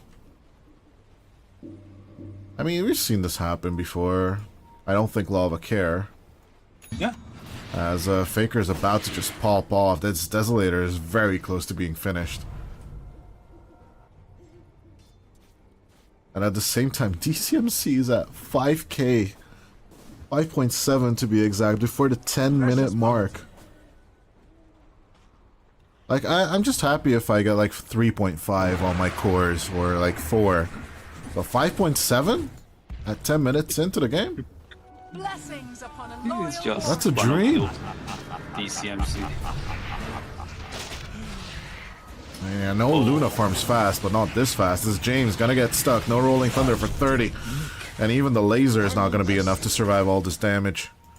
Jaika. They are running down Jaika. Jaika gonna evade the trap. Nice little turnaround from him as Arcano massacres down Austin. No Doom turnaround for 20 seconds, but Demon can definitely put up a snowball. Ice Shards. Still baiting Rebao to stick around. Little hope for Dire's Arcano's just thinking of, if he stays, we should fight, but yeah, his assistant is kind of low on HP. Radiant's bottom tower is In the meantime, we have action on the mid lane. Rolling Thunder onto DCMC. That could be a big catch onto the Luna. The Sprout misses, though, as the glimpse back onto the Pangolier. Into the Static Storm it goes, as the laser. Oh, a perfect kill from DCMC and Faker. And the snowball. Here it goes onto Chaika, pushing the chicken into the air. That is a double kill for DCMC. As he's just taking the kills left and right with the Lucent Beam. He doesn't need Eclipse, he doesn't need team fight. But just keep on lasering people down. Dire's middle tower. Yeah, I get these plays from Universitario, but you have a Furion. I mean, he is good at dealing damage, but nothing else. Lizex? Or no, go for Austin first. That guy down, Lizex. Lucid. James. Oh! One more tree from DCMC, but he misses it. But at the Doom same time, available. Doom available. I'm watching Arcano. I'm watching wants to Rebel. survive. I'm gonna keep on watching Rebel. Like, what'd you do here, bro? Oh, Faker. Oh, hoo, hoo, hoo, hoo, hoo. Gonna be seen, so Rebel should back off. Oh, look at Chris. They just don't let this guy Hi, farm. Rebel. How's it going? Slims back onto the kinetic field. He needs to force the waveform. There's the Doom. He's pretty high on strength. Not shifting anymore, but at the same time, the damage is not bad.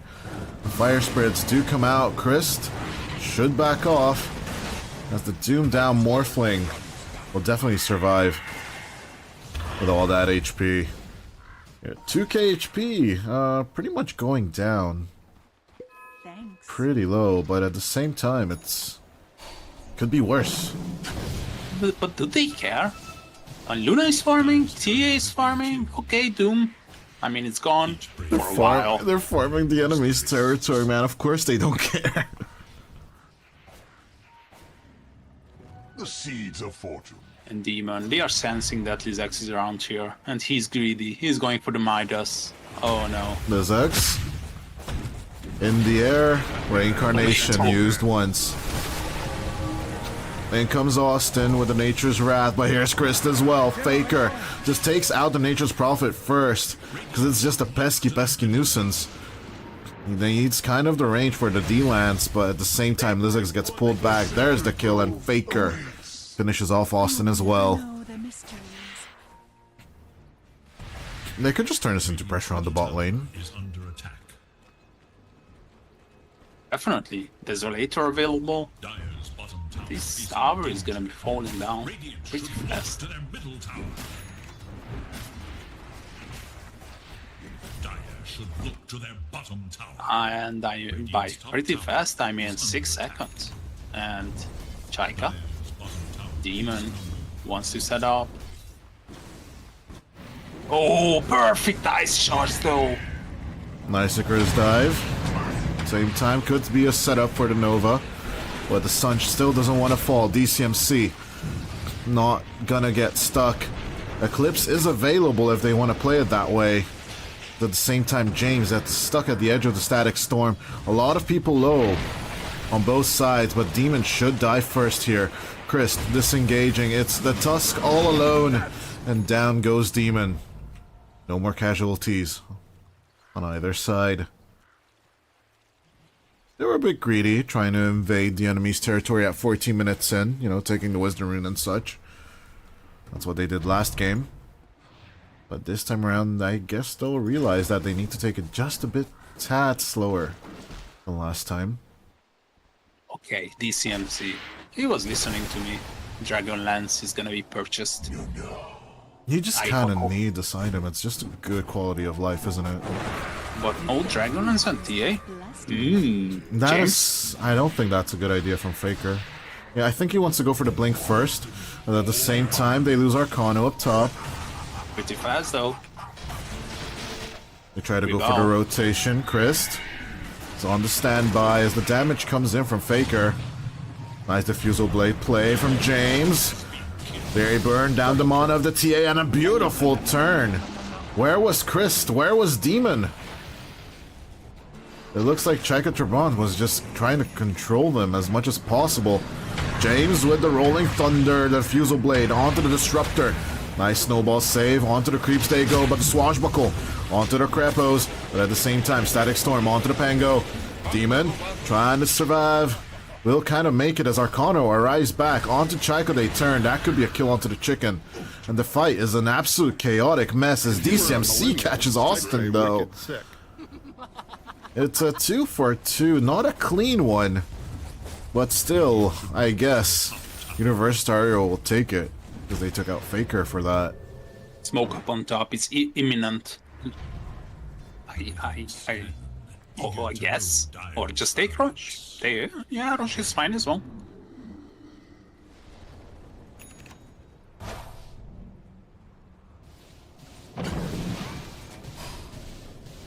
I really don't think this Wraith King was your answer. It's just not really working out.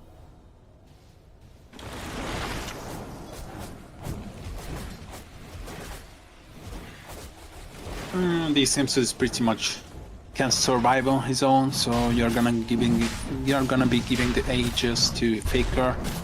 Yeah, I agree. I think this is Faker's Aegis. Although I don't. Maybe he doesn't have the space. Oh yeah, he does. Okay. Guess he dropped something on someone. They want to punish Lizax. Oh, this scan is on point. Lizax, he wants some kobolds. Hi, Lizax. Let's have reincarnation, by the way. Snowball. Onto the Wraith King. Push him into the upstairs. After the walrus punch, surrounded by kinetic. Lizax has no blink, so no escape available. And Chris gets the kill. Smoked up though. Thunderstrike. Easy match. As DCMC. Rolling Thunder. In from James, along with the Icarus dive onto him. The laser as well. The sun will fall. He tries to shake them off with Eclipse, but it doesn't really work out. As Austin will get picked off by Faker as Demon rolls in a bit deep. Oh, nice Here comes Lincoln. Arcano. Kill play onto Austin. But at the same time, with the Lincolns, the Doom was dispelled, but at the same time, 3 down on the Universitario Esports side. They could just get a bit more. Oh, Ribao, the haste. Nice play from Ribao, yeah, sharing the Lincoln's buff on the Pangolier, but yeah, he dies in the end though. Pangolier with Manta? I mean... No, it was just an illusion rune. But he's But building he's a Manta. building the Manta, which is weird. Yeah, I mean... that's my answer. You know, the best part about Doom, you can still press your Manta now. Helps a lot. Yeah, that's true.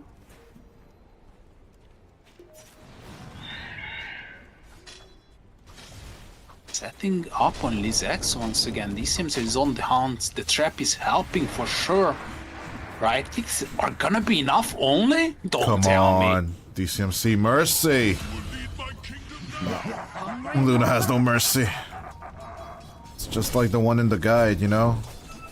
Butcher of whatever forest or whatever she did. Just murdered everyone there. Glimpse? Oh no! Come on! Just at the edge of the rolling thunder. Oh god. These plays are looking scary. It's like we are rooting for Universitario, but they are having a tough time. I mean, honestly, you always want to watch the third game, don't you? Of course. And I always love to root for the team behind. Underdog, yeah. It's not like they were the underdogs. I think it was pretty even the odds is. No, I'm talking about underdog within the game itself. Oh yeah, I see. Long games, good, like, make for crazy-ass late games. And that's what the calculation's all about, you know? We only can go so far in our predictions. Maybe read the end of the mid-game, but after that, all bets are goddamn off.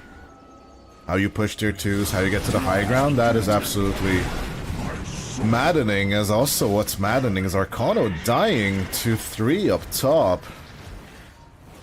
Wait, what? Oh, Yeah, okay. the rest of his team was pushing bottom, but... He was a bit greedy. A bit? I just did not expect like way too much. Well, I guess he was thinking that the rest of his team will be forcing out on bottom. As Rabao? What? Oh no, he seriously just made that mistake. But Even he's a used stick. Grandmaster Morphling. He even used the stick. He's And now human. the Pangolier dies. As James walks into other people. These deaths are just so prevalently bad on both sides, by the way. This is nothing against the players. Like, there are games where it's like, you know, Gabe and an Ice Rock just rolled a dice. That is just horrible. As Austin picking up the double wisdom rule from the enemy. Let's go. Oh, that's a big XP turn, by the way, for the Universitario side. Here's to see how big the drop is. It shouldn't be that big. Oh, But at the same time, a pick off onto the chicken as Chaikatremount will go down. 22 to 11 is the new number.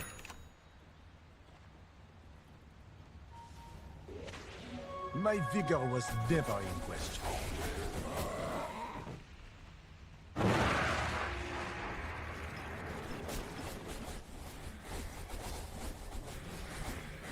BKB ready on DCMC. Faker is a bit greedy. He's gonna go for the Crystallis, boosting his damage numbers. I don't think you really want to focus on Faker, because he always has the supports by him. So, I do agree with his decision of skipping the BKB. Rebel. Break onto the Lincolns. Nice Manta. Disillusionment. As DD's in the river.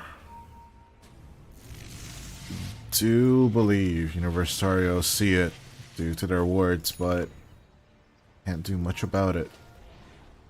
Oh, look at the steal! Did you saw the steal? Did you see the steal attempt from Austin? No. He was trying. He was gonna TP there, but eventually saw that Faker was around, so he decided against it. I see. Poor guy. Yeah. I mean, I'll still give Austin the benefit of the doubt. Like, he did a very, very good catch onto those Wisdom runes, so... That XP difference, it's still hurting Lava. Looping around Roche, it's gonna be a bit early though. A bit really early, because there's nothing in here. Oh, Faker, he got a solo kill almost in Austin.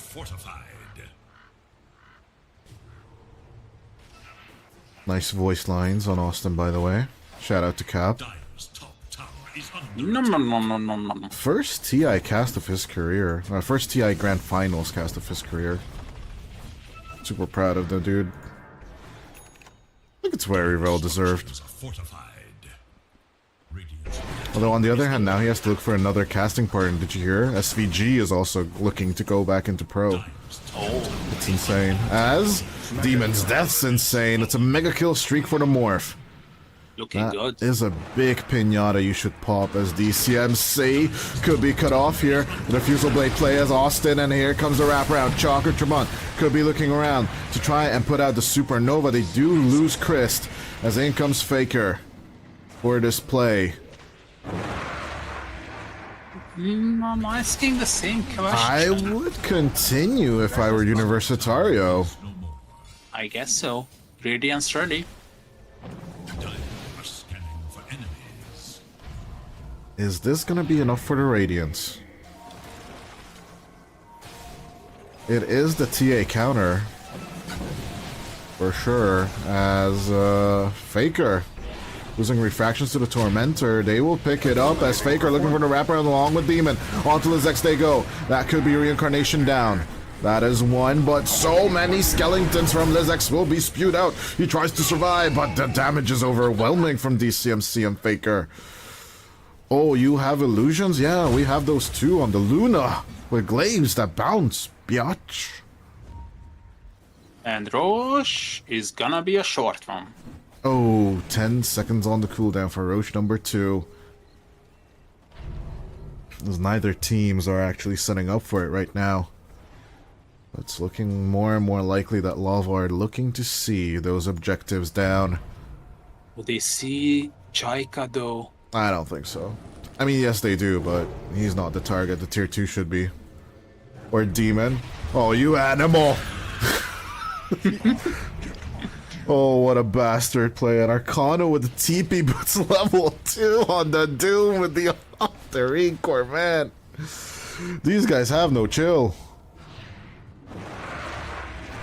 He's still holding on to Mana Burn. I think Lava just woke up today and chose violence, man. Like, I was like, I mean, let's play some Dotes. Yeah, like, let's listen to the cast of what Korzda and Dota kept on telling about us. And it's like, oh my god, they keep saying that we don't capitalize on our mid-game? Here you go, let's capitalize on this mid-game as the Dune goes out. Onto the Pangolier. Down goes James, or actually up due to the Walrus Punch. Ribao. A break onto the Lincoln Sphere, and they'll just ignore the Morphling as DCMC cleans up with the Luna. The Toprax is gone. Do you remember what I said? Oh, no, bottom. Oh, the king. The king is dead. As Lizex will fall, no reincarnation. Yeah. Do you remember what I said? Double Dragon Lances. So in the end, EXY switches back from the Crystallis to the Dragon Lance. He's listening. Can we check that he's Stream not snipe having the stream confirmed. open? Yeah. Stream snipe confirmed. Pure cosplay coming on. Scanning for enemies. Damn. The pure Dota redemption arc. Poor kid. Bullied so hard through the whole year. Oh, look at that. Oh no! Austin, run! Run! Not like this. Oh, the doom and the snowball. Just executed. Not even without a stun to stop his TP. And checking Robosh. Rebel in the meantime. Under vision, by the way. Scenario. I think they ended the same way, but not with Cheese, by the way, right? That was just first Roshan with the Aegis. It's the same. It's just gonna be the same, right? Giving it to Faker because he's lacking the BKB. Okay, never mind. Radiant's middle tower is under attack. Yeah, I agree. Give it to DCMC this time, because now we want to go onto the high ground and push. Wait, yes. And yeah, and the TA is having the bigger attack range. I see. Yeah, and then you could just blink in with the TA. And on the other hand, you can just put DCMC front and center now. Butterfly enhanced as well. Oh, he's about to get the shard. This is just perfect. For the treasury. This is such an easy push for Luna, by the way. It's insane. Dire's courier has been killed. Like, you can't even catch her. I'm not gonna lie. Is the others Dire's Hey, look at him. He's just all alone and he walks up. What they're gonna do? They do nothing. Uncontested push for DCMC as Glyph is available, but they're gonna let that agent. They're gonna let those racks go hard as Austin picks off a few couriers, but I don't think the Luna cares. Oh, I don't have my shard? Oh, I already got my shard? Okay. Still don't care. Faker keeps on going. Shield rune on top of him. As on they keep on rolling with it. Christ will be pulled back with the glimpse. Kinetic field on kinetic field as the Doom will get popped off. Ribao is dead for 69 seconds. And that is beautifully nice, but here comes the reincarnation. Can they get the reincarnation on DCMC though as he's fighting back? He keeps on fighting back. Aegis is gone, but Faker will keep on spewing out the damage. As the 2 cores, 2 for 2. But on the other side, it's only the Disruptor and the Doom that died. DCMC, he's gonna go for Megas. Sprout is up. Buyback available. Does have Hurricane. Where's Demon? What did he Walrus Punch now? The Acre looking for the right clicks. The meld is just so much damage to James. As Faker keeps on going. Oh, this time he dodges the Manta. Dodges with the Manta onto the meld. He survives that just by a bit of an inch, and at the same time DCMC is taking out tier 4s now. 20 seconds until the Morphling is back. But I don't think Universitario will survive this Mega Creep push.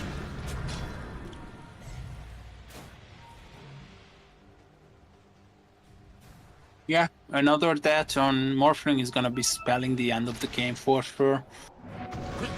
They are having some decent damage for holding on to high ground. Swashbuckle, Radiance, and it's basically the right-clicking God himself, the Morphling. But yeah, let's look at the Gaben graph as... Oh, never mind, just don't look at it. Yeah. Yeah. That's all I can comment on this graph. Yeah. Yeah, I mean, Yeah. yeah. I mean, what more do you need as Chaika will be glimpsed back? You'll Scepter Appropriation? Ribao? I guess he got DDoSed or something? Oh, the chicken's in the air. He's back, he's back. You can use the action. Chaika dead. Chaika dead. As the Eclipse is falling, James is going with the roll-up, trying to kill us something or anything. But yeah, with James dead now, I guess this should be GG as Lizex will type it out. Another buyback coming out though as Ribao tries to fight back in Templar form. But with the GG called, the Ancient falls. And yeah, I don't know. With them not having buybacks, this is pretty much over. 33-17 with a 21k net worth lead. Lava take game number 2. Clean.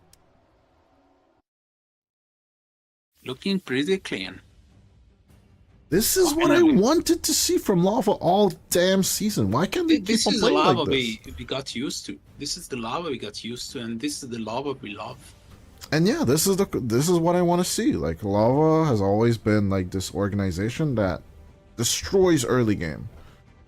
But the question is it too little too late? Or is this at least lower bracket? Now the question is, can Universitario beat the big boys who are gonna be fighting in about an hour? But until then, I guess what else? Oh, before we close out this series, tell me what you thought of this game number 2. It's just the preview. It's just this the same as the previous one. Lava from the laning stage through the mid game, and the end game was all of these executions were on point. The draft being better on both games, and yeah, the Lava, are they back? We are gonna be finding this out in this week for sure. But until then, Lava Esports versus Universitario Esports 2-0, and we'll be back in an hour with Universitario versus Infinity.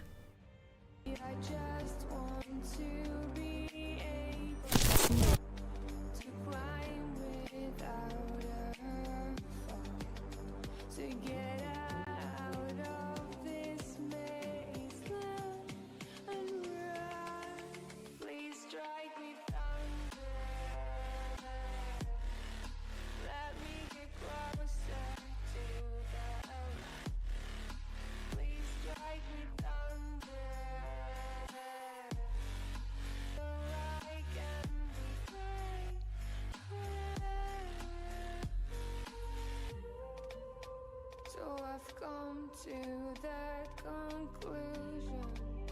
I'm just one man amongst thousands. In this world I'll load them, sure they'll do fine without me. The chemicals in my head don't work as yours. Cause every piece of road is a little bit of happiness.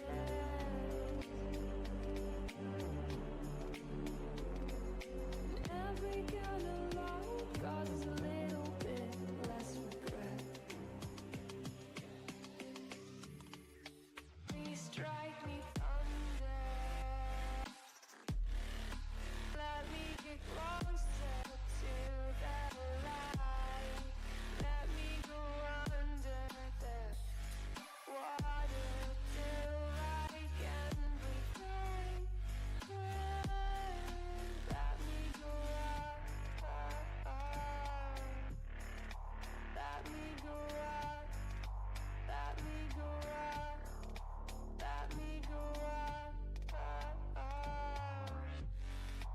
Let me go up. Let me go up.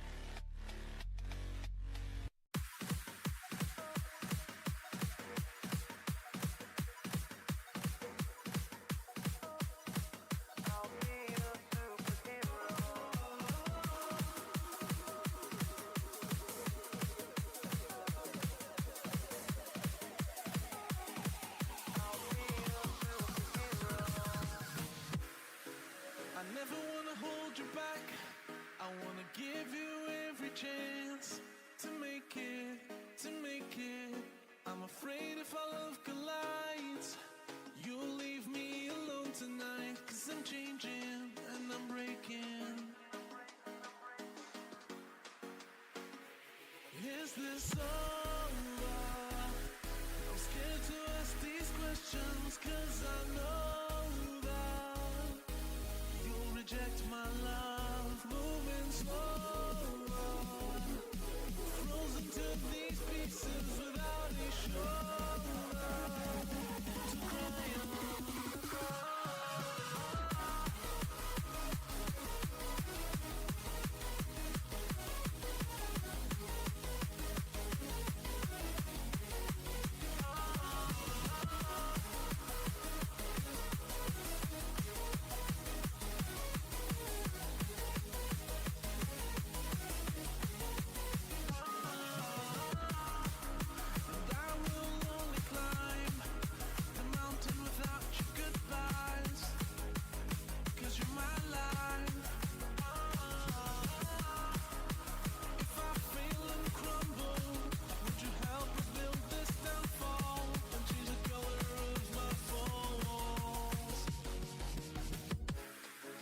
I never wanna hold you back. I wanna give you every chance, and I'll stand against all enemies, your enemies.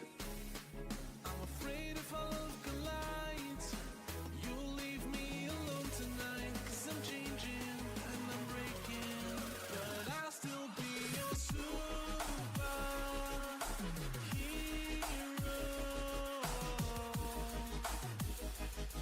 I'll be your superhero.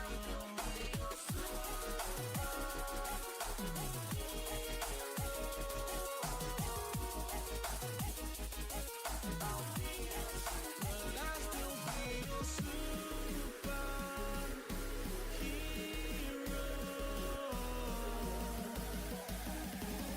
I'll be your superhero.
Into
It's all about humanity.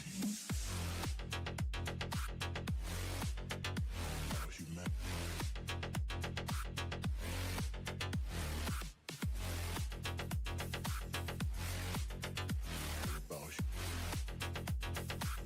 It's all about humanity.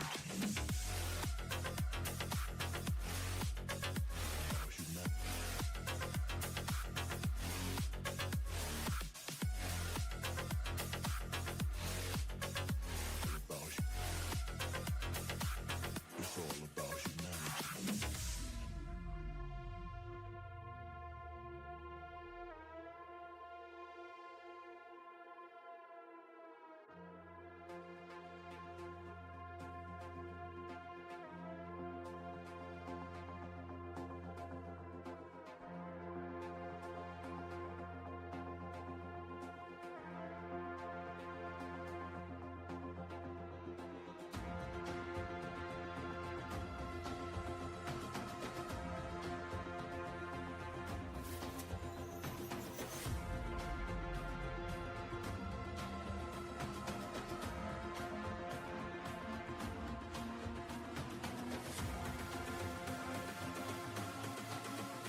It's all about humanity.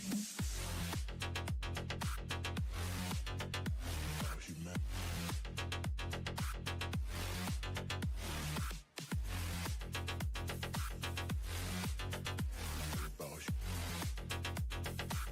It's all about humanity. About humanity.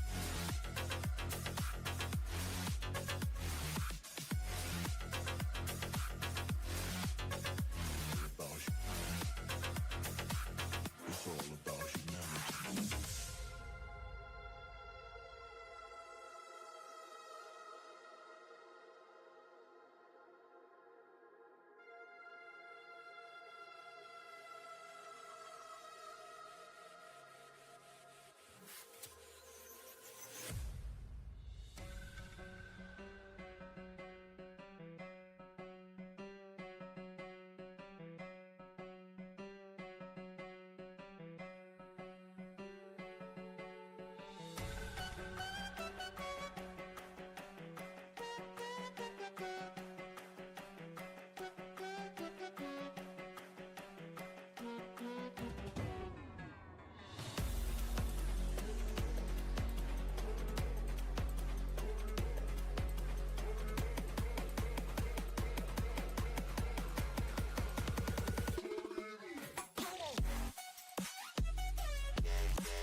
Can you try to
road again, stumbling steps, road to a dance where things change forever. There's no regrets, only the past. Will I change? Never. So swing me around, take me down. You won't break me, I'm too strong. Keep saying it wrong, I'll play along, but I will never be a victim. So swing me around, take me down. You won't break me,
tragedy, I'm a beautiful disaster.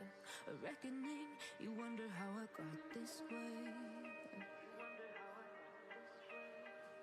You think I'm someone to be saved, someone to clean up and tame. Oh, some things never change, never change.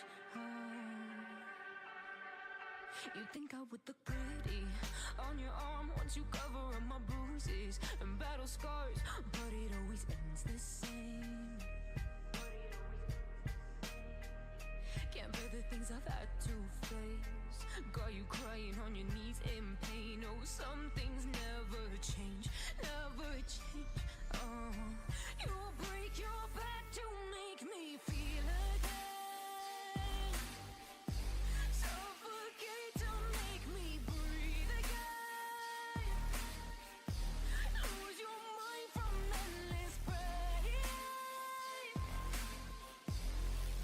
Some things never change, never change. Oh, redemption never came. I stopped asking for forgiveness, cause you should know only fools tread where the angels fear to go, but you keep trying to get too close. Say save myself by turning into stone. So save your judgment, cause you just don't know. But some things never change, never change. Oh, they say I should feel guilty and change my ways, leaving crumpled bodies in my wake. Swear I didn't mean to make them break. Swear I didn't mean to make them break. But they're so delicate and so mundane, and they keep coming like a moth to a flame. Oh, some things never change, never change. You'll break your back to make me feel again. Suffocate to make me breathe again. Lose your mind from endless pain. Some things never change, never change. Oh, redemption. You make me move, you make me dance, you make my heart beat super fast. You lift me up, you make me laugh. Baby, you're the best I ever had. You're the best I ever had. You're the best I ever had. Best I ever had. You're the best I ever had. Best I ever had. You're the best I ever had. You make my heart beat super fast. Super fast, super fast. You make my heart beat super fast.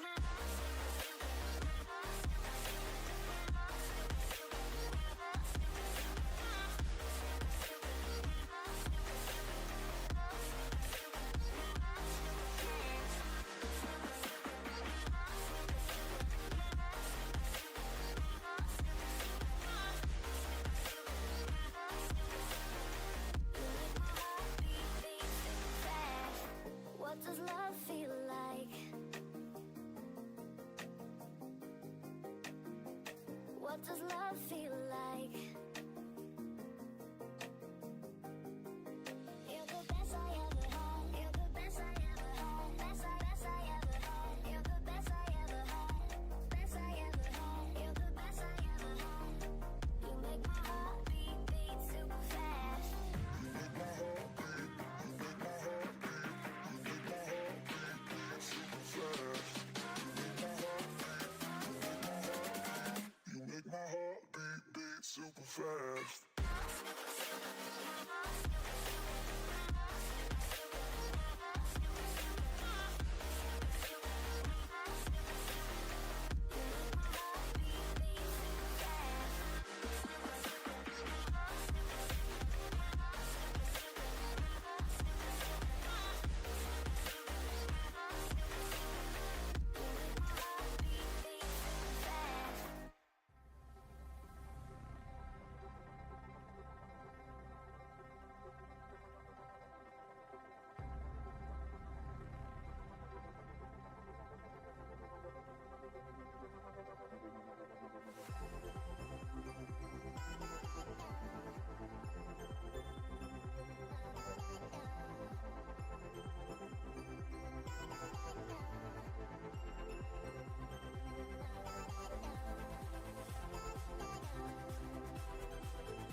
Twisted body slowly covering the light.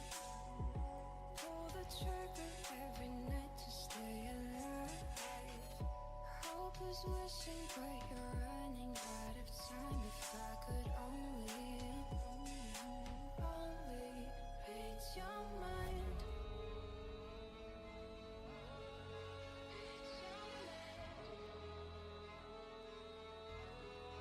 Read your mind. If I could only read your mind.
There's nothing subtle, nothing mild. Hate me, love me, I'll drive you wild.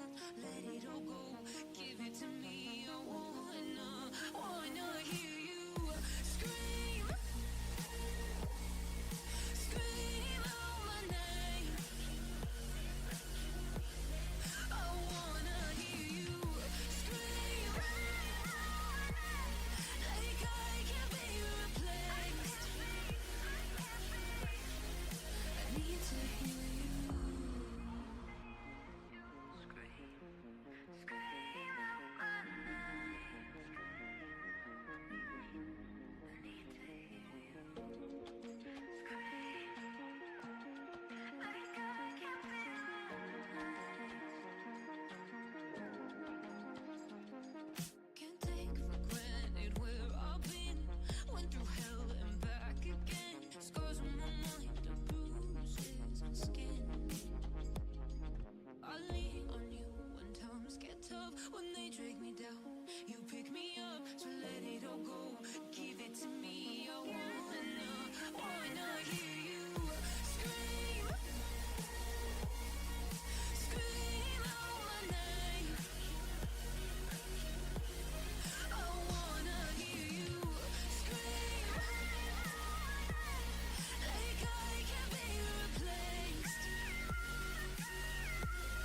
I wanna hear you scream, scream out my name. I need to hear you scream, like I can't be replaced.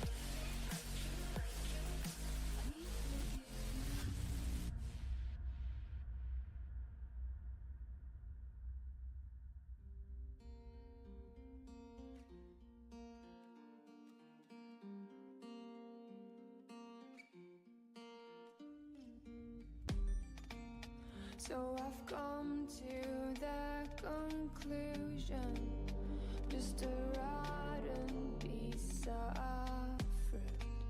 So I'll end up dying slowly, rotting away. See, I just want to be able to climb without a fall, to get out of this maze and run. Please strike me thunder. Let me get closer to the light. Please strike me thunder, so I can be free.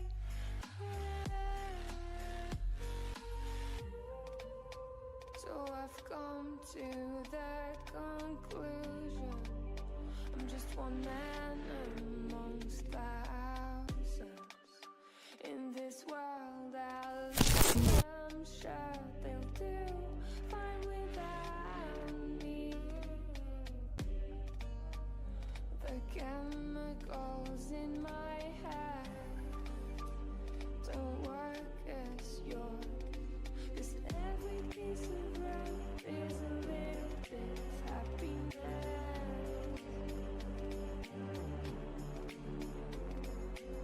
Every kind of love causes a little bit less regret. Please strike me thunder.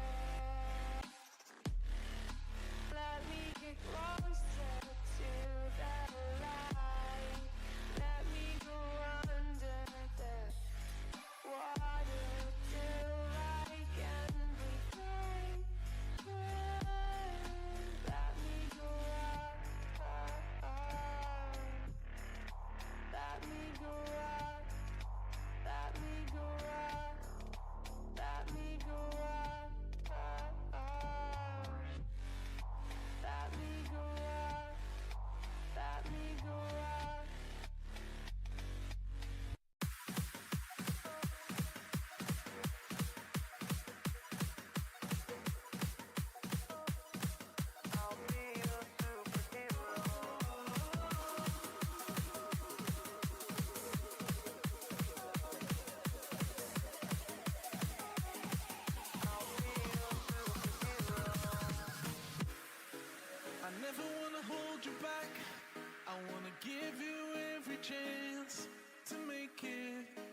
is this over? I'm scared to ask these questions, cause I know that you'll reject my love. Moving slower, frozen to these pieces without a shoulder to cry on.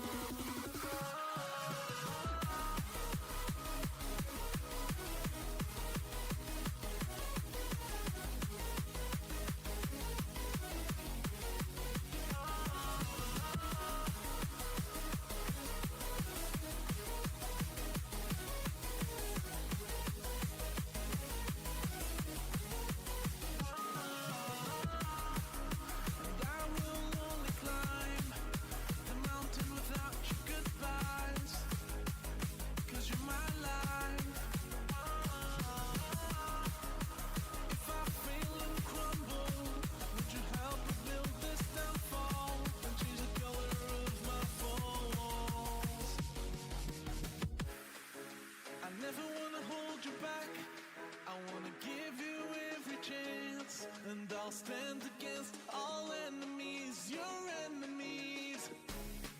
I'm afraid if our love collides, you'll leave me alone tonight, 'cause I'm changing and I'm breaking, but I'll still be your superhero.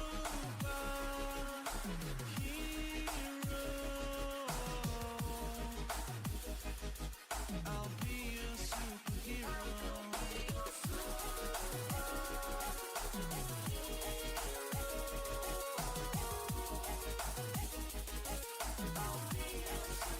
I'll still be your superhero.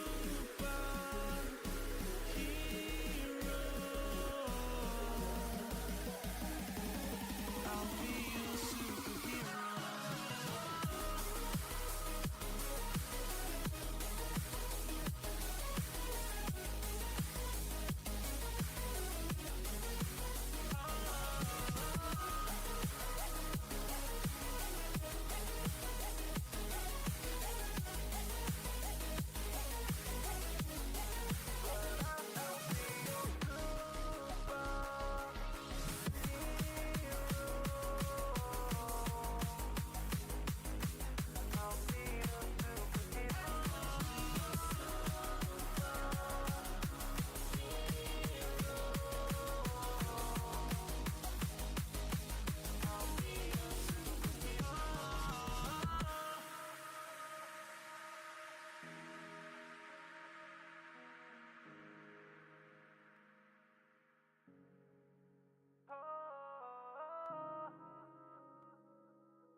Ladies and gentlemen, welcome back to EPL Season 8 of the Americas. We're still in the group stage. That is Kojda. I'm Dodai, pulling the double duty and burning that 1 a.m. oil local time, but you look tired, my friend. You didn't have your coffee. You didn't have the coffee. Oh. I'm up and alive. Yeah, super alive. But yeah, so we have our board leaders right now. Okay. To be frank, it is still Matt King's up with the 4-1, but more than likely, as expected, it should be to 4-0 on the Infinity side. And Noping Esports, the day after tomorrow, will also play 2 series against X5 and Universitario, so they should also be pretty much catching up with them. I do believe the Noping versus Infinity match is what everyone's waiting for on Sunday. I think that is gonna be an insane matchup. But until then, it is just a big question who else can basically stop Infinity, I guess. Yeah, I mean, that's a pretty tough question, to be honest. I don't think Universitario's got this after that performance against Lava. I mean, let's pull some weird stress then. Dazzle immediately picking up the Dazzle here as of the first phase. Universitario pulling some unorthodox things here, maybe. I just put in the John Cena meme, like, are you sure about that? You know, are you sure about that? You know, just put your face through the wall, like, are you sure about that? I don't know. Dazzle does feel like a solid hero this patch. What I don't see is James, you know, owning with it on the mid lane. On the other hand, yes, we do get rid of our casual bristlebacks, CKs, and Spirit Breakers, so it's a good start. But the Tusk is still there. Weaver's an awesome option to jump into the back line. You know, those kind of assassin heroes, your bounty hunters, your Nyxes, but currently that position is basically fulfilled by the Weaver himself. So, what else do you need? I see your point, but we have seen some other strategies being pulled with the Dazzle. The other day we had the Naga introduced with the Dazzle, and it was like the Super Dazzle instead of the mid. Not a bad idea for sure, by any means. We might still see that, because Naga is still in the game. Phantom Lancer as well. Yeah, he can have a good game for sure. I'll agree to the Naga. PL, not so much, although very popular hero in the region for sure. Tusk and Grimstroke taken care of. It could be the PL Naga. So I would definitely get rid of one of those if I'm Infinity. Yeah, more than likely it's gonna be the Naga that you're supposed to be getting rid of, because PL is like, But do you care? You could just pick up the Sven. They don't have any bans for it anymore. I see what you're trying to tell me about Sven. Sven. What's wrong with Sven? Sven's awesome. We love Sven. I love Sven. Yeah, you don't love Sven. I think the tempo is good, the Great Cleave is good, the wave farm is good. Way faster than the Elk. Elk is just, I don't like Elk that much, but... Also, we have seen... was it Lumpy? No, it was Pike actually playing. Yeah. Just playing a decent Elk. They banned the Naga at the end of the day and go for the Clockwork instead. I really hope this Clockwork is not gonna backfire on them, locking the Weaver in and preventing him from moving freely around the fight. 10 seconds remain. It's great for disrupting the backlines, which Dazzle is supposed to be like keeping up by himself.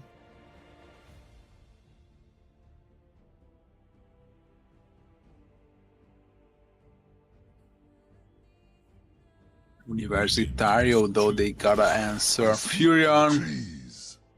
I mean, why not? But I think they need a reliable stump for sure. It's something that they were missing the previous series as well. 10 seconds. 5 seconds. Nature's Prophet for the global control. I'd love to see a Dawnbreaker. It's been a while since we saw those two together. Yeah, I mean, not really a reliable stun, but additional damage is always good. I'm always thinking globally. It's Yeah, the I only see. strategy you can think of if we have these backline jumpers and stuff. If they keep on coming at you, you gotta rotate on the map fast enough, and I'm pretty sure Templar Lizex would have a good time with that, although we do see... Is it a possibility that James just kind of took a liking to Faker's Templar? A bit jealous that he was able to play a perfect Templar that game. Yeah, his Pango was just owned. Seconds. It's a good question. I don't think Lumpy will care and will just straight up go for the Pango if he needs. Face the light. Infinity take the Dawn. Okay. So there's your counter to your global movements of the Nature's Prophet. You got the Weaver, you got the Dawn, Clockwork. Spectre's not a good option for Universitario, that's for sure. Oh, I love the Willow here. I really hope it's not Pike on the Willow, though. No, I don't think so. I think it's rather more Pike on the Weaver with this combination. Clockwork Weaver on the safe lane and Dawnbreaker will on the off lane. 5 seconds remain. Well, correct me if I'm wrong. I think that's the logical option here. No, I think you're on the right track with this. Axe. Axe, though. A decent hold on to both, actually. Okay. Axe is quite good against. Axe loves ranged heroes for sure. Loves to catch them, and especially in the Invis Act. Laning stage could be questionable, but as soon as Axe gets the Vanguard, he pretty much just skips the lane and doesn't really care about you. If things get heated, then the Nature's Prophet can just rotate over. We're still looking for a potential position 4 on the Universitario side with this. Unless it's position 4 Nature and position 5 Dazzle, then we still have the PL to think about. Seconds. Universitario. Terribly doesn't look good though. Gonna put my foot down on him. PL, maybe, but still the Dawnbreaker just start breakers all your illusions. Hmm. They're kind of CK is banned. yeah, they're kind of drafting themselves into like chess hold. Seconds remain. I think PL is the option. Like you're just putting yourself into like a scholar's mate right here. You have too many cooks in the kitchen on the Universitario side, and no one's gonna have enough farm in time. Because the Templar will want to have a fast blink and a Dezo, but Axe will want to get like a fast blade mail and blink. It's just too much people, not enough gold. What do you think? I see what you mean, but I think you can get a bit greedier this time. What, Midas? Midas on my heroes? Like go into noun strat? I mean, maybe that even. But I think we are gonna be seeing something surprising on the Universitario side. A hero that might not be that Give popular. me James Ogre Magi mid lane. Let's go. I mean, if Gunner could do it, why not? Oh, they take the Kunkka on the mid lane. Okay, they're actually gonna go for the safe lane Templar. And Infinity can just answer easily. Into the Kunkka, you can go Quap. You can go Primal Beast. 10 seconds. I love Primal Beast. Primal Beast is really good for Infinity here, actually. Yeah, I'm a big fan, to be honest. Primal Beast is looking so good here. It's just a shutdown. You can even go with the Lumpy Pango. Lumpy Pango looks good here. Despite the Kunkka, you don't really care. Or just the additional. Faker had a good time with it last game, so why the hell not? Prediction time, I guess. Oh, I'm instantly going Infinity as Bike listen to me and goes for the Weaver. You're up next. This is not a no-brainer for me in my eyes.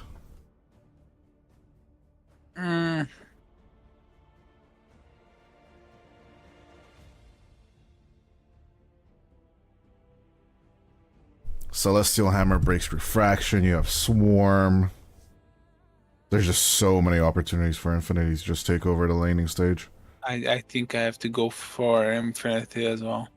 They are just seem to be the better team, the powerhouse of this group stage. So it's only obvious if I'm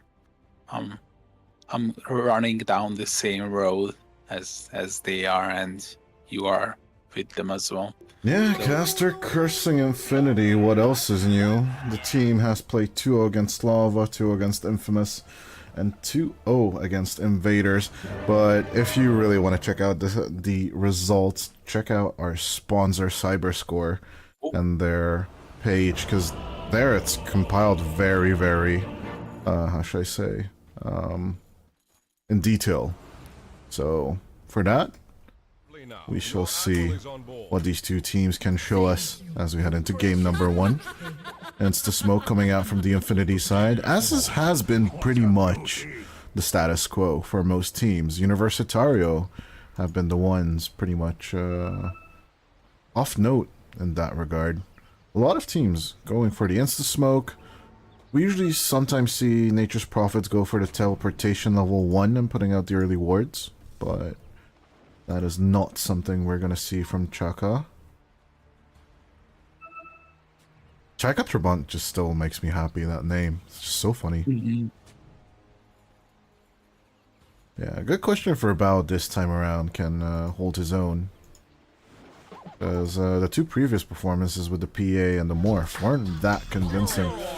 The TA should have a bit of a better timing and a better time. Just 30 seconds. Yeah, that's what I'm expecting as well, but there's gonna be like so many stuff to deal with in the later stages, like clockwork locking you in, avoiding the bushes of the Dark Willow, like a swarm being on top of you. And even the early, like Vitali will just burn off your refraction charges with the Celestial Hammer, so I don't feel like it's gonna be a good time, but we'll see. As Lizex doesn't go for the early call and does not win the Rune War. It's gonna be 3 for the side of the Dire. Breathe it in. Oh, breathe it in. The gold. I love the smell of money in the morning, you know?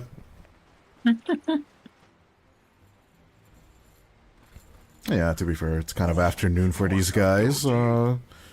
Gaming a bit later than they usually do. By this time, they're usually in practices games and stuff like that. But it's gonna be like this for the next few days, except for tomorrow. Or actually, the day after tomorrow when we only have 2 games. But yeah, for tomorrow we also have 3 games for you guys, and also on the 10th. It's gonna be EPL Dota Bonanza, as Austin might just go down to Meld. It might not be enough, but a few more right clicks and the kill on Vitali will happen. Moose pretty much holding out his own, by the way. Trying to deal back some right clicks onto the other side. I guess Moose can say that now he's the position 3 Dark Willow from now on. Double the amount of last hits as the Dawnbreaker.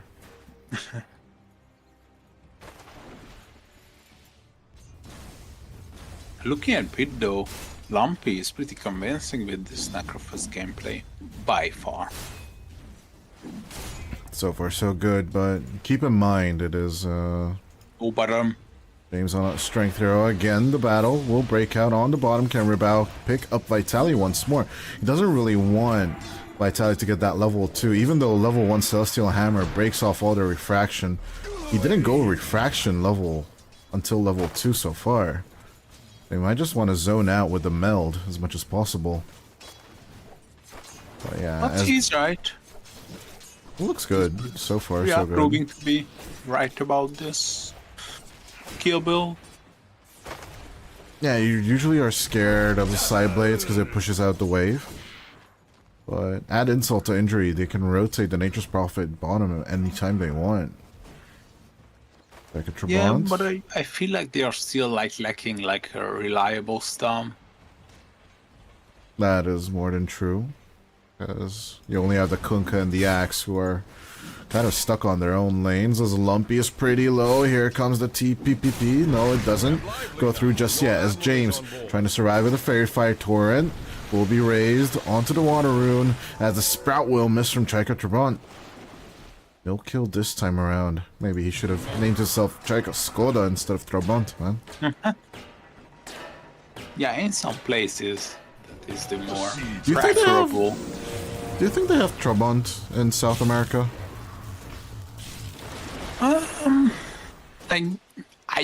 Okay. I Now you genuinely got- don't know. I Now you got genuinely me. don't know It's if they have tough. that car.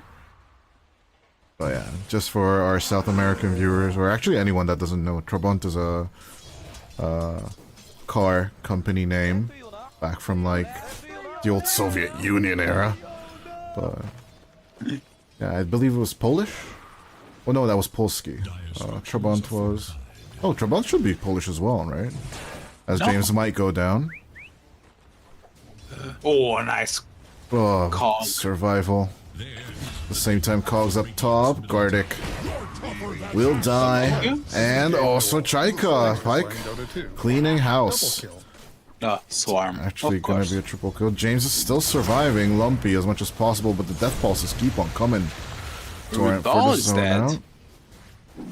Yeah, Ribao got taken out. As well as James really low. X marked the spot onto Lumpy. No enough mana for the Torrent, but Chaika Trabant coming around the bend with the Sprout, trying to zone out Lumpy, but the Heartstopper Aura is tanky Necro. He's still surviving. He's still chugging. It's an additional approach to the mid macro. Not going for the double bracer, but the bracer and the brave band. Understandable. Burst as well. Securing more losses is sacrificed instead of the.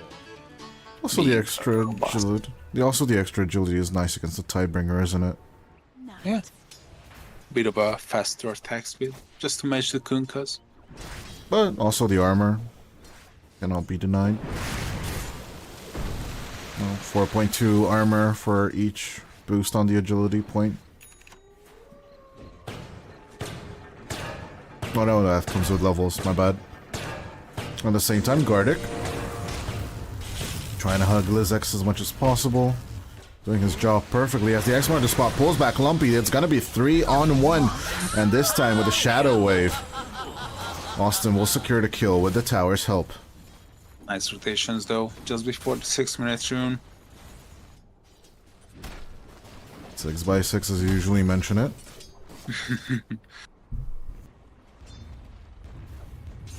People are arriving to the mid lane, that's true. Gardic? He's fine. Eats the trees with the Tango. I'm so happy that Tango got back that buff, you know, against the Sprout. It was so OP. Nature's Prophet had that. Sprout's down to half HP. It's gonna be an Invis rune on the Clockwork as Lumpy tries to zone into James. Chaika looking for an angle as Lizex is farming the Heart Camp. Locked down by Gardic, by the way. Gardic just being that annoying, and look at Lumpy, he's here See and them, farming by this the way.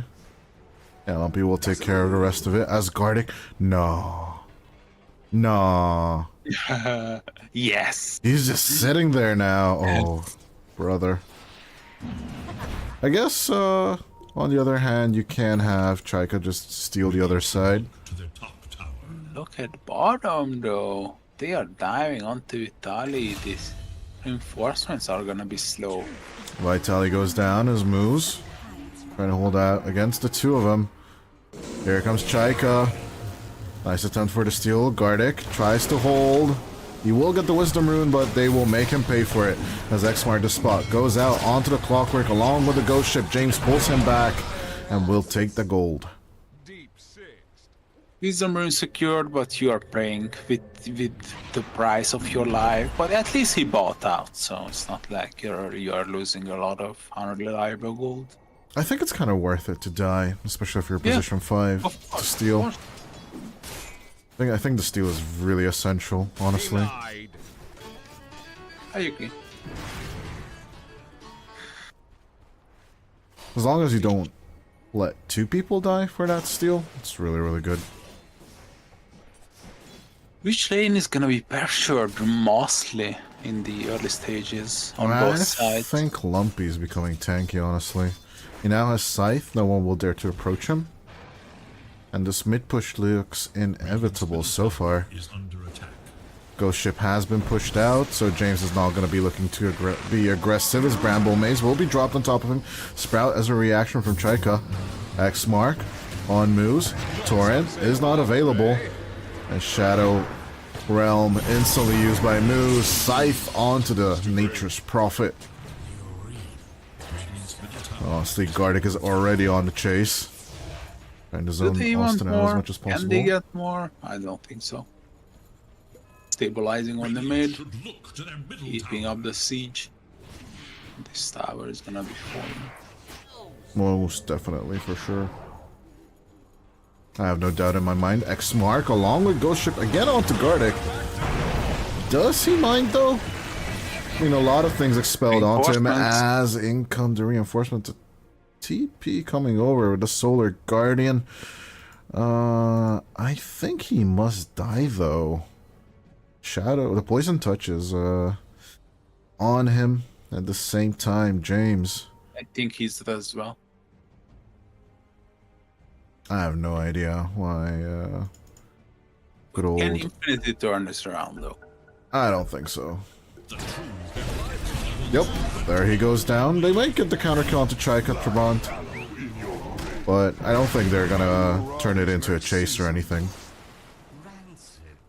Vitali should go back to the bottom lane. Not available anymore. Aegis? Aegis? What are you talking about? Oh, never mind. Ghost I have Ship, no idea mean. what that. Where did that I came think you from? were going for Ghost Ship. Dude. What's happening? What's happening? What's happening to me?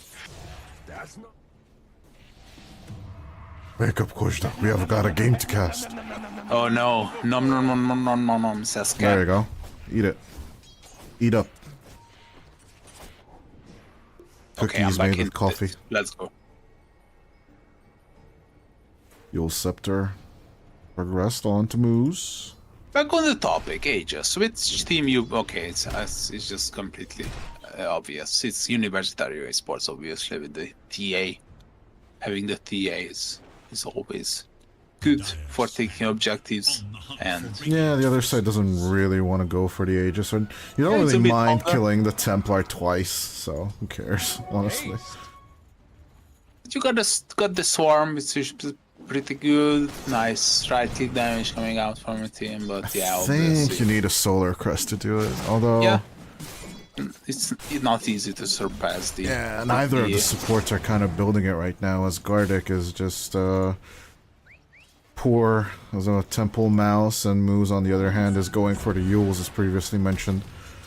So, kind of looking at Vitali going for that Blade Mail first item, which will start setting up the push that Infinity want. They are on the clock for sure, because the Templar is going to be fast as hell. And Ribao is keeping up pretty good pace with the Weavers so far. But I'm curious to see what kind of timing we'll get on this Dezo as he goes for the D-Lance first. Nice stacking technique, by the way, with the trap. I'll give him that. As they will be losing their tier 1 tower in the meantime. Yeah, so slowly but surely it's all coming down to Infinity leading the game. Vitali, he's a bit aggressive, but not gonna be paying with his life. I mean, Infinity haven't given back the net worth control ever since that 3 bounty rune start of the game they had. And this is a Dire specialized team. Like, this team has been overwhelmingly playing Dire, and no one really has been controlling this side of the game that much here at EPL Season 8 than they did. Absolutely.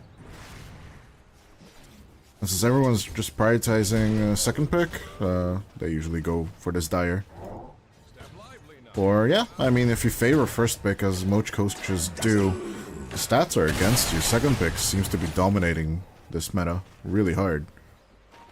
75 to 25, was it? It's something along those lines. Yeah, check out Limar's page. That's where usually you get these stats. Yep. I never pay attention to them because I'm not a coach. You are. Come on. I just predict TI playoffs and stuff like that. That's my forte, dude. I love this item progression from Viewer. It's not like one of those farming builds. It's more like fighting oriented. Yeah, with Pike the is Desolator. pretty much balanced. He's not going for the Maelstrom or anything else. He's gunning the Desolator as well. Looking to fight into the TA. That is gonna be an interesting one. As yeah, the gap between them is getting bigger because Pike has Sakuchi. Meanwhile, obviously Ribout does not have a blink or anything else to just mount up a faster farm, but he's very close to the Dezo compared to the Weaver. Only has one of the Mithril Hammers done so far. I mean, it's the same as the Viewer, I guess. Almost. I'd Okay, argue he's that the leading a Weaver bribe, has the but- Falcon Blade. Yeah, but that's true. He's other than leading that, by- they're other than that, they're kind of even. Eager to know Dire's whereabouts. There is little hope. Yeah, I think Ribao is gonna get the Desolator a full 2 minutes earlier than the Weaver. Although that Desolator on itself should not be enough for a play just yet.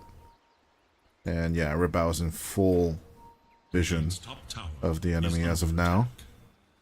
You gotta be careful for the axe, but he does not have a blade mail just yet. Look at Gardic though, he's gonna be revealed. Moves He's instantly bad. going for protection onto the Wisdom Rune as they will look onto Gardic. Not letting that still happen. Chaika will be happy to take the kill onto the Clockwork. Nice pick off. Everything to take the net worth lead. Something they haven't had since the 0 minute mark. Oh, they are back on track, leading the game actually. 7-5, favoring Universitario now. As this is the first time in 2 series. Lava, we know them for their very, very early laning stage progression. It would be a huge upset if Universitario could take a game off of them. Absolutely. Although, to be fair, it's kind of the debut day of the Universitario Esports guys, so I think it's a day of surprises. I'd love to see a good surprise of a game for sure. But Infinity, they not gonna let this happen just as easily as we described it. They see James Smoke up. and they initiate. I think the hook shot on James would be huge, but yeah, no, the Sentry Ward doesn't give you much information, on the other hand. But James at the same time positioning pretty good. Here comes Lumpy as well. Lumpy Okay, trying James. to play the bait. There's the X-Smart Gardic looking around with the Rocket Flare. They Perhaps don't know. deleted. Nah, they know. Universitario know. They should definitely be aware of what's going on. The cliff vision is more than evident. I think Austin... No, it's Ribao pinging it, actually. No, it's Austin as well. What is revealed as well, so... Oh, yeah, they see it with the torrent. Beautiful. Yeah, they take out the Observer. And the aggression will stop. It's funny that all of these are favoring the Chaikas Furion, that he can finally find some farm around the map, push out bottom, and reside back into this outer jungle. Got this Aura Crest ready, so they finally listened to me like the previous game.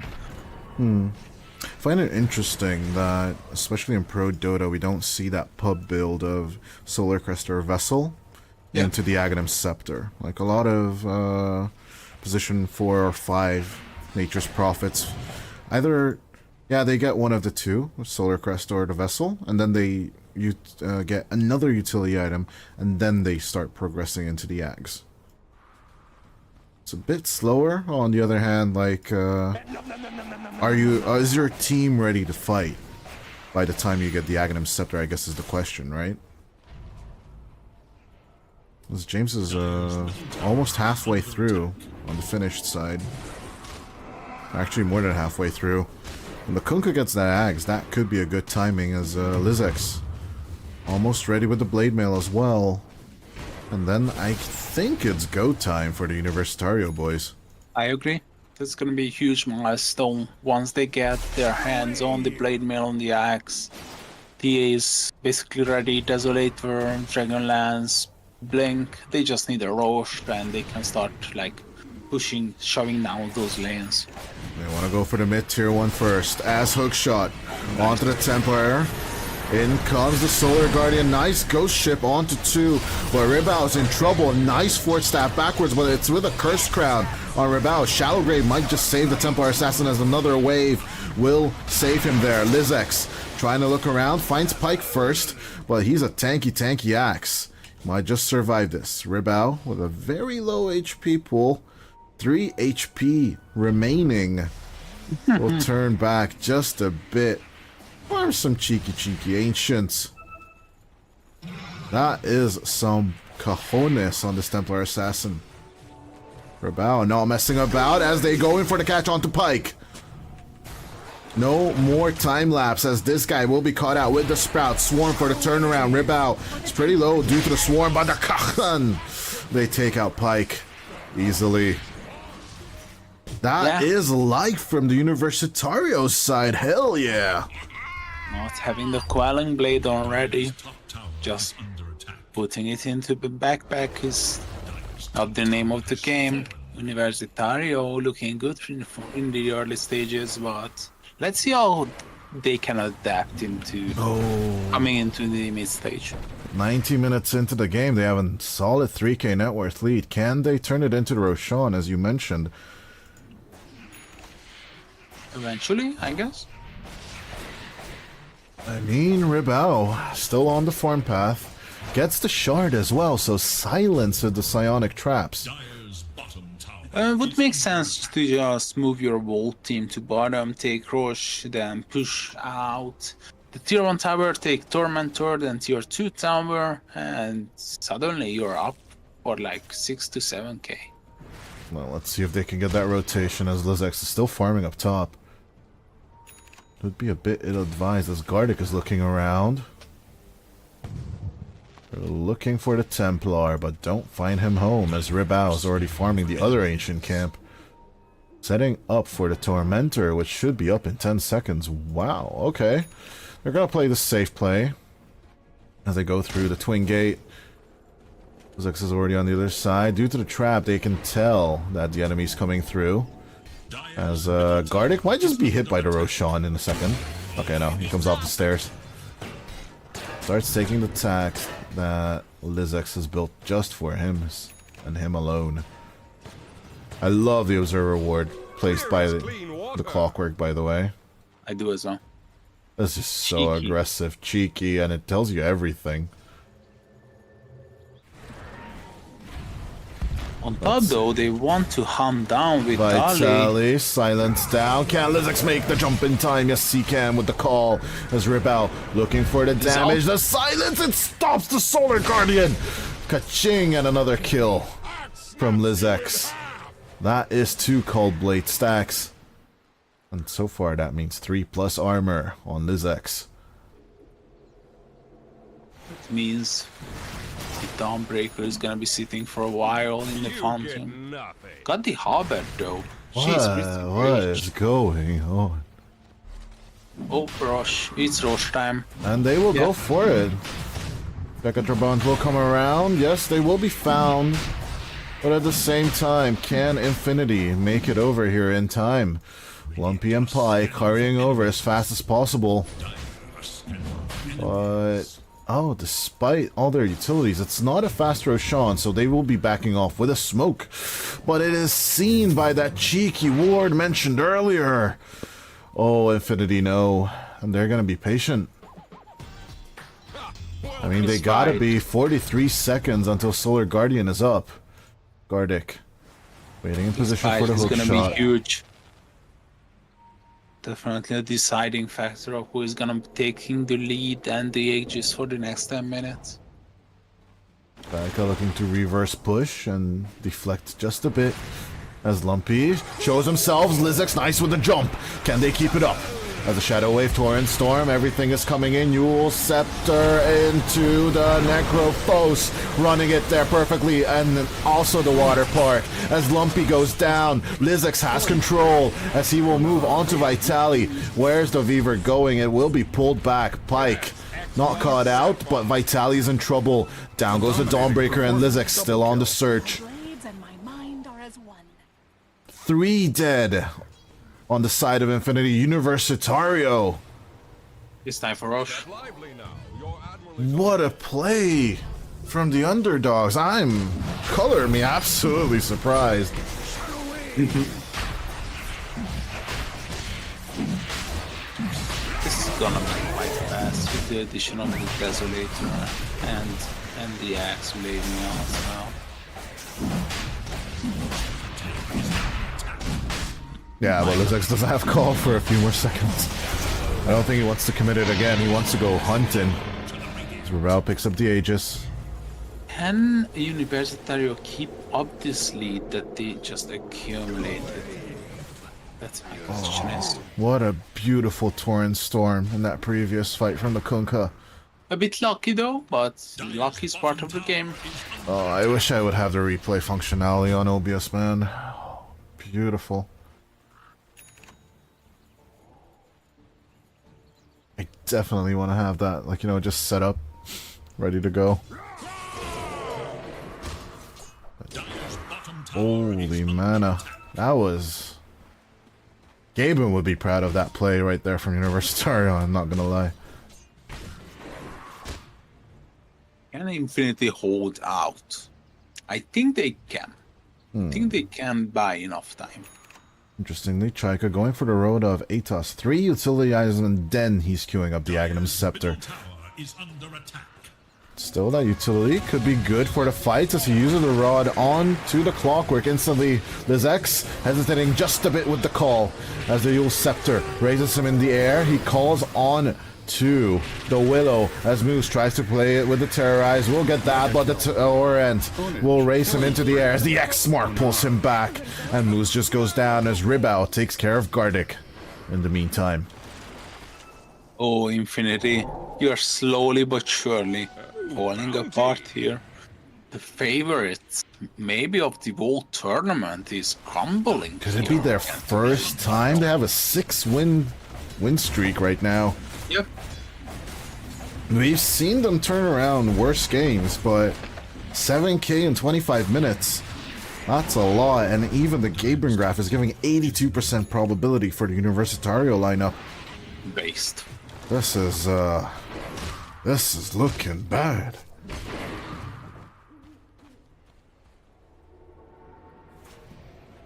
I don't know, Kojda.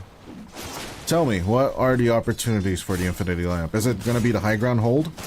Yeah, that's what I'm expecting out of them. Like, there are so many spells you can just throw at them from pretty far. Put the Necrophos forward, he's gonna be having a heart, Shiva's ready. He's quite tanky though.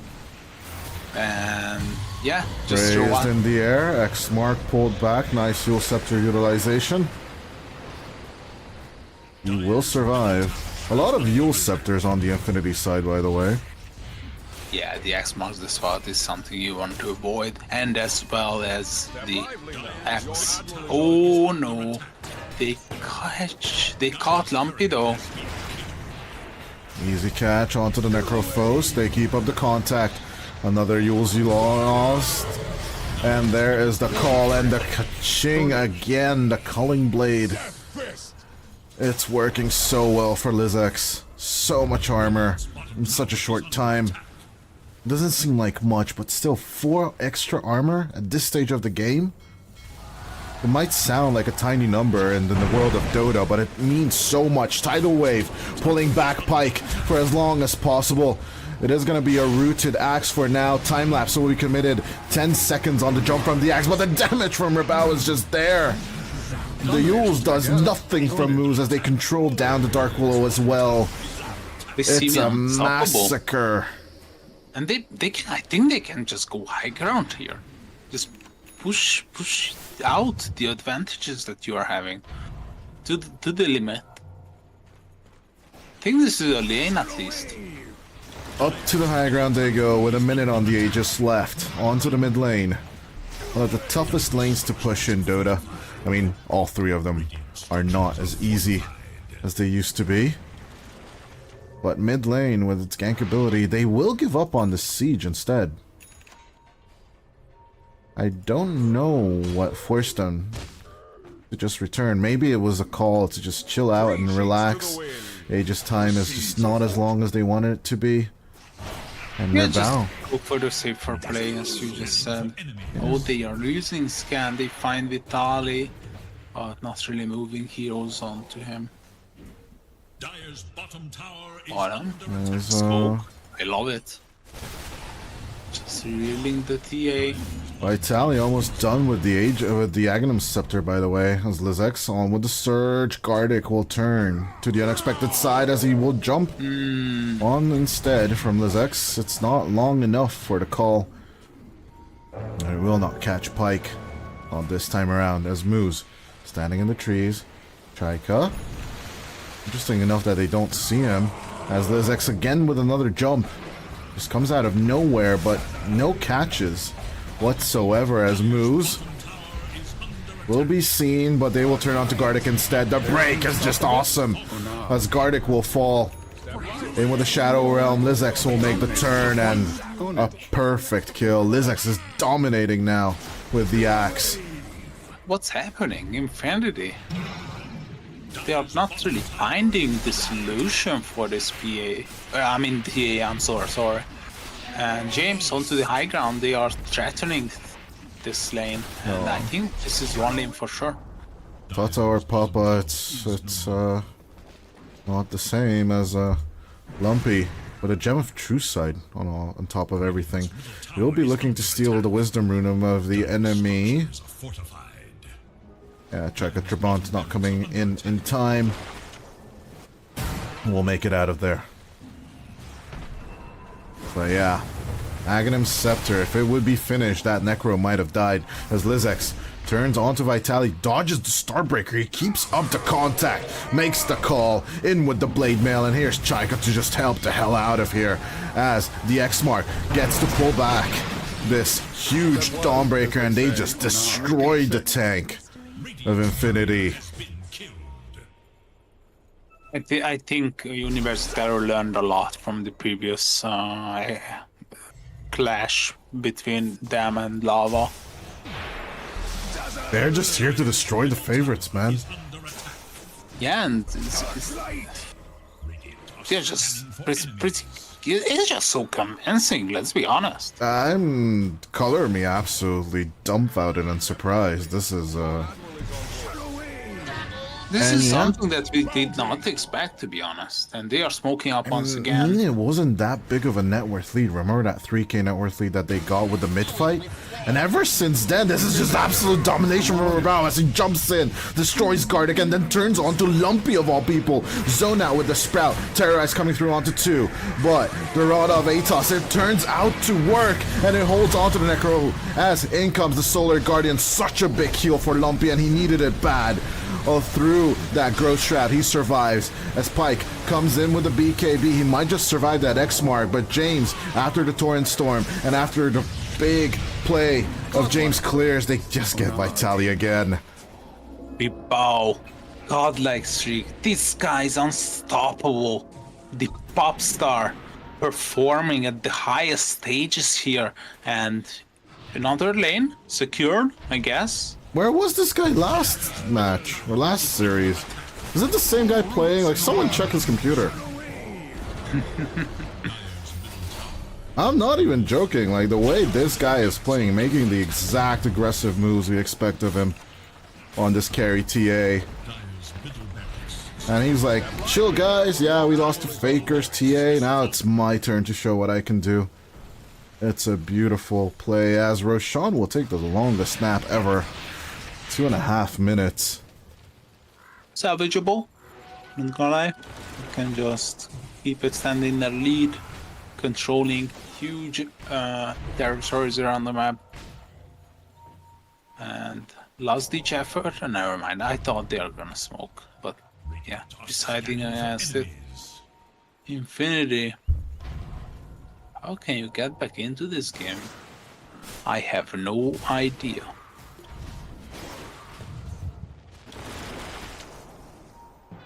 Yeah, they're already searching for Roshan, but he's still taking his sleepy nap time. Yeah. As Ribao looking for the Swift Blink next. He holding on to the Grove Bow, I respect that. That extra range is always nice. 23-5. What a beautiful score for Universitario as they turn on to Vitali. The road of Atos holds on to the Dawnbreaker. No Starbreaker available. So he gets even pulled back into the Sprout. And Chaika gets the kill. It's just so perfect. Immediately taking to the top, because this is the next lane they want to run down on. And finding a kill enables them absolutely right. Oh, Infinity. Might just get the kill on Lizex. Emphasis on might. Yeah, I was about to say the same thing. Gardic. Oh, nice call. Nice call from Lizex. Can he keep it up though? Rooted down.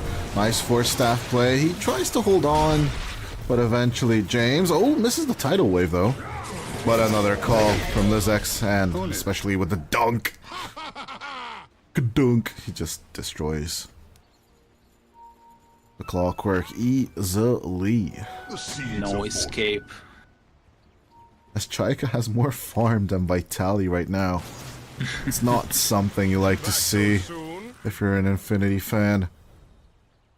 First game that Infinity might just lose here at the group stage. You're still awaiting Rush. He's gonna be respawning in 2, 1, and they are aware of it because the trap is there. Pinging it out. Yep, it is up. Oh, DD as well. So it's gonna be even faster. No bottle, right? Yeah, no bottle. Yeah, Rebel, I guess. Oh no, he doesn't want to wait. He'll just go for it. Oh, I love this. He wants his solo kill. Roshan is about to go top in half a minute. Does Rebel want to wait for that? Does Infinity sneak out to take their Tormentor? I guess Rebel wants to wait. He doesn't want to go through the portal. Not yet though. But yeah, they're already grouping around the Roche pit. Another smoke by Infinity. A bit of a desperational. Can they find someone? No, everybody is pretty much disciplined. 26k down. Lumpy shows with a death pulse. Not a good sign. You did not know that death pulse breaks his smoke? As Lumpy pulled back. X-Smart called in as well. Here come the reinforcements. Will they be enough? He scepters himself over the ghost ship. He does survive that. As in comes Vitali. Can they get the kill? LinXX trying to find the kill play. BKB committed, but Gardic dies and buys back immediately. They want to commit to this fight on the side of Infinity as Austin still unwilling to die. Pike will be pushed through with a tidal wave. Time-lapse needs to be committed. As in comes the call from Lizex. They take out Pike. They might lose Austin here. But at the same time, they take out Vitali. No buyback. And there's just beautiful control coming out from Ribao. Another kill. This time onto moves the call. It doesn't get onto Lumpy. But at the same time, they're ready for the Roshan. Gardic has the opportunity for the steal when they come over, but he needs to calculate it. Well, Lizex! How did he know? That was unreal. How did he know? You get nothing. Oh, I think this might be it. They're taking Roche. What? How did he know that Gardic is hiding there? He's having a wonderful game. I mean, 7-1. 12 assists. Maybe there's a traditional spot for Clockworks to hide or something? This is just All mind about those games. practice. It's just Double mind Siege games, Wagon. man. It's not looking good for Infinity fans. They might be able to get back into this, maybe win the series 2-1, because they are still a stronger team, even though that they are losing the map number 1. But yeah. And with a jump, they keep up the control. But now with Aegis and Cheese, it's high ground time here at 38 minutes into the game. As Ribao. I'm willing to falter. No BKB on this TA though. But he doesn't really care. As Lumpy tries to clean off the creeps as much as possible. Gets called, pulled back just a bit. James on the other side of the map. He's just controlling Pike. Pulls him into the Torrent, but nice split with the Hurricane Pike. 9, the tidal wave for the control. The Ant is just gone. As in comes the Solar Guardian. Vitali will play inside the water park. The Torrent Storm just ripping them in half. As Vitali and Lumpy just die. The hook shot misses everything, and it's a GG from Infinity. The first game they have lost in 7 games in a row. It's gonna be 34-6 with a 39k net worth lead. Universitario Esports take their first game here at EPL Season 8. Oh, I mean, I would lie. I'm shocked, dude. Yep. Infinity lost to Universitario. That's So like together. Virtus.pro taking a game off Spirit, you know? It happened on TI. I know. Happens at EPL. I'm shocked. Like, I thought the Weaver would get online. The timings were looking good. Pike was in the lead. And then instantly, just one rotation coming out of Infinity that turns bad. And Universitario just keep on going. And we said that it's time for Universitario to go. I didn't think it would be this successful at all. Holy Gaben. Gaben. After the 20-minute mark, it was unstoppable for the Universitario boys. What can you do here? It's definitely about the mental game from now on at the the Infinity side and the Universitario as well. So let's see what game number 2 is gonna be holding for us after a short break. And I'll stand against all enemies, your enemies.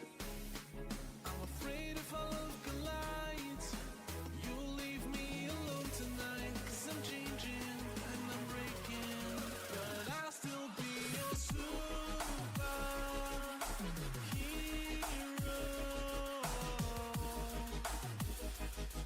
I'll be your superhero.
humanity.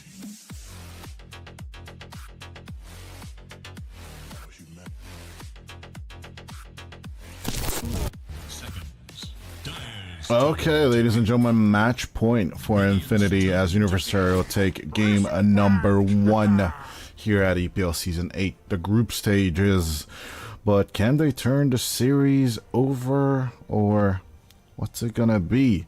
Since we had an absolute stomp come out of the Universitario lineup, it's gonna be the Morphling again for Redao. He didn't have the best of games with it in the previous series, but this time we'll see what he can work out. As the before the Bristleback, we had the Templar Respect ban along with the Ancient Apparition. That's all as well.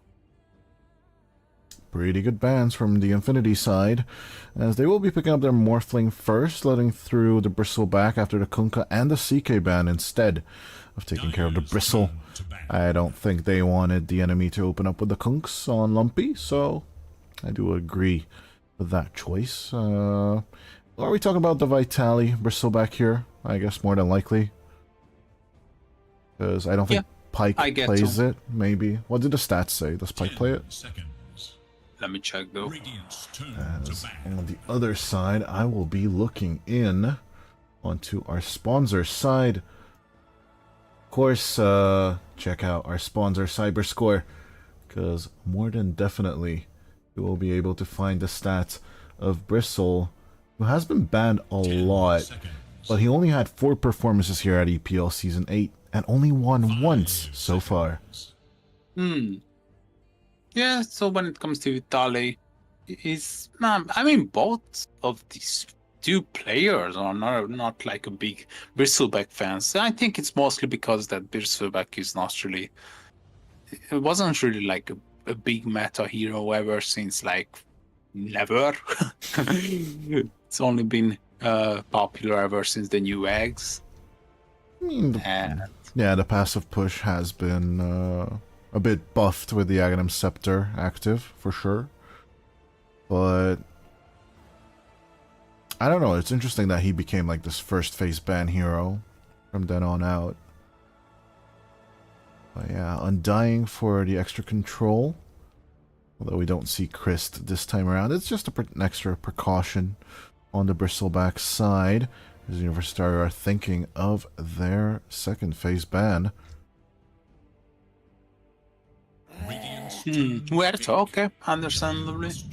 It's one of the nemesis of Morph. Moonstroke. Willow is available for them. Again, if they would like to try it on Moose. Grimstroke. Good position 5 possibility. One of the strongest and most popular ones, actually, at TI. Very, very high pick rate and Disruptor for the pullback. I like it. Give me a Tusk with it as well, and you basically have control over everything. Morphling can waveform out, that is true. We have seen that previously. But I don't think Christ really minded that. Pugna makes an appearance. I'm having some mixed feelings when it comes to this Pugna. I'm a huge fan when it comes to core Pugna, but as we have seen the other day with the Dagon build, it's just falling off pretty quickly. And that's what I'm scared of in this game as well. I mean, Pipe, I had a good time with it, that's for sure, but oh yeah. At the same time, it just basically got run over by the Infinity boys. As Invoker is most likely position 4 on the Universitario side, in my opinion. Yeah, I guess so. I really don't think James plays it that much. But that is definitely a Chaika Trabant hero, in my idea. Austin on the Grim, Chaika on the Tusk. Then no, it should be the Invoker mid. Yeah. I'll recapitalize on that. Unless we have a very, very bad try with the Invoker off lane, which was That's not the way to don't go. even mention it. No, don't make me think about that. Don't give me that PTSD, dude. Bad memories, though. Bad thoughts, bad thoughts. Infinity, how are they gonna be responding? Ooh, this is... I can't even put my thoughts into words. The This Lumpy is such back, a boys. So good bug game. Lumpy in the house, boys. Gets the petrol station from the Pugna, gets the holdout with the kinetic field, gets the help of the Bristleback with the Bristleback. With the good old Tortellini guide, you know, already open up for Vitali. And he's like, okay, so ball of fist, smash keyboard. But yeah, it's a good question. Will he pop off in time? Because the Invoker EMP Tornado combo is still something that hurts to Bristle. Like, mana issues are bad for this hero. Axis banned. Control onto Lizex. What do I want to see from Lizex, though? Okay. 10 seconds. Oh, there's so many heroes Pike could play, though. Morphling counters. I'd love to see an anti-mage this game, actually. I'm gonna take a base take on that. Anti-mage for Infinity. Let's go. I'm not really seeing it. It just does not fit into this lineup, in my honest Jumps opinion. forward and then everything collapses on him. It's so good. No, I think you want people that can be proactive with the Bristleback and the Puck and the other two heroes. You're ruining my fun. I'm Then so it's the sorry. Sven, I guess. Yeah, perfect. Vanilla, Sven is great. boring, Sven. Yeah, sure. On the other side, though, Beastmaster is available, right? Beastmaster, yeah, Beastmaster is in. Meh. I'd rather go for the Visage. Visage looks better. Oh, Bandaluna. Okay. Maybe Brewmaster? I like Brew. If it's the Sven, then I like the Brew. Because last pick is on the side of Universitario. They ban the Venom Viper and go for the late game Spectre, of all things. Is the transition good from the mid game to the late game in this case? Or is Universitario just gonna run you down like previously? 10 seconds remaining. Depends on the momentum. There's going to be a huge emphasis, and we are going to be highlighting the early laning stinge out. Whichever team is going to be victorious in the first 15 to 10 minutes. Give me Centaur. Centaur is good, but there is one better hero. That is Darkseer. Go for the team fight? I'm not so sure.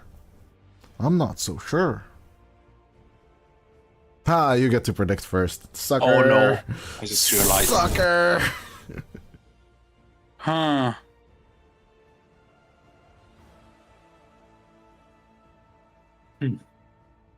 Tough.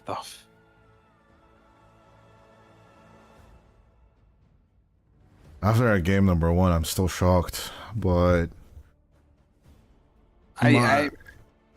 I like the transition, actually. Infinity. I have to go for Infinity. Yeah, I'll join that caster curse. If it's gonna be a 2-0 for Universitario, this is gonna be a crazy ass series, my man. Whoa, this is something that I don't think any of us would have expected. Yeah, pretty surprising so far, but can Universitario keep up this godly gameplay? You're gonna be finding this out in game number 2.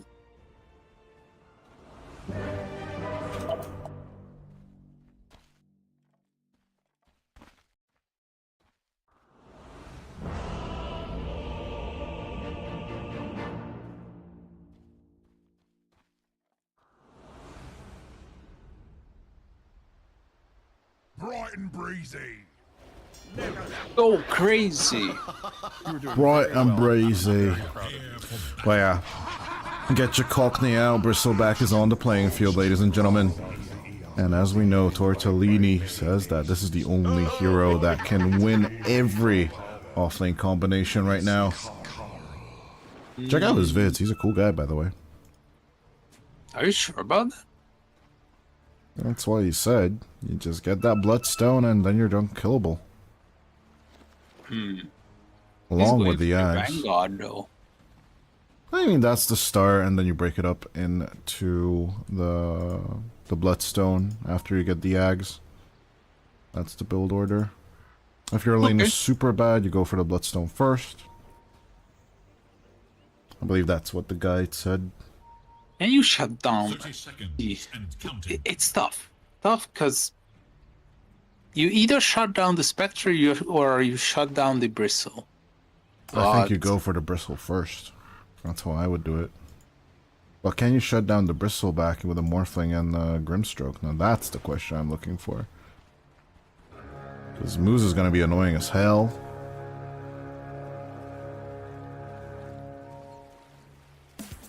Nice ward though by Infinity, seeing everything that's happening on the river, inside the river.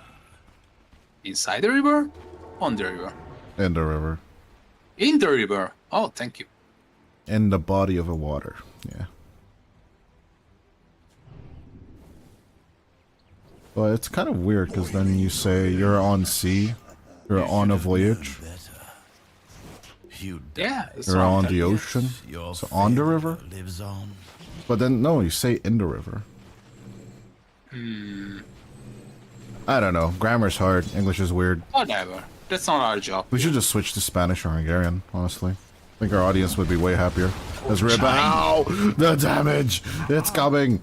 Oh no! The Morphling! Attribute shift! Back to strength! Come on! Come on! There you go. Get that HP.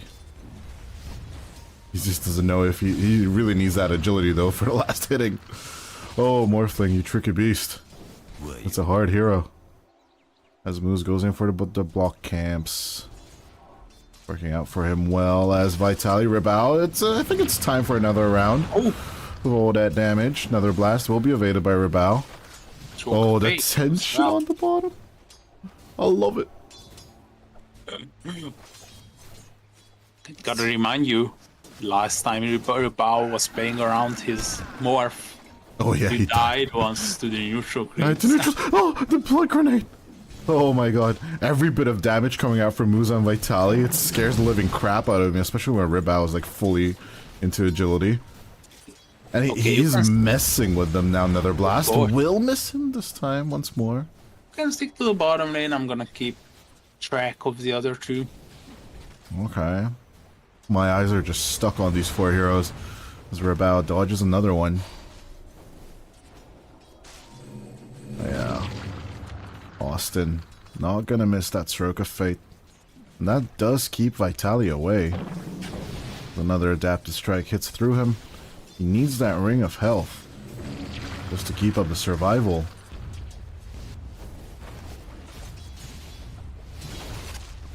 There's Ribao. Keeps his head up. He's holding hard as First Blood will be up top. Lizex with the Ion Shell will keep contact as Pike looks for the counter kill. The Ion Shell is doing a lot of damage. Lizex, he's just dancing around the trees as Chaika Trabant will try and move into Kite for him. They're both pretty low on HP as Lizex will TP home and Chaika, I don't think he has many options, but Gardic is already on his ass. That looks to be a dead Tusk as Glimpse is available. There isn't much in terms of escape. Oh, okay. Glimpse used, but he's not gonna TP. Okay, no more mana for TPs. He's looking to deny. Yeah, he's giving up. Yep, easy. He's getting away. It's back to Ribao and Vitali's little smooching. Duchin, Ribao almost at full strength now. And Chaika just denying himself, suiciding to the tower, spreading his gold. All over the map. Take it! You all get it. Take it. It's not that. Take my flesh. Iron Bench. Oh, look at mid though, James. It looks promising, and it's not promising anymore. The EMP doesn't hit. Bottom. Nice waning rift. Back to bottom. As Moose is in trouble. Nice heal up from Rabao. He goes in for the turn. Adaptive striking the Bristle back. A lot of the passive. No, not actually the passive. He has the active on. He should be as Rabao. Almost have Adaptive strike in one. That is the kill. That's a double kill for the Morph. Double kill. Rabao once again. This guy, it's like someone took over his computer from the previous game. This is not the same player. I'm telling you, man. James.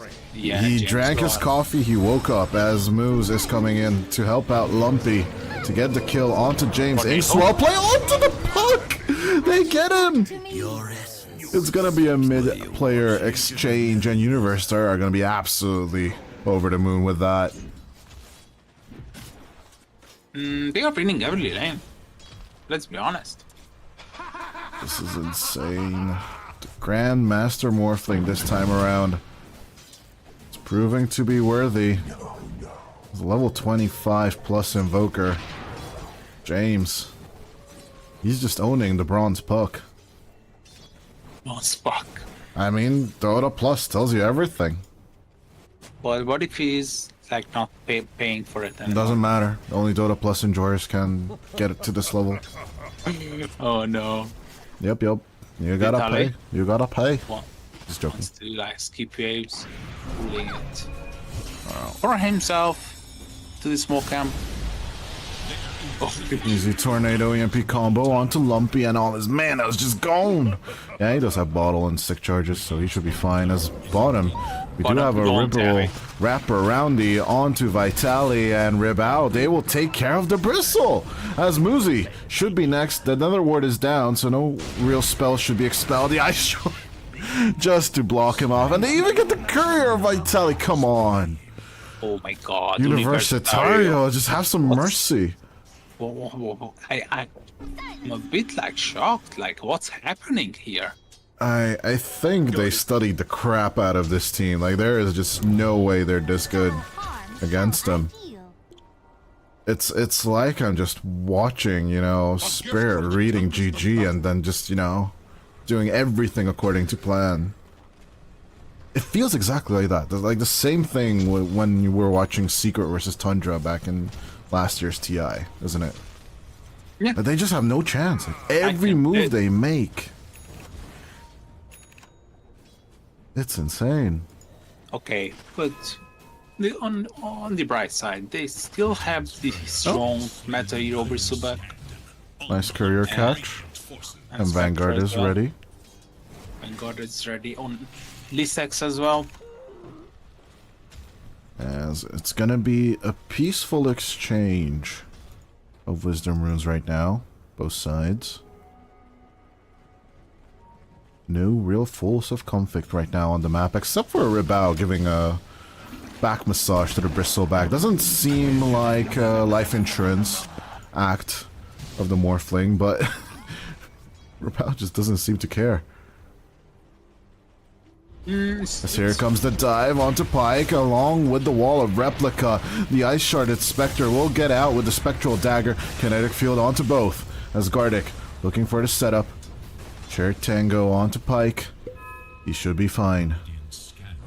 Deal a lot of damage to Pike. He doesn't feel so good. Mr. Pike, I don't feel so good.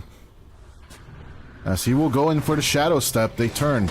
Down onto the bottom, onto Austin. As the Glimpse back, onto the Grimstroke. They will take the easy kill. They don't want to mess with Ribao, and the Morphling doesn't want to mess with them. Do they care though? It's just Austin. He's back in the fountain and extra TP as well. He's buying a smoke immediately.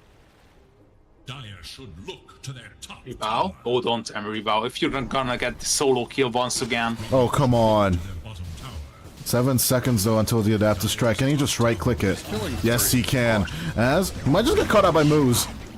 On the other hand, adapt attribute shift. It's working. It's working. It's working. He's healing. Who's looking around? What? I guess he was just looking. Maybe that there's a rotation coming to help him.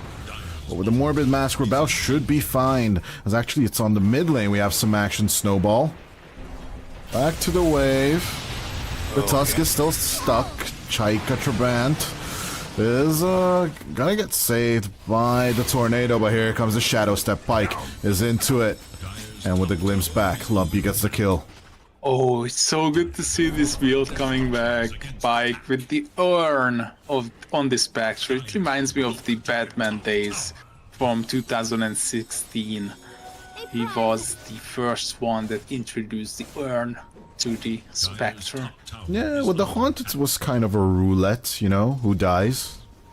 Yeah. But this time around with the Shadow Step, it's more targeted, so you do rely on your supports getting some vision and taking some of the control as Vitali's farm is being farmed, and they will go on to moves. Rebao with the the waveform. We'll skip it, but the Snowball will keep contact with moves. Adaptive Strike onto the Pugna. I needed to hide that. That was that needed to be censored. That was a Triangle. Conquered. disgusting kill. Taking the stacks. I mean, what's left of the stacks. Oh, Vitali. That Bloodstone is just so far away, man. 2k up. 8 to 4. Dire's top tower is under attack. Convincing, but is it enough? You're gonna be seeing that in a while. Dire structures are fortified.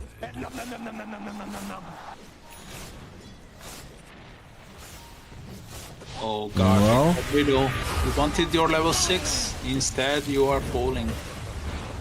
Easy catch, as, yeah, they're rotating into the mid lane to pressure out the Spectre, and for the Spectre, that mid lane is very important. As soon as the map is split, Spectre doesn't really have a place to farm, as Dreamcoat will be committed onto the Tusk, but Lumpy, we might just get stuck around as Pike. They will go for the turn and get James. Austin will not be caught. There is no break onto their TPs as Gardic fills up the bottle. Once again, I can only say, do they care? They got tier 1 bottom. It's pulling like 4 heroes all together to mid.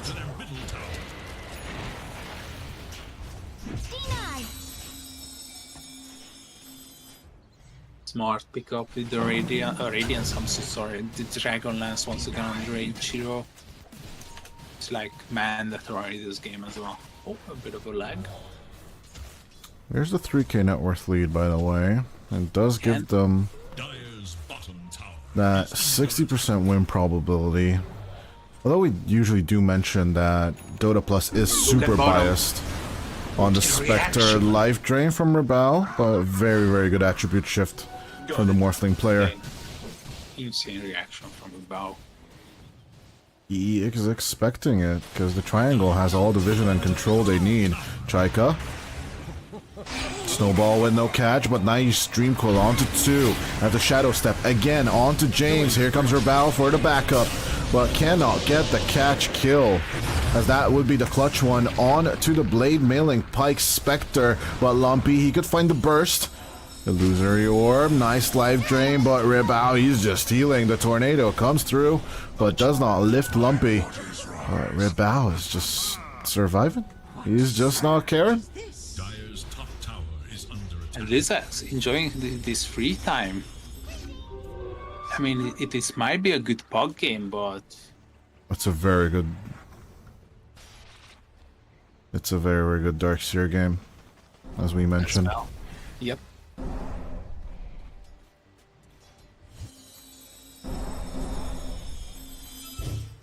James looking to get his Midas pretty early on. He's the vessel carrier of the other side of the other team. Pike, not really going for the vessel finish. It is his farm item he really wants. That beautiful Radiance. Glimpse back onto Lizax. It's a good catch. Onto the Darkseer. As the life drain goes through, the Ion Shell doesn't hurt that much anymore. Smoke up instantly coming out from Infinity. They're doing the routine move. Looking for a catch as Lumpy goes in. Dodging the Phantom's Embrace perfectly, by the way.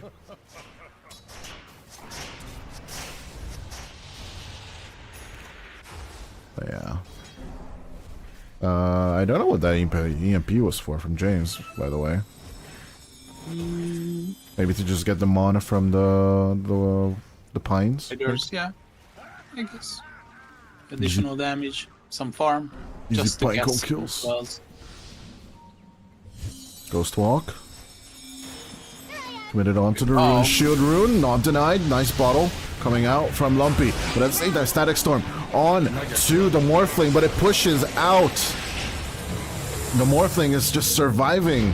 A good catch, a leash onto Lumpy. No contact onto anyone, but they can still get the puck. Pull him back with the vacuum, and Lumpy is just gone. Universitario keeping up the pressure onto the mid, and they will take the mid-tier 1 tower. For my god. Has fallen. Well, I mean,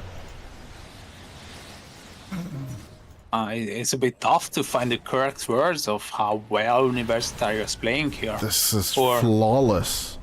maybe Infinity underperforming. I don't It just think doesn't look so, like no. it. They're just getting owned on the laning stage, and slowly but surely they're crumbling. All tier 1 towers down at the 15-minute mark. And Universitario, they're hitting a very good time against the Spectre draft. Vitali really needs that Aghanim Scepter along with the Bloodstone. I think without the two, he's just gone. But it's still at least another 5 minutes until they can make that happen. Maybe top, they can set up Static Storm in 10. They are gonna be baiting this out definitely, but little they know that it's gonna be a trap. Okay, they see now with the ward. And they are charging. Chaika looking. Chaika now finding the ice shards. It's there, but the blink. Or actually the jump with the illusory orb. The ethereal jaunt comes out from the puck. Oh no. That spell name is just so stupid. Ethereal jaunt, whatever, how you want to pronounce that word. Don't you dare calling this name out once again. Ethereal jaunt. Jaunt. Oh my god. Horrible. Blink reveal on Chaika. Oh, Lumpy! This is dangerous. Nice dream territory. coil. Oh, but that's perfect wall as Lumpy dives out. But nice catch with the ink swell. He still makes it over with the jump from the orb. But at the other side, he gets caught out. Face shift, dodging the EMP. Sunstrike. It's a good one, but he's on the cliff. He makes it out. What a player. He's buying time. He's doing the space thing. This is all he can do until the Bristleback is online. He's doing his job perfectly, as Vitali is as well, since the Aghanim Scepter is almost ready. But as I said, he will need those 5 minutes, and that means 4 more until he can actually get that Bloodstone too. Who's not chewing on the lane?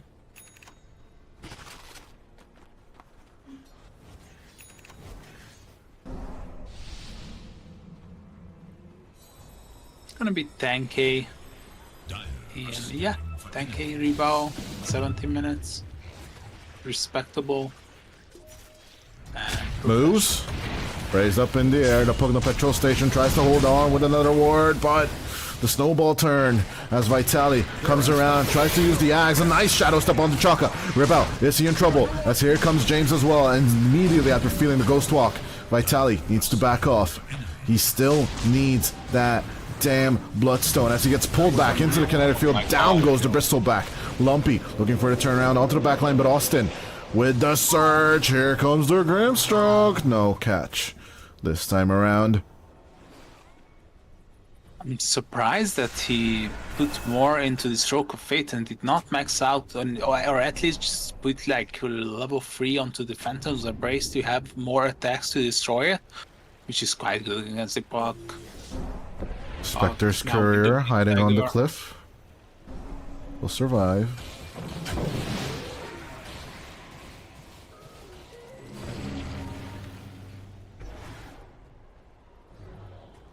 Manta being sent out, disengaging, and I think he can think about Roche anytime soon. Lumpy. Chaika looking for the play with the surge into the jump onto Lumpy. They go. The silence is there. Down goes the puck. 14-9 with a 5k clear net worth lead. Universitario. I don't think they can take this tier 2. I think they have to keep rolling and they just keep searching for people. Pike, the overjump from Chaika. It's a bit too long as Austin finds him. But Yeah, no, he should be safe. He should be safe. He's too far. Push out this lane, push out mid, push out bottom, and you can take Rush. The bow kind of out of position, but he will still cut this wave. They won the tier 2 tower before Roshan. Although that does mean daytime Roche for them, and their tier 2 is getting pressured. Sunstrike searching for straggling defenders.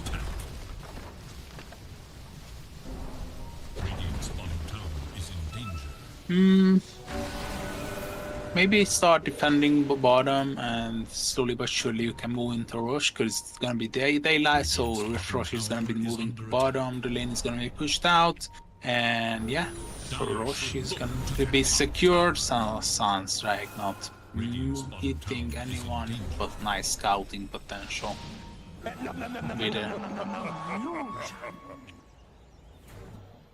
James.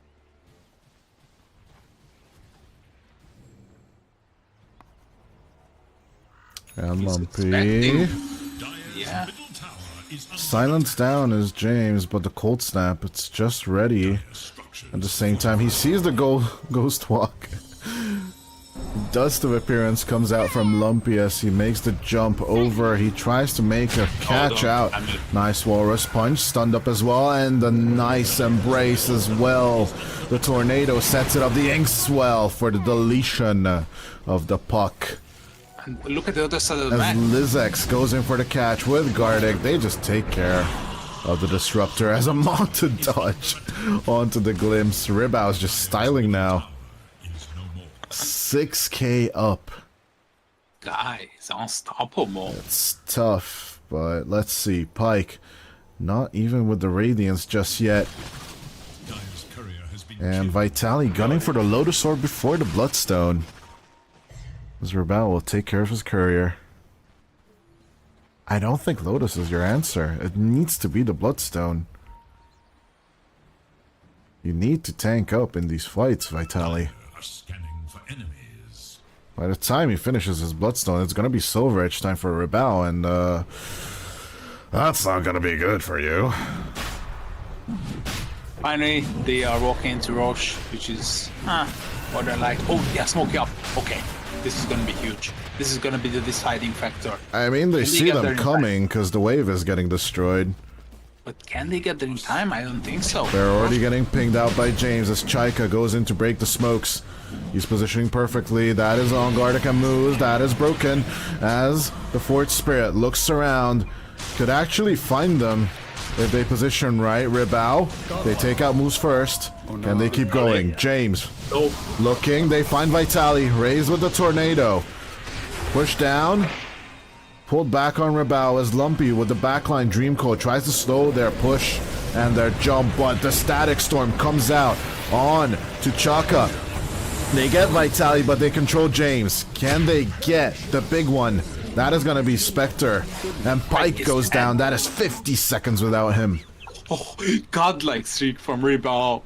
These guys going crazy. Where was this guy in the last series, man? I'm still shocked. I think he just woke up, like me, for the second game of this series. This is dumb. Watching this guy is like a masterpiece. It's so good. It's like a free course of, like, you know, education. I don't think I've ever been in love with a new player like this ever since, like, Mr. Jeans, like watching him play Dota. But Rebel for the win. Like, if he can keep playing like this is a W. From wondering who this guy might be to being a fan of him. Absolutely. Within like 4 hours. I mean, the same thing was with Parker, right? Like, oh, okay, no name course. carry guy, and then like in a year, now he's just carry for Beast Coast. Just unpolished gems, here in South American Dota. Yeah, he is 6k ahead of the Spectre, and he will go to the high ground with a 3-minute cooldown left on the Aegis. It doesn't look like Infinity want to defend this tier 3.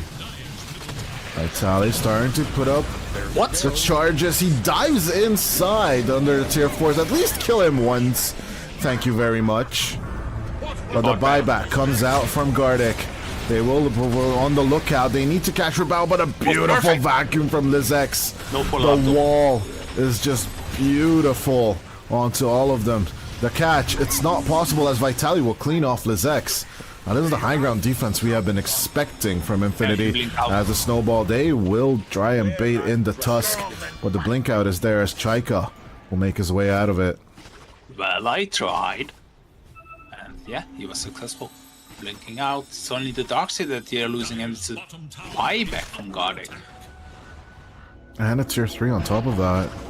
Yeah, they want to hunt them down, but it's gonna be tough. I mean, Radiance available on Pike, but And is it gonna be Lotus Orb enough? first. Lotus Orb first.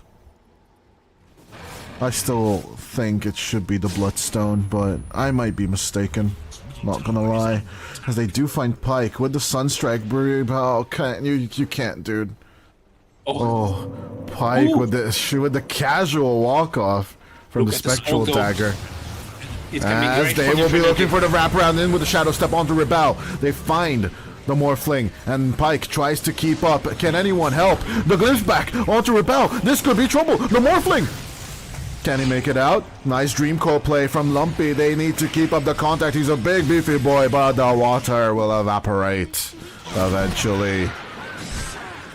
As 20-13, Infinity finally showing some claws. It's not really the timing Spectre likes just yet. But at the same time, can James turn it around with Lizex? Oh, you have come to the right place, Mr. Pike. Welcome. Here's some more damage and even more. As Lizex and James, it's gonna be a core exchange right here. And 3 heroes TP top. Maybe they can save the Spectre, but they immediately they are up to defending. So instead of taking a tier 2 tower bottom and maintaining a pressure onto this jungle, they are forced to go back top. So little victory. I don't think that many people should have gone. I think Vitali and Lumpy should have taken care of the tier 2, but even Lumpy, look at him. Once the Invoker shows up, he's scared because the Grimstroke, he's always off the map. He's always in the fog of war. and anyone can put Inkswell on him. As soon as he gets Phantom's Embrace, he's just dead. Yeah.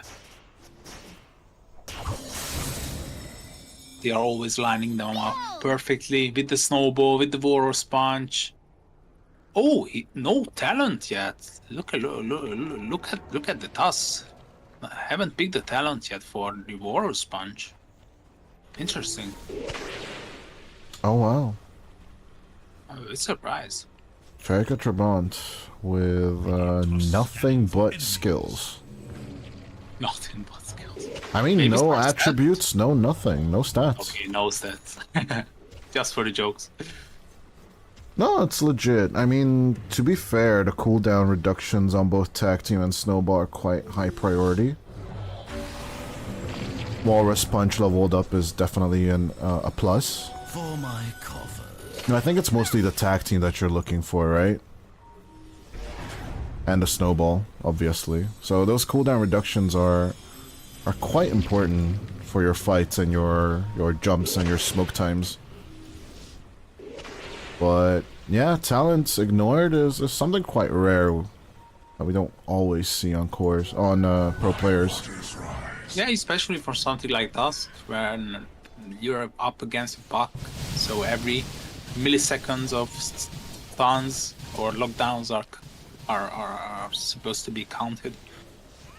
Smoke up on the other side though. Pike up and ready, almost has the Manta. Vitali. Lumpy leading the charge. He's gonna be laying his hands onto this haste rune. Italy doesn't really want to go in. Not without Lumpy. As the Aghanim Scepter is only halfway done so far. Vitali? Heart of Tarask? Interesting buy, tanking up against Rabao. Sounds good. Tornado will whiff and EMP will miss as they turn their heads onto the Morphling. Try to keep up those stacks.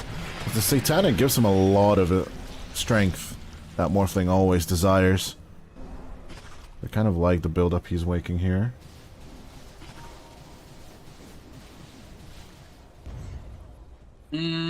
I think Vitali is gonna be unkillable with the heart. It's like kill everyone except the Spectre and the Bristleback. You leave them last. It's gonna be more than likely Chaika's job to, and the Invoker to keep them away from the fight, keep them occupied with different stuff. I would love to see a use as well. Oh, never mind. It's already available. Dusk, Chaika, reading my mind. Scanning for enemies. Yeah, he also gets the Ogre Seal Totem, which is pretty big for him. For initiations and escape, mind you. Imagine, like, connecting both the Bristleback and the Spectre with the Soulbind. It's 7 seconds of duration, double Snowball, double Eos, double Cold Snap. I can go on all day. And just kill the others, of course. It sounds easy, but it's definitely hard. At the same time, Austin is just basically the buff slave of Chaika. And Rabao, as they move in to catch, it's an easy kill onto Gardic. I think it's a misplay from Gardic. He knew that there's a ward. Of course, there's supposed to be a ward that they were playing around there. I wanted to go for the D ward, and there was a backline behind him, just for the setup. Sorry to interrupt you, but I think this is a dieback as well. Let me check. That is true. Yeah, he still has 1 minute and 30 seconds off cooldown on the buyback. Yeah, it's not that much, but... But it's still technically a buyback. I'll give you that. Yeah, Vitaly and Moves will take care of the Tormentor. Of course, the Bristleback has the damage for it. With the Warpath. Up in 45. Oh. Nice scan though, a bit misleading for the Infinity Boys. Or Lumpy. Oh, Lumpy could be in trouble here. He jumps to the other side. Okay, he should be fine. He does not jumps. He doesn't jump, he ethereal jumps. Never mind, I'm gonna stop. The ethereal jounce. Okay, yeah, I see you. I'm gonna call it the ethereal yount. I hate you. It should be Hound, because, you know, it's a Spanish cast. Or Jaunta. Oh, God. That's Portuguese. Yeah, you're right. Portuguese. It's supposed to be Hound. It's supposed to be Hound. You're right. You're right. Okay, Rosh is up. Is it? It is. As Yeah, Austin sees it. I mean, Austin literally spent the last like 40 seconds like standing there and waiting. It's like, is it gonna be up? What is it gonna be up? As Vitaly and Lumpy make their way over. Is it time? Can we have that big team fight at Roshan as Rabao looks in for the surge? They instantly move and break Vitaly as fast as possible. Down goes the Bristleback. No buyback available on him. It is 1,400 gold away, but this fight, this is not the one you want to take. Lumpy, you gotta run, you gotta jump, you gotta jump, you gotta hide. In with the blink. They take the DD rune away from the enemy, though. It's still gonna mean Roshan for Universitario. I'm so sorry for everyone that I just said that Vitali is unkillable. He's definitely killable with the tech team and the Silver Edge. Just to explain why they are taking Rosh, why Vitali decided on the Lotus Orb. There is just so many annoying things you wanna shake off, like the Silver Edge mostly. The cold snap is terrible. You hate being cold. You hate being hit by the tech team. So it's tough time, and if you are lucky enough, and the huge highlight of these Lotus Orb interactions, if you're lucky enough, you can knock back the snowball and being like in a safe position. And the adaptive strike and some stuff, but yeah, absolutely. But if you're lucky enough to to hit the snowball, it's gonna be like 3 seconds of launch time and you being safe. Look at Lumpy though. Gonna get hexed and cold snapped and caught out and destroyed. The puck is gone. Down with the fairy dragon. So he will be out of the game for 65 seconds. James, so confident. As onto Vitaly they go. Okay, Austin looking for the turn. Soulbind onto 2. Nice jump out from Pike though. As yeah, he will take care a bit more of the enemy. Glimpse back onto the Morphling, and they will pull Vitaly to safety. This is exactly that Lotus Orb effect you talked about. And it's still 40 seconds without the puck. Can they hold? Enter. Up to the high ground they go. Pike, I don't think he has a choice. 10 seconds until the next Shadow Step. Satanic play by Rebao. He moves on to the Bristleback as long as possible. Heals himself up. There is still an Aegis available as he takes the tier 3 tower. Shadow Step available. Spectre is ready to fight. Cleans it down, but they want Rebao very low in order to make this jump. Glimpse back onto the Morphling again. Do they want to kill in? Not just yet. They want to wait for Lumpy. Tension is building here at 35 minutes in as the 10k down. It doesn't really matter anymore because the Spectre is starting to be online. But the Scotty's not even finished? Radiance and Manta, that's all he has. He really needs that Scotty to be finished. Oh, don't mind Satanic. me, that 10k matters. Holy crap. Yeah, doing swell, you know, with the additional damage and healing the target for 40% of the damage the Inkswell deals is just so good, and the Morph, you gotta be countering that, and the Satanic as well. Whew. It's looking tough for Infinity, but there is hope. But look at their base, it's exposed. Smoke up, on top. Haste. Or I was dreaming, never mind. Moose, still in the backpack, storing key. He's still holding on to the smoke. Look at Lirbao. Easy cleanup, easy catch. Oh no. And he's on to the Raxes.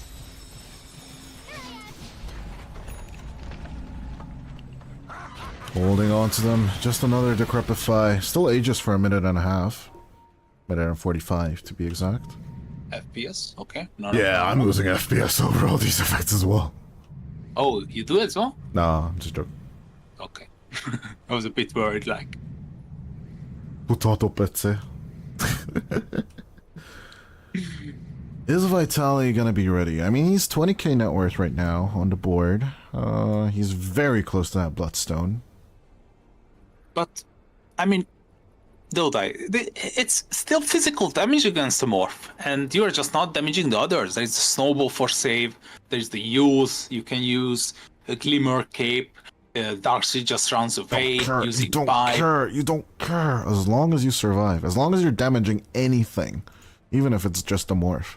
Like, you know, stacking up that Warpath, it basically disintegrates the Morphling.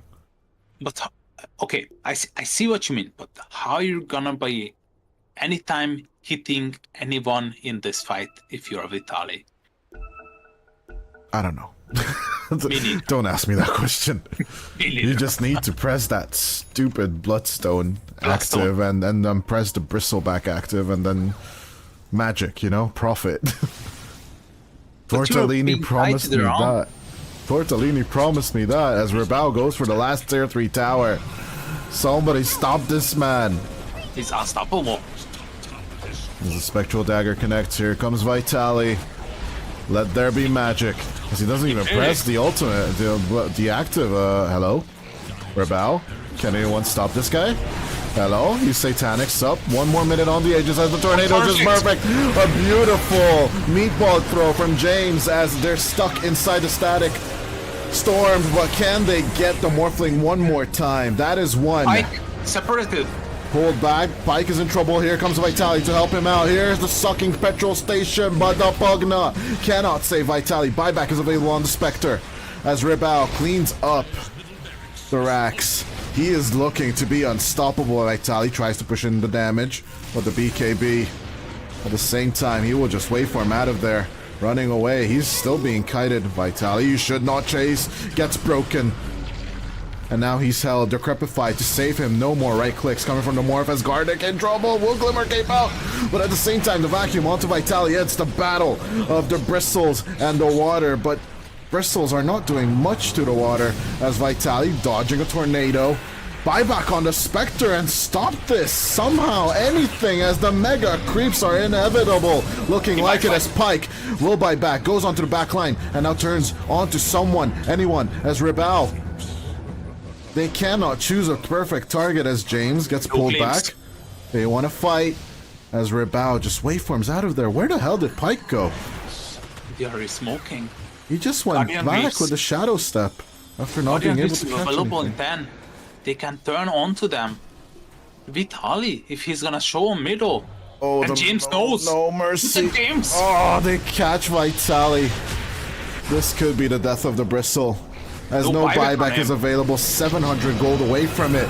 He tries to heal with the Bloodstone play onto the Bristleback as Pike just haunts or Shadow Steps onto the back. Going back towards his base. And they will manage to save Vitaly just with a little bit. But Riddell, he's just bait right now as Lumpy will go down for 74. No buyback on the puck. As Rebel is just unstoppable. He keeps on going. So the Gratifier will be raised. Rebel very low, but he's still just bait. The Smurfling doesn't want to die. And he's not going to. As another vacuum. Chaika, Trabant, and Lizex will just take care of Rebel's job while he heals back. They just don't care. Mega creeps on your base, boys. What you gonna do? Oh my god, Universitario, you are on the brink of pulling something huge out of this night. Or evening, or, I mean, it depends. Morning, afternoon, whatever time zone you're in, this is insane. This is the game of Dota to watch as the Tornado EMP combo hits Vitaly for the 1000th time. He's fine though. It's a tanky Bristle though, I mean to admit it, because of course it's the Heart of Tarask and Lotus. He's got 4k HP, and add insult to injury, this Bloodstone is just keep on healing him. Look at the bounties on bottom, piling up. Oh, that's a bit of a, you know, extra cash for anyone who wants it. Yeah, I mean, same thing on top. yeah, I mean, in this scenario, it's always the job of like position 4 or 5 and the Spectre. I just want to fight, honestly. If I'm position 4 or 5, I just want to fight. Yeah, exactly, I mean, as Austin says, I just want to know him.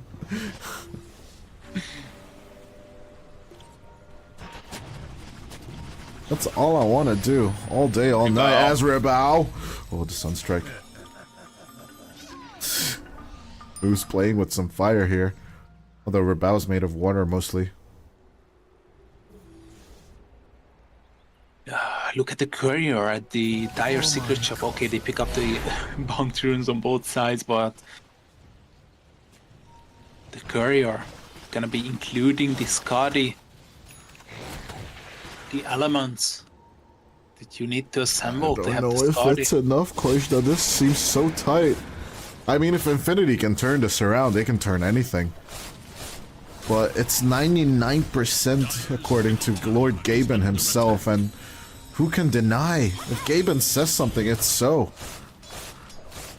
And he's known for being like the big fan of the Spectre, so quite interesting. 2 minutes onto Roche. I think Universitario wants to be, you know, going for the safe play. They're just so close of beating one of the biggest favorites in this tournament. I mean, we've seen upsets at EPL, but honestly, seeing big upsets is the best, you know, like Lava beating No Ping. Where right now, the Universitario leading 22k ahead of Infinity. It's kind of the Dota games I wake up for.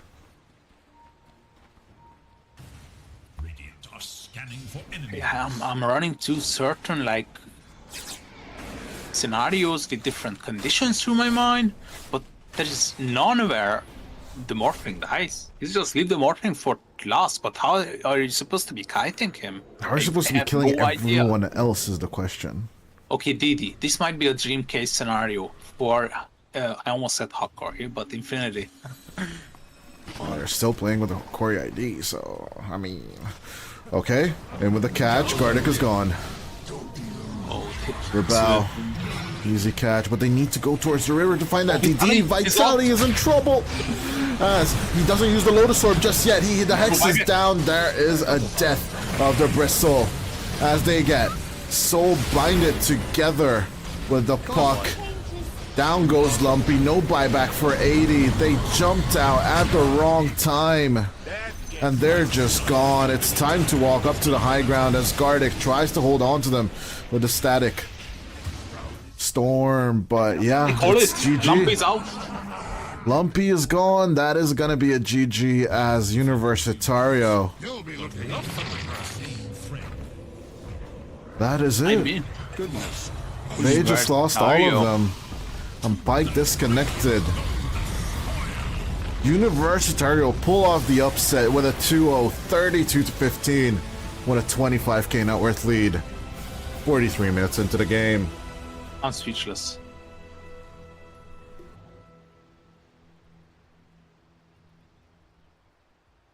I have no comments for this. This is insane. This is madness. Universitario just messed up our perfect prediction order, dude. You know, I was just checking Cyber out. We were on such a roll, dude, on our predictions, and now Universitario messes it up with 2 zeros. Oh man. Whoa. So I was just checking Cyber out. You know, for the odds, for some statistics, everything is like according to the plan of Infinity taking this to 2-0. I mean, if you went for Universitario Esports today, guys, you might be a rich man. 6 odds, or maybe 5. Well, yeah, definitely check out our partner and sponsor of this season of EPL Season 8, Cyberscore. Link in the description and in chat due to our favorite Nightbot. At the same time, gamble with responsibility, of course, and follow the legal guidelines of your own country. But at the same time, I'm just dumbfounded, like the fact that Rebao just pulled off the upset of EPL this season. It's it kind of mixes up our board, doesn't it?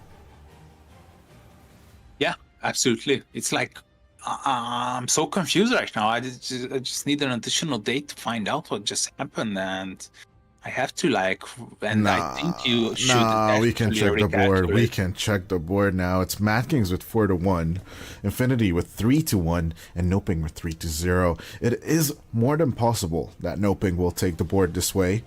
Although they have to face Universitario now, who have 2 wins on the board and 1 loss. They're more than guaranteed at least lower bracket with these 2 wins, as I do believe the 2 eliminated teams will only have 1 or 0 wins on this board.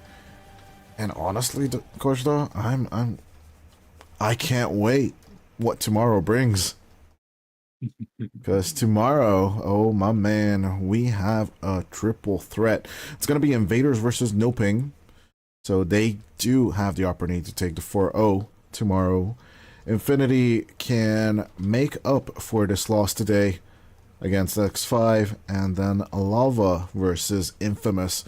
It's going to be a big one because both Lava and Infamous are kind of towards the bottom end of the board. 4 losses on Lava, Infamous have 5, and there's only 1 win each for both of these teams. So yeah, elimination being a threat, and Universitario now just up next to X5 Gaming with 2 wins and 1 series lost. This is an insane season of EPL. That's how we love it. Constant surprises, recognizing new talents, and props to Lava and Universitario to the Infinity. They have to rethink their strategies. Something just didn't click right here. I don't even know. I didn't think it was the best Darkseer game, honestly, as the Storm finally lands here in Budapest. Holy crap. Oh yeah. Yeah, it's gonna be there in like 2 hours in your city. Well, yeah, in Debrecen. But yeah, on the other hand, I was absolutely impressed by the way Universitario pulled back after that series loss. Because think about it, you just get 2-0 stomped by Lava, and then yeah, you need to make the comeback. And honestly, it was convincing by every measure. It's insanely good. And with that, I think we'll close out the stream as Universitario take the series 2-0. Like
It's all about humanity.